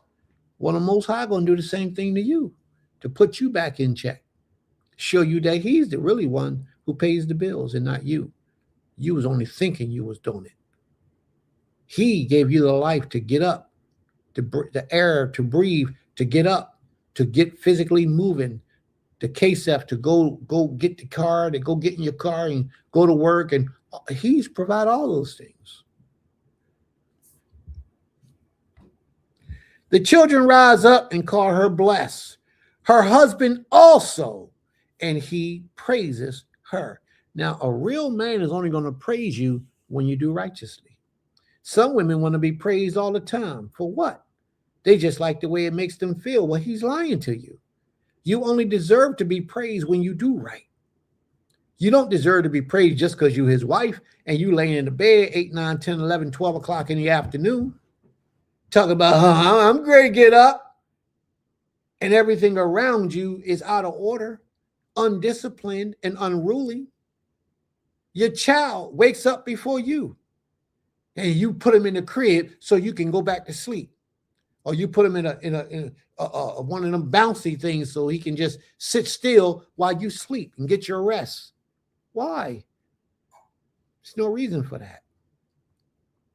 You're a poor mother or a poor father if you're doing that to your child. But you won't think so. I'm the best. I got it going on. My child taken care of.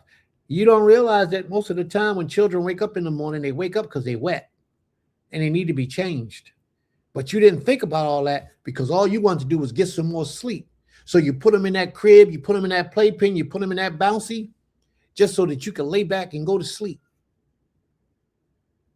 And he bouncing around, poop all over the place, all squashing in his poop because his mother or his father didn't want to do the proper thing and get up before him and prepare the household for him to get up. He wakes up before the mother, before the father. He wakes up first. And he all over the place, running around the house, getting into all kind of stuff because you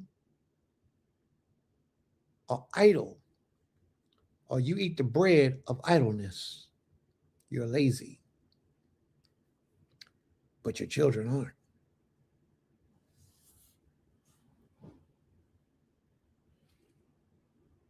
Yeah, they 2 and 3 years old, still in diapers. He's absolutely right.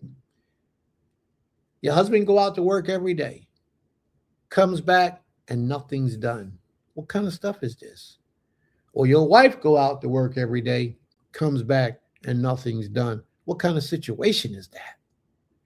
It's foolishness. But we got people living in that reality even today. We have people living, and that's their reality even today. But it's something that we just read. Her husband also calls her blessed, and he praises her. In order for your husband to call you blessed, you have to display certain type of qualities and characteristics and traits in order for him to reward you with such a compliment. A lot of people don't see their blessings. The simple fact that she was able to lay on that floor, on that bed, on that chair, or wherever she was sleeping in that car for so long without having to get up was a blessing within itself. It was a blessing within itself. But she didn't see that. All she did was complain. I don't have enough time to get my rest. I don't have enough time to get my sleep. I'm tired. I do too much around here. Let me get some sleep. And take that little boy and strap him up somewhere. Take that little girl and strap her up somewhere, and don't want to be bothered with them until they feel like getting up. So why would your husband call you blessed? Why would your husband praise you for doing the minimum work that you're required to do as a wife, and especially a wife with children? You want to get praised by your husband? You want to get blessed by your husband? Do your job and do it well. He shouldn't have to say anything to you ever. Not one word should he have to utter out of his mouth about how you're doing your job, ever. Then he'll praise you. Then he'll bless you. And you know what I know about real men? When a real man recognizes the duties of his wife as being fulfilled, that she's handling her business, he rewards her with gifts. He shower her with blessings and praises. I know that. She don't have to ask. She don't have to wonder. He'll let her know just by how he deals with her.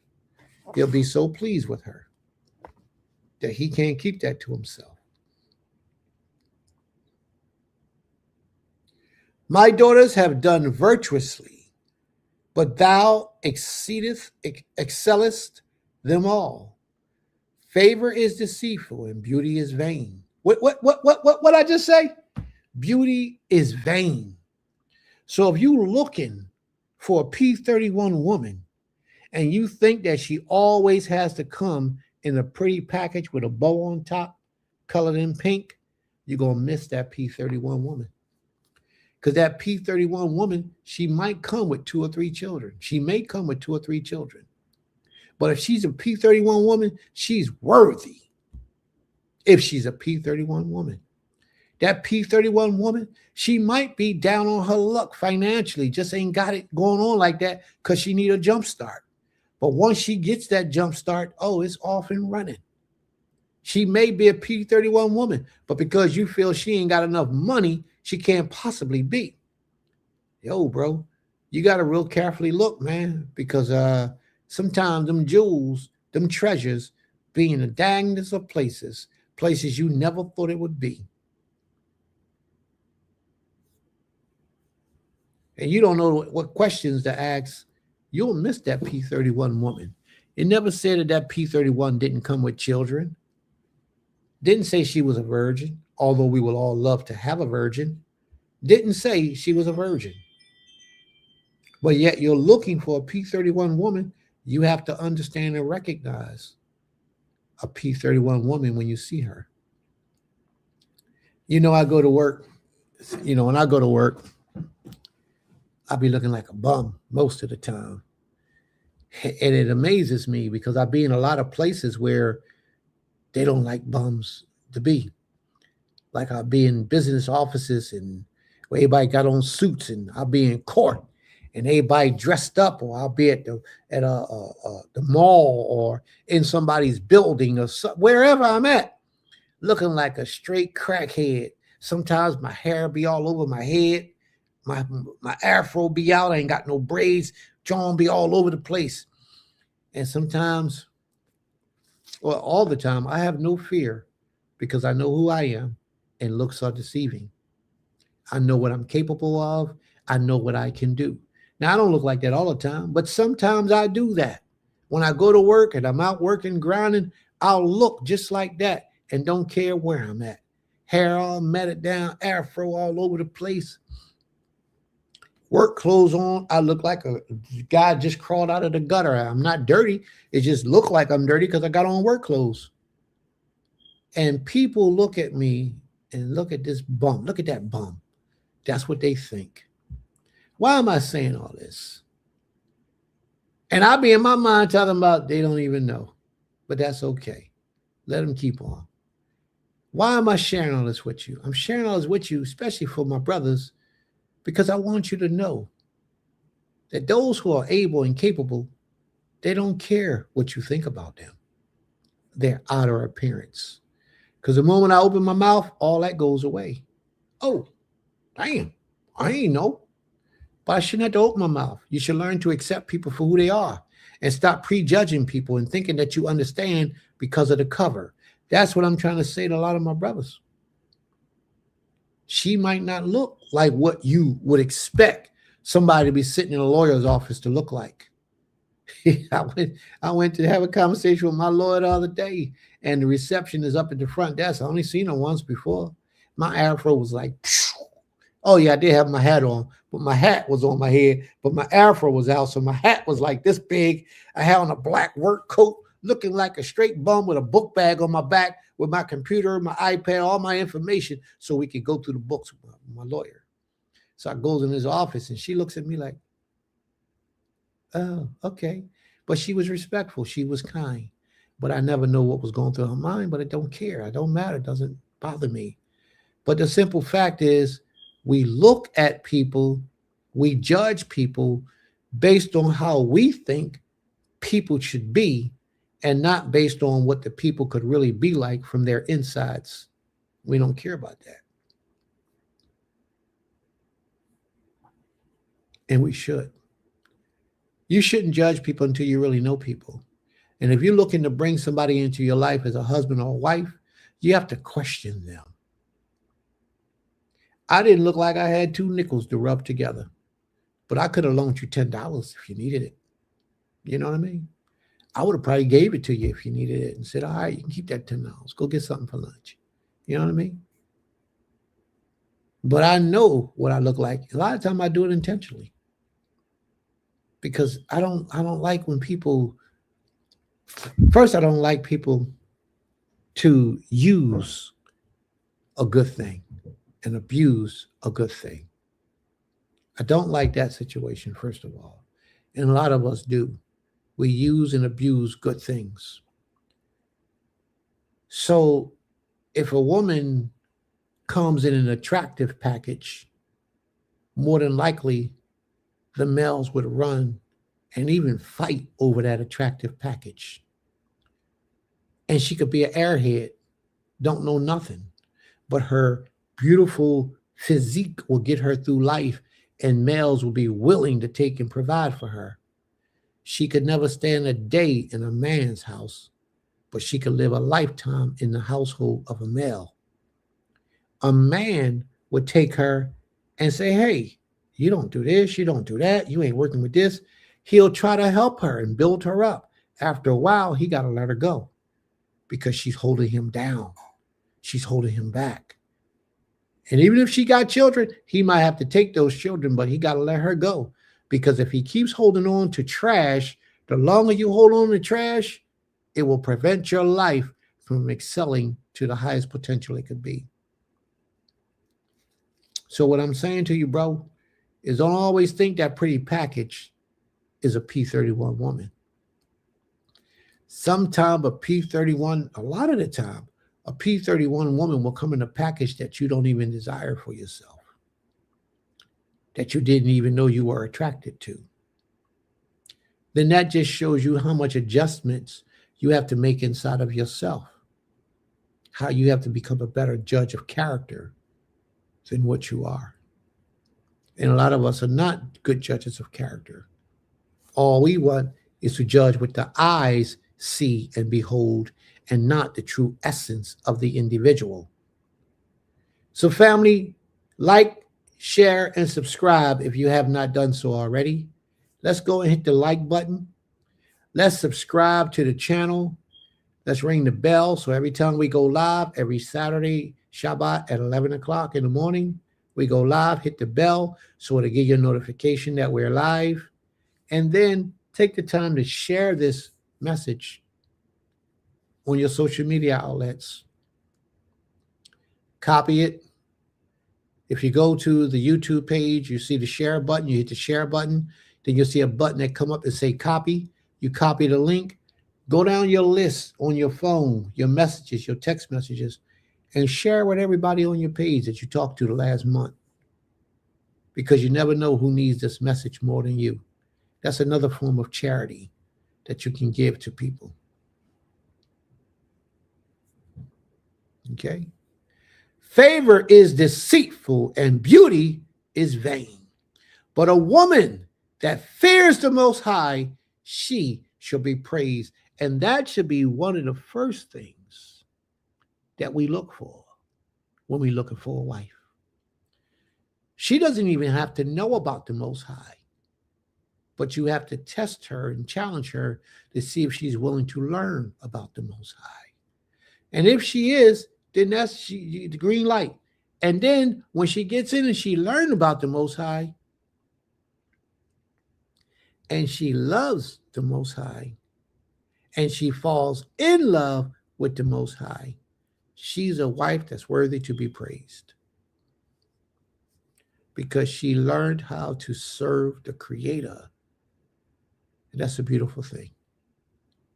It's just hard to find women today that knows how to really serve their husband. Because most females today have not been used to what we call husbands. You ask the average female the longest relationship they've been in, someone will say a year or 2 years, let alone a lifetime. It's a lot of work to be married to somebody for 10 and 15 and 20 years. It's a lot of work. But that's what you're supposed to be shooting for. 30, 40 years of marriage. 50, 60 years even, if the Creator allows you to live that long. That's what you're supposed to be shooting for. So when you marry somebody, you want to marry them with the intentions of being with them forever and never letting them go. And if it doesn't work out, then it can't be because you didn't give it your all. You, as the man, as the woman, you always have to do your very best to be your best in that marriage. Always. If you marry, sisters, you shouldn't be up on Instagram with your face all over the pictures and your breasts is out and your back part all up in the camera. If you're married, you shouldn't be on Facebook and people shouldn't get to see you if you're married. And if you're not married, another reason you shouldn't be all like that is because you're going to attract the wrong kind of males in your inbox. Come on, y'all. We got to start thinking. If we're going to reverse this curse, we got to do it on every level. And not just the levels that we want to do it on, but every level. We got to reverse this.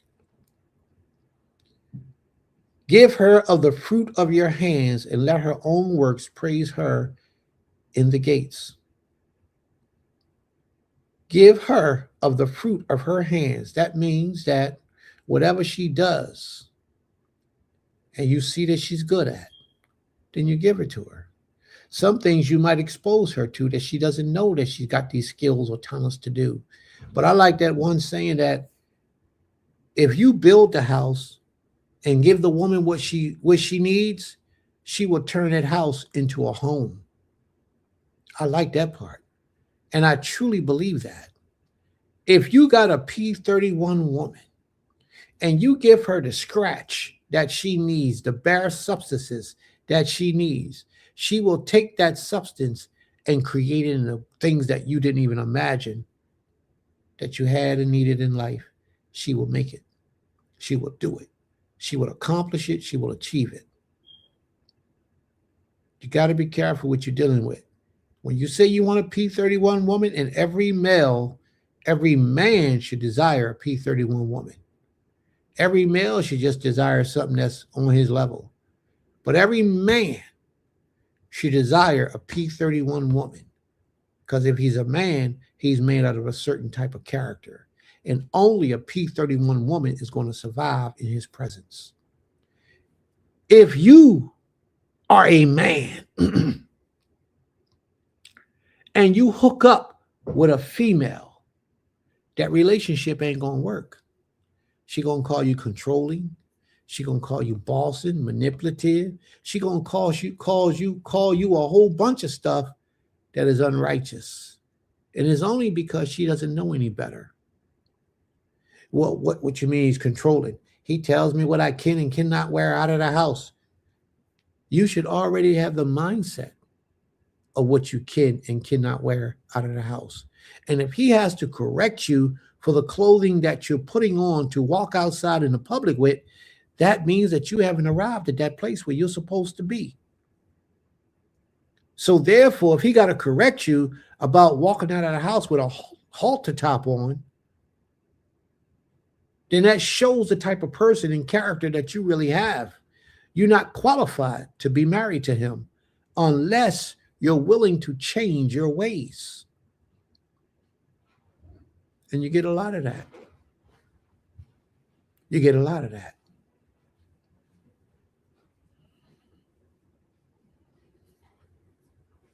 It ain't going to work.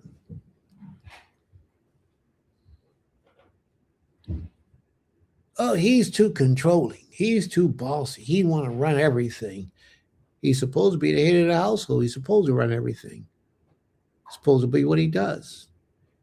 But what you got to remember, sisters, and this is the ultimate key to a successful marriage, is you let the Creator judge your husband and you judge your children. Let the Creator deal with your husband when he's out of order. Now, what you can do is when you see something that he does that is not right, you could bring it to his attention, but you leave it alone. You could bring it to his attention, but shut up from running your mouth. Just mention it and leave it alone. Let the Most High deal with him. And if he's any caliber of a man, if what you said is true, he's going to evaluate that in his mind and say, you know what, she's right. Let me do this differently. Let me move a little bit different, a little bit wise. I'm going to take her advice. But to go on for 5 and 10 minutes about a situation or a problem you got with him or history, that's not going to work. That's not a wife. That's not good wife characteristics or good wife quality. And ladies, let me tell you a secret. If you got a man that argues with you back to back, like you word for tick for tat, you got something to say, he got something to say, you got something to say, he got something to say, and y'all trying to overtalk each other in this conversation, that also is a relationship destined for destruction. That ain't going to work either. Because he got too many feminine traits. He might as well be pulling a skirt and walk around with a dress on. Because anytime a male is going to have an argument with a woman, a female, then he himself have female tendencies. Real men don't bother to argue with no woman, ever. She say what she say, you leave it alone, you go about your way. If she's right, you make the adjustments. If she's not, you correct her. But don't keep going back and forth with a female. If you got to keep going back and forth with her, something wrong with her and something wrong with you. You for allowing her to do what she's doing, and her for even have the audacity to go against her husband. That's a problem. Sisters, the best way to deal with your man or any man that you want to have is you say what you need to say one time, shut up, and take it to the Creator if he persists in his ways and you think you're right. Take it to the Almighty and let the Almighty deal with that man or deal with that male. Let the Creator deal with him. You don't take matters in your own hand and try to do anything, because when you do, it gives you a masculine aura. And you don't ever want to be in your masculinity being a woman, ever. You always want to be in your femininity. And a lot of these sisters is out here that's single, that's hustling, that's grinding. They know exactly what I'm talking about. They're looking for a man so that they can express their femininity all the time and not their masculinity. Dealing out there in these streets, you can't be feminine out there in these streets dealing with this world. You can't be. Because the world don't allow you to be. They'll run over you. They'll misuse you. They'll R you. They'll take advantage of you. They will do all types of things to you when you're dealing in your feminine. So you got to give them a little strong persona as if you got a little bit to back up your words, you know. But you shouldn't have to be. If you're living righteously, the Most High will provide for you. And you don't have to be out there in those streets dealing with men, dealing with this world and the anger of this world. This world is very angry. This world is very angry. And you'll see that. And the more you out there dealing with this world, as angry as it is, you yourself will become angry. That's why a lot of males today, if you ride around in the average city and you look at the average Israelite sister, black sister, the average of them, you very rarely see them smiling. Most of them be mean mugging you. It's because they're angry, because they have been affected by this world. They're angry. They don't know what it's like to be able to sit home and have a man provide for you your every need. They don't know what it's like when you need to go take a trip and you say, husband, I need some money. And your husband say, bang, bang, bang. And you got what you need. If you're a good wife, he'll give you what you need. If you're not a good wife, you be looking, getting ready to get some papers or something to come in your way soon, because he don't know how to deal with you because you're not a good wife. But if you're a good wife, you should never have no care or need or worry in the world, because you got a great husband. And he's going to make sure you're straight. And a lot of times when it get to a certain point, you won't have to ask him anything, because if you're such a great wife, he'll give you KSF to put on the side for whenever you need something. You ain't got to come to him. You already got it sitting there. Just go do your thing. And when he says, hey, what's this all about? You say, well, I need it and I did. This is what I wanted. All right. But if you show a habit of consistently wasting money, then that's going to be a problem with a real man, because he don't want you to waste anything through life. He doesn't have a problem with you giving out charity and helping people. But you just, why you go buy a 7th pair of the same boots in a different color? Why you do that? That's a waste. But those type of women is going to say, he's too controlling. I don't want a man that's controlling. And they'll end up getting a divorce, and then they'll be back on the streets being masculine again to provide for themselves. Give her of the fruit of her hands, and let her own works praise her in the gates. May the Most High be praised. All right, so we're going to stop sharing that right now. And there was so many questions right now. I don't know how to go back up to all them questions. I don't know how to go back up. It was so much conversation. So I'm going to ask you that if you want me to approach anything that you said earlier, go back, copy and paste it, and we'll go and move forward now. Now, there were a few that I highlighted with the little star so we can address it. And this was one of them. I'm sorry, Emma, please forgive me. Can she transform from 30 years of whorish behavior into a virtuous woman in 3 years? That is a very good question. That's the question that a lot of people sleep on. Usually they don't transform. A lot of times it takes something very drastic to happen in a person's life to make them transform into a virtuous woman.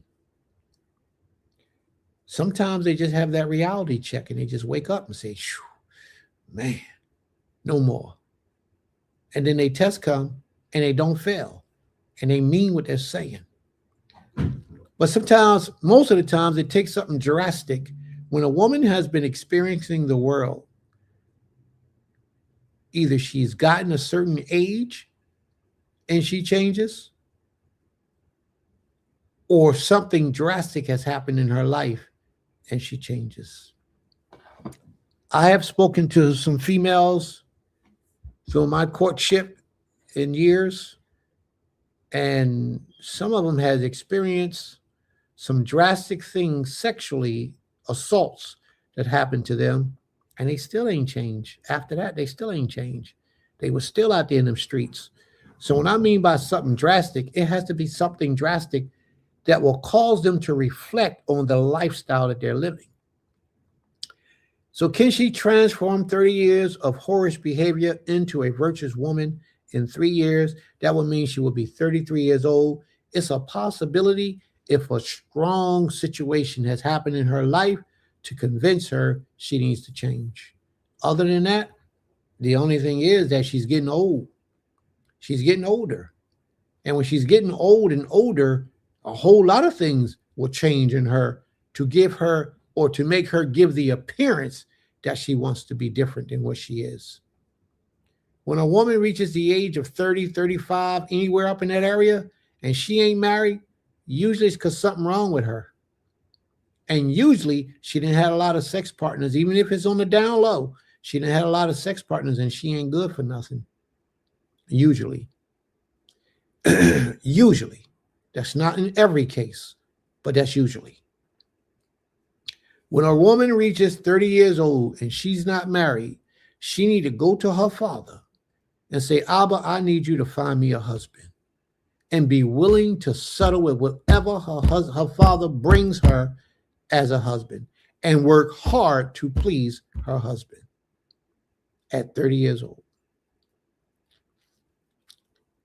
When she was in her 20s, she had the opportunity, but she didn't take advantage of it. You know, she gave this one a little bit of herself, gave that one a little bit of herself. And by the time the age of 30, she had about 60 of giving a little bit of herself. And that's not a good thing. Because as I taught earlier, everyone leaves behind something of themselves inside of their mind, inside the woman's mind. Everyone leaves a little bit of that relationship inside the woman's mind that alters her behavior and causes her to be something other than what she could have been if she never had that experience, which would make her a better wife. The opportunity of a woman being a virtuous wife after such an experience as 30 years of experience, if she has somebody who is a virtuous woman in her life, who helps her to guide her, and she listens, it's a possibility. Or if she's had a traumatic experience through life, it's a possibility. Or if she's had a great major wake-up call from the Almighty, there's a possibility. But the average female in the streets today are going to stay in the streets. They're only going to call themselves by the name of Yisrael.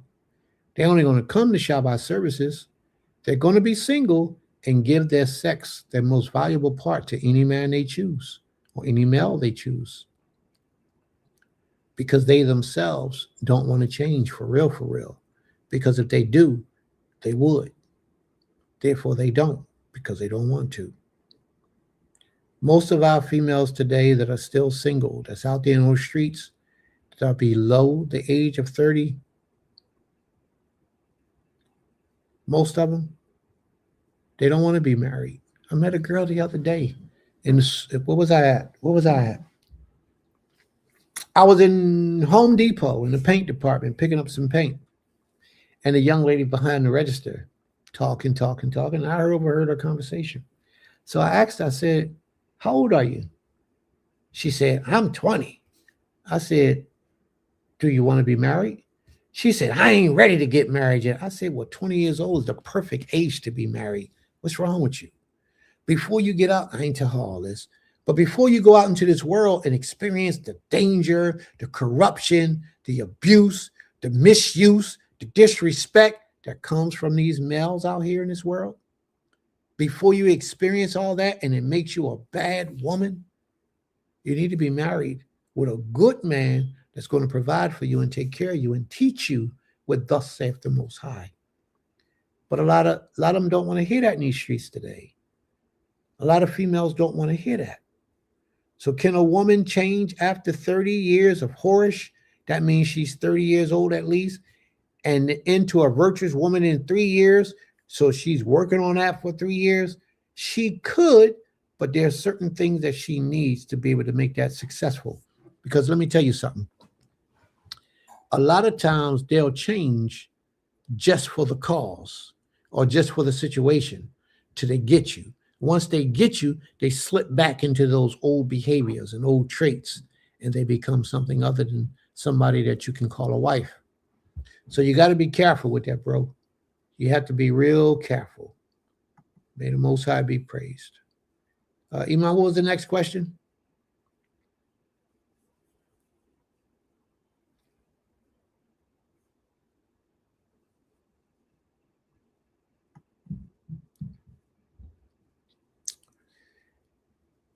My brother Kezu says, would she be adulterous if she has child without her husband?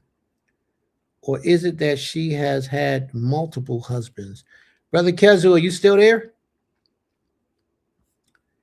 Would she be adulterous if she had a child without her husband?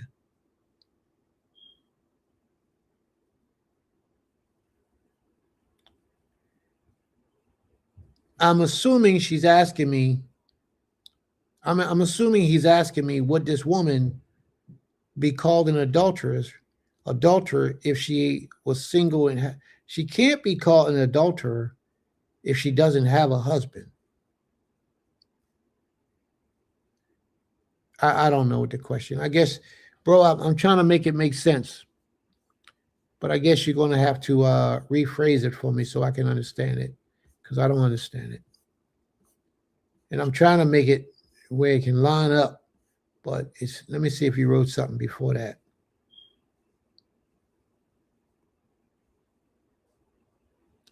Yeah, I don't know, bro. I'm going to go to the next question. May the Most High be praised. Should a man enter into a plural marriage just because it's allowed traditionally? How does plural marriages benefit the family culture? Ain Katir, that's a wonderful question. Oh, that is a wonderful question, Ain. Should a man enter plural marriages just because it's allowed? The answer is no. He should not. As I stated earlier, any man that takes a wife should have that wife because of purpose, that she serves a purpose in his life, some way, shape, or form. And it may be that he serves a purpose in her life because she may be that virtuous woman that camouflaged, but she got 3 and 4 children by a man that passed away. You know what I mean? A lot of men don't want to marry a female that got multiple children. So he might say, you know what? I want to bring you into my life as a wife. You got multiple children. I'll marry you and I'll make you a wife. But it's because he sees certain characteristics and traits in her that he knows she's going to be a benefit, a plus to his life. Now, if you're just worried about making sure that the children is all right, you don't need to marry her for that. You could do that from a distance. You know, you could bring them under your covering from a distance and make sure that those children come up with everything that they need. But if you see a need or a purpose for that woman in your life on the personal side, then you bring her to yourself. But no, just because it's allowed having multiple wives or nashim, a man does not have to do it. No, absolutely not. Absolutely not. How does plural marriages benefit the family culture? Wow. Plural marriages benefit the family in so many, many, many ways. A lot of people think, and a lot of people look at this from the man's point of view, like a man having multiple women benefits the man, so it's all about a man thing. But let me tell you, plural marriages or polygyny is really designed so there's no woman without a husband. Look at the natural course of life. In all nature, there are more females than there are males. In the animal kingdom and in the human species kingdom, there's always born more females than what we have born men. Therefore, in almost every culture, almost every society, and almost in every way of life, the females outnumber the men. I would say the last we checked, I think it was 7-1. I believe it was 7-1 the last time we checked. I think it might even rose up to 11-1, but I know it was 7-1 the last time we checked. Women outnumber men 7-1. So that means that a lot of women run a chance of never being married, never experiencing the pleasure of being in your femininity in all times. A lot of women would never experience that. Having a man to provide for you, to nourish you, to care for you, to be intimate with you, to help in your hardest times. As a husband, we're speaking of, not as a covering, but just as a husband. It's really polygyny is really for women more than it is for men. Now, how does it serve the community? Each woman who have multiple children, each one can have a different role and function in the household. While one woman is doing one thing, the other wife could be watching the children, while the other wife is actually cleaning or doing her work to bring income into the family from the computers or whatever it is that she's doing. One woman could be doing this, and at the same time, while one woman is watching the children and the other one's on the computer figuring out how to bring more wealth into the family, the other one could be in the kitchen preparing the meals for everybody for the dinner. And then the other one could be around the corner in the garden planting the food that's going to be brought into the house to the one that does the cooking, so that the one that's doing watching the children and the one on the computer can all eat that night. See how this works? Less stress and less time and less trouble is on everybody's hands, because we all are here with purpose. There's a lot of people who are not good organizers, and he might have a wife that's a good organizer, keep things in proper balance. He needs that in his life. So he sees that about her. He makes her a wife for that purpose. She can organize his whole life. She can structure and organize everything about his life, that his life was just all over the place. She brings it and gives it structure. She needs to be rewarded for that. She's a hell of a wife. And she deserves that. So that's just one way, Aim Katir, that a woman or a plural marriage can benefit society, culture, family culture, and everything that we got going on. That's a small way, but it's a benefit. And while we're getting ready for Shabbat, one person's assignment could be this, one person's assignment could be that. They all work together in cohesion. So therefore, everything goes the way it's supposed to go. And we're very happy with that, very pleased with that.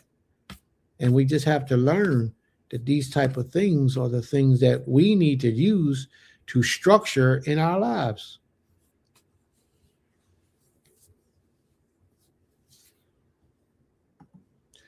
Brother says, and before I can even read it, I have to agree to a degree, to a level. Best couples I have seen are two crackheads that got clean together, stayed together through the 80s and 90s. Come the 2000s, they settle down and get themselves together. That's a good thing. And one thing about that is that the two crackheads, they know what it's about, hustle. But I've seen a similar situation to that, but I want to see if this works out in the situation you have. You tell me. The two crackheads that got together and got clean together and now are still living together and working, and it's been many years, is the woman more dominant than the man? Because I've seen this. But in the situations I've seen, the roles have changed. The woman has become the man and the man has become the woman. Would you agree with that in the situation that you're speaking about, Benjamin? Is that the similar situation like you have experienced with that relationships?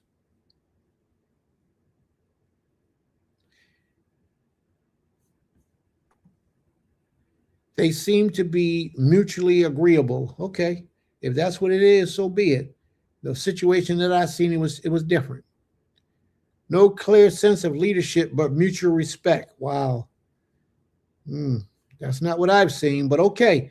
Even if they want to go on that level, if they're working together as one and there's no issues, then so be it. If the brothers are willing to do that, then so be it. All praise to the Most High. Absolutely.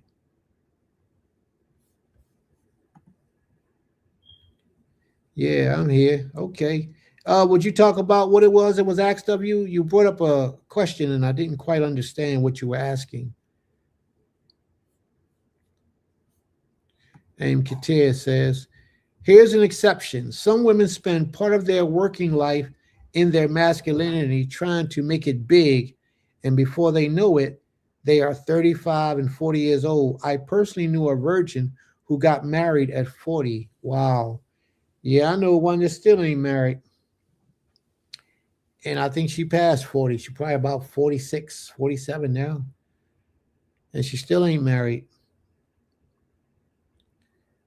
But that's good. If she held her virginity for 40 years, I mean, it's not good in the sense of her reproduction because she may not be able to have more children or children at all.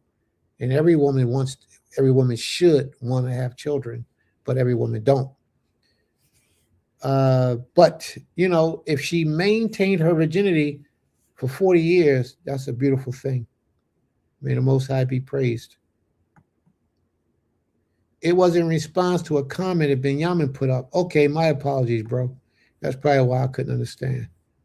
My apologies.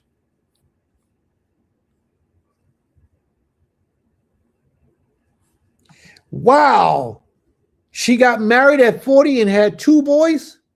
That's wonderful. That is really wonderful. It is. Well, I had one of my Nashim was 46 when she got impregnated. One of them. She had a little girl. That was her last one. But most women by the age of 40, they ain't still producing. That's good. I'm glad to hear that. May the Most High be praised. That's good for her. I'm glad she got to experience that, Ain. I'm glad she got to experience that. May the Most High be praised.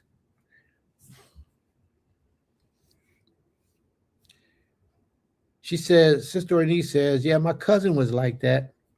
But unfortunately, she waited too long and still was a virgin. May the Most High be praised. He said something to the effect that all children are of her husband. So then I made that comment. Okay, well, that's where I'm confused about, but okay, it's good. Rabah. Men as well, Prince. What? Virgins? Well, yeah, a lot of males today are virgins at a late age because they couldn't find a woman to put their seed in. Aim Katir says her aunt married at 45 and she has 2 boys. Are they after she got married or did she have children before she got married? In my family, they just getting started at 40. Wow. Well, okay. May the Most High be praised. I'm thankful for the Creator. I'm 47 and about to have a baby boy. Baruch Ha Elohim. Wonderful. May the Most High be praised. That's good. Wow. No, I meant men over 40 are not producing either. Yeah, because it's hard for them to find a woman to plant their seed in. Not just getting started, but definitely having children after 40.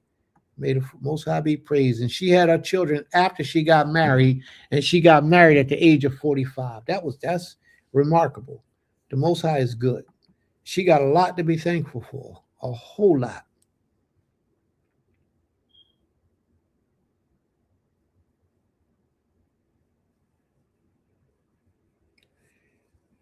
All right, so family, I put up in the room, if it's something that we missed today and you put up a question or something you wanted to make a statement about that you wanted to have brought about, please revisit your question and repost it for me, please, so that I can see it, so we can revisit it and post it. Ima, are you back with us yet?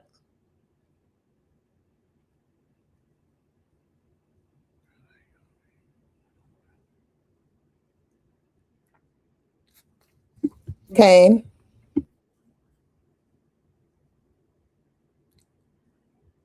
I guess you said yes. Guess that's what that was. All right. So if that's it, there's no more questions. There's no more comments. Let's see what we have, family. I'm going to keep hope alive. Then Prince hearing all these positive stories. Absolutely. May the Most High be praised. Yeah, I know you're in here. I was just asking, but it's cool.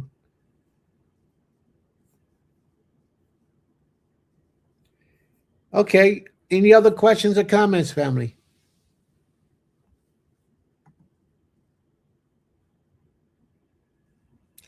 Mr. Otter, when is the baby due?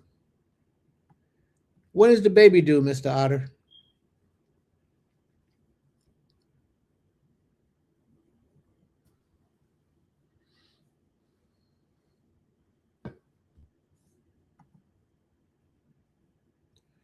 When is the baby due, Mr. Otter?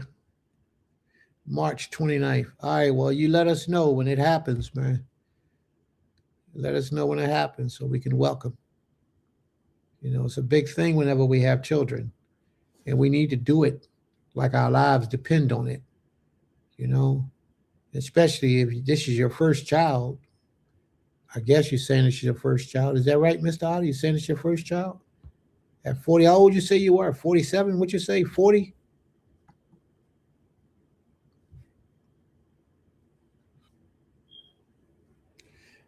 Yeah. How old are you, Mr. Otter? Was it 40 or 47?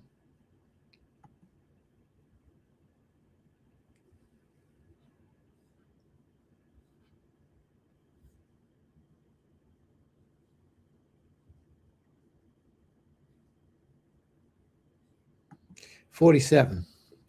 I'm thankful to the Creator. I'm 47 and about to have a baby boy. All right. May the Most High be praised. Total Rabbah.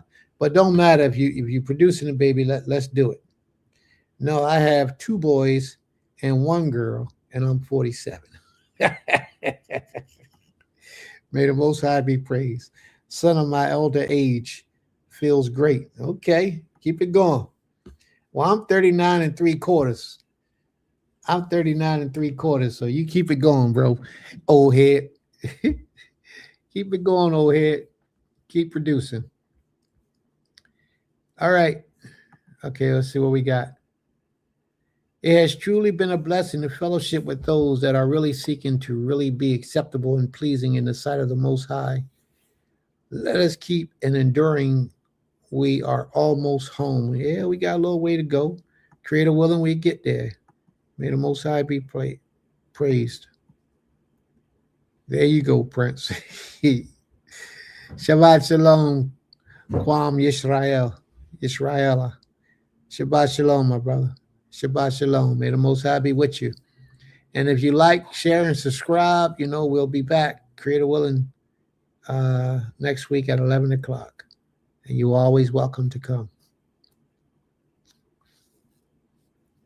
All right.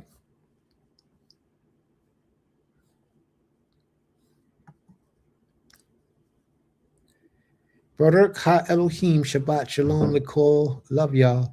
Hey, man, just let us know when that baby come, man, so we can do the right thing. Well, let me ask you this.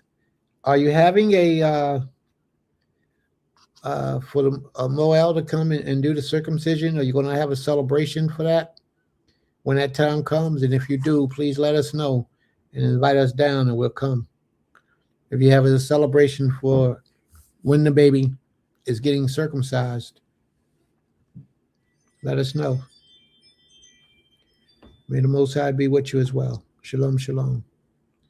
Creator willing, I'll be tuned in then too as well. Total Rabbah. Cain, definitely. All right, I'm going to hold you to it. I'm going to hold you to it. Weaning party as well. What's a weaning party? What? What's a weaning party? You got to tell me what that is, bro. I don't know what a weaning party is, but you let me know what that is. What's a weaning party?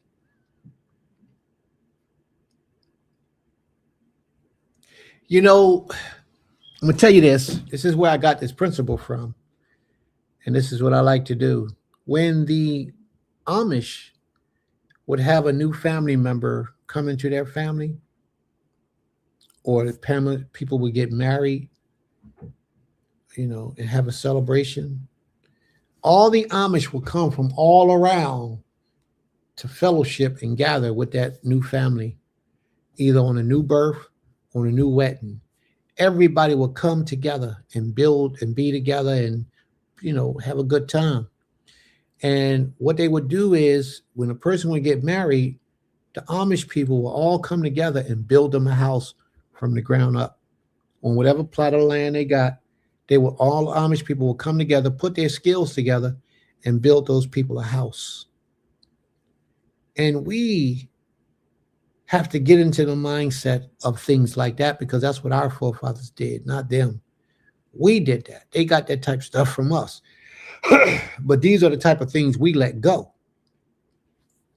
Whenever there's a birth, whenever there's a marriage, we should all come together, fellowship together, build together, put our resources together so that the life of that child or the happiness of that family can be prolonged in the nation. So we have to start thinking like that. What is Jasher 21? I don't know what the book of Jasher is. I don't have the book of Jasher. Yeah, you got to tell me what a weaning party is, because I don't know what it is. Abraham threw a feast after his was weaned, breastfed. Okay, well, you got to show me that. I don't know about that one, but if you say it's there, I believe you.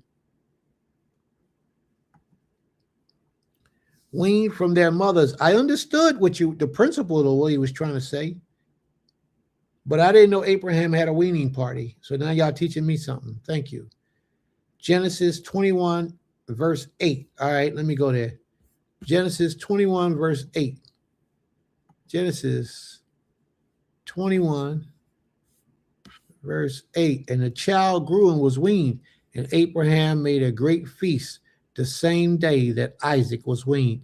All right, y'all just taught me something. Thank you very much. May the Most High be praised. I appreciate that. I appreciate that. See, as many times as I read through the scriptures, I never even paid attention to that part of what had taken place in the life of Abraham and the precedent that he was setting for our people. Thank y'all very much.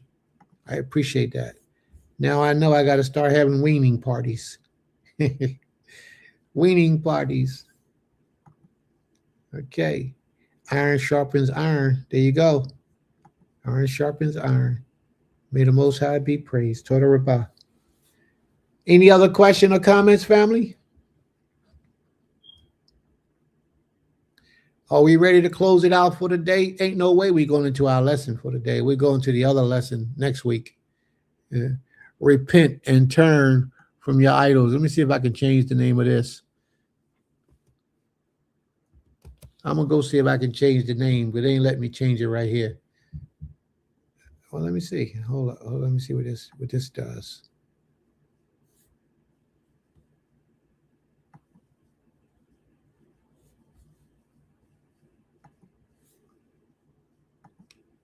No, it's not letting me.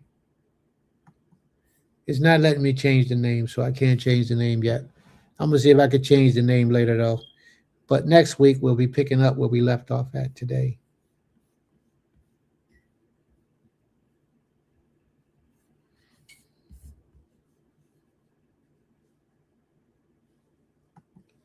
All right. Baruch Ha Elohim. May the Most High be praised. Toda Rabbah. Iron sharpens iron. Koresh ain't having no weaning party. Why? Why Koresh ain't having no weaning party? He could have one too.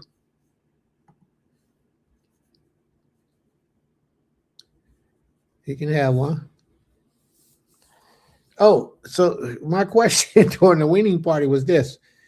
What do you wait until he's no longer breastfeeding, or at the weaning party you say, this is his last time, and take him out and then say he ain't getting no more? Is that how it go, or do you just stop it when he's done?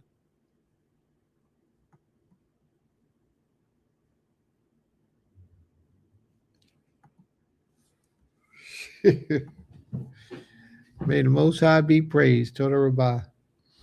All right. Sister Arnett, you want to close us out with prayer today?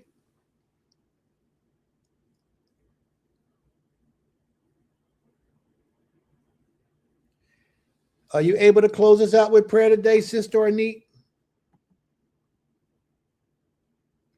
Yeah, that's good. Our ancestors used to do it to 3.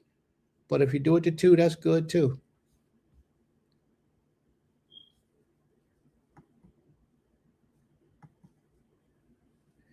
All right, Sister Arnett says she's not able to. All right. Is there anyone else who would like to close us out with prayer today? Is there anyone who would like to close us out with a prayer today?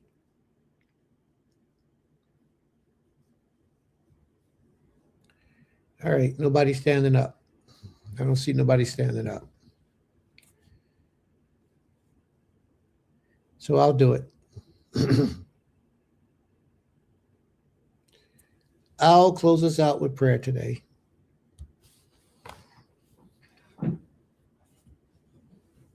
Can we all rise, please, and face the east?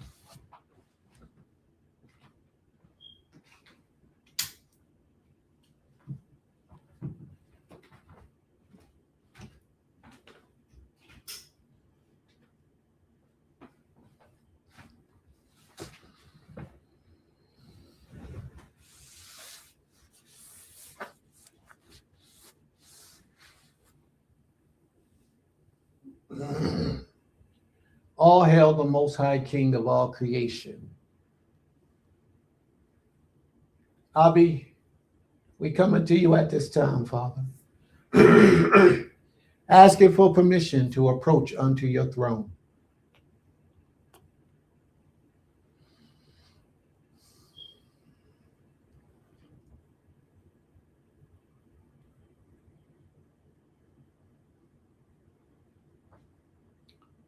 Thank you, Almighty King, for your mercy, your kindness, your protection, and your blessings.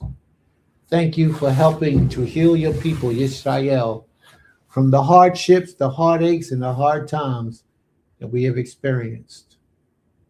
At this time, Father, we pray for the strength and the endurance of our brother, Sar Nehemiah, that you would help to heal him, to make him better than before in every way possible, that he may use the correct articulation of his voice through his arms, his hands, his shoulder, and all the parts that may have been damaged that he had to have the surgery on.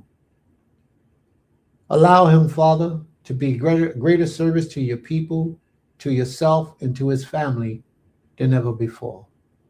Keep the spirit of humility upon him and bless him, strengthen him, teach him and guide him to do your will and your works in this earth from this day forward, greater and better than ever before. You are the master of all things. You are the owner and possessor of all things. Therefore, you should be praised, honored, reverenced, revered, and just excelled in everyone's life throughout their mouths, their actions, their thoughts, and their deeds. May you forever be praised and worshiped by all your creation. May you expel the very dear thought of evil out of our lives, out of our minds, out of our essence, and put the harmony of truth, righteousness, and peace on our inward parts, that we may walk in accordance to your laws with each other, learning how to love each other, learning how to care and provide for each other, learning the simple rules of listening and hearing each other out before we judge a matter, and not looking at things at face value and assuming that we understand. Help us to be the very best version of ourselves as we walk through these lives that you have blessed us with. Help us to be a service to all those who call upon your name in righteousness and truth when they're not able to do for themselves. Help us, Father, through the many generosities that we do, to restore this nation back to greatness once again.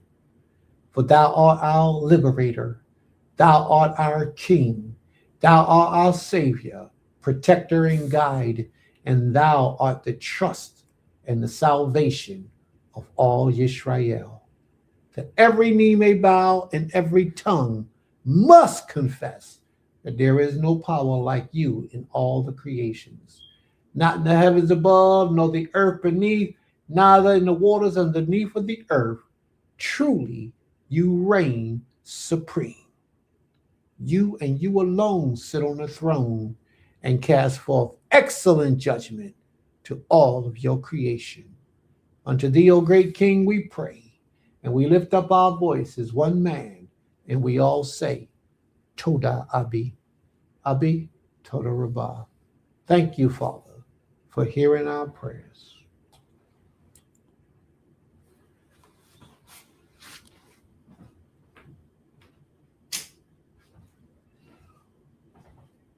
This is a time we should be singing.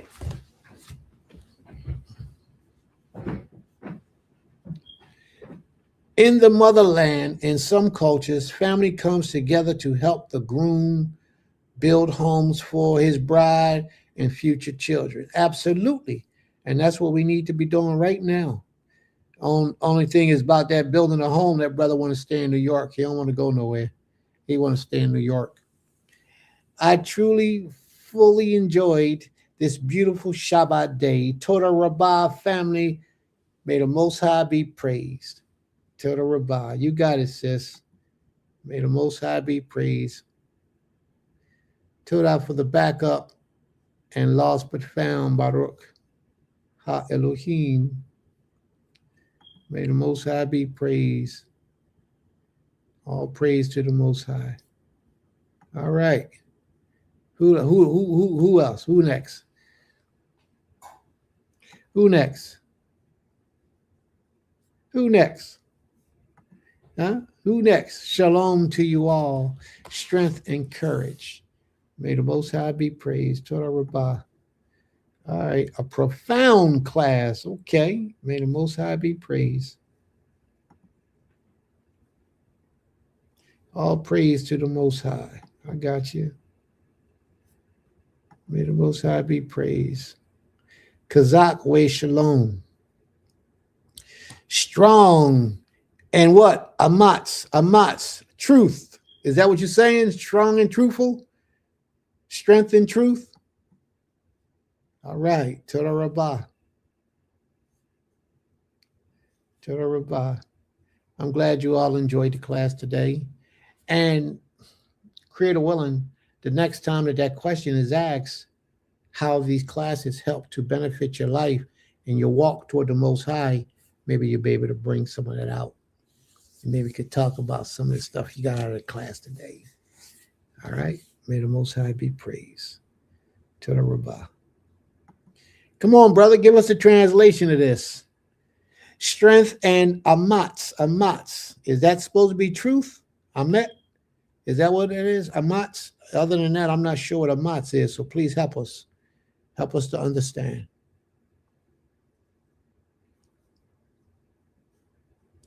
Strength and truth. Truth and strength. Oh, courage? Is that what it's supposed to be? Courage? Okay. Strength and courage. Amatz. Okay, I got to remember that. Courage. Amatz. Strength and courage. All right, Toda Rabbah. Courage. Amatz. All right, I got to make use of that a little more often so I can learn that word. All right, great lesson. High energy. May the Most High be praised. Toda Rabbah, Aim Kater. May the Most High be praised. All right. Any other comments or questions, family, before we close it out for the day? Are there any other questions or comments? Anyone? You don't have to be afraid. We ain't in no rush to go nowhere either. So if you got a question or comment, please, now is the time. Bring it forward before we close out the lesson, because once we close it, it's closed. And you can still type in the room probably after the lesson is over, but you won't get no immediate answer. So if you got any questions or comments, you don't have to be afraid. You don't have to be ashamed. Now will be the time to do so.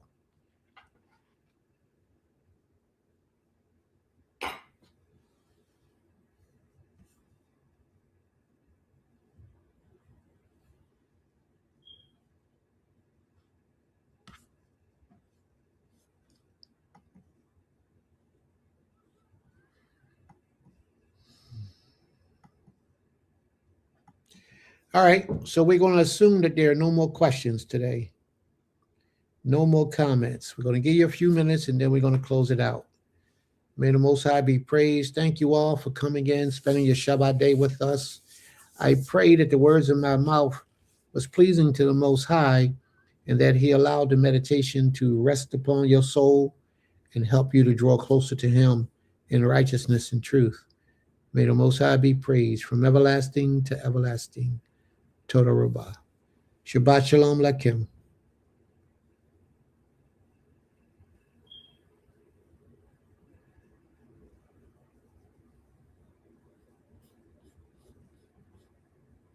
You Beulah Land at Temple Kefar Yim. This is for the people in the front and the back.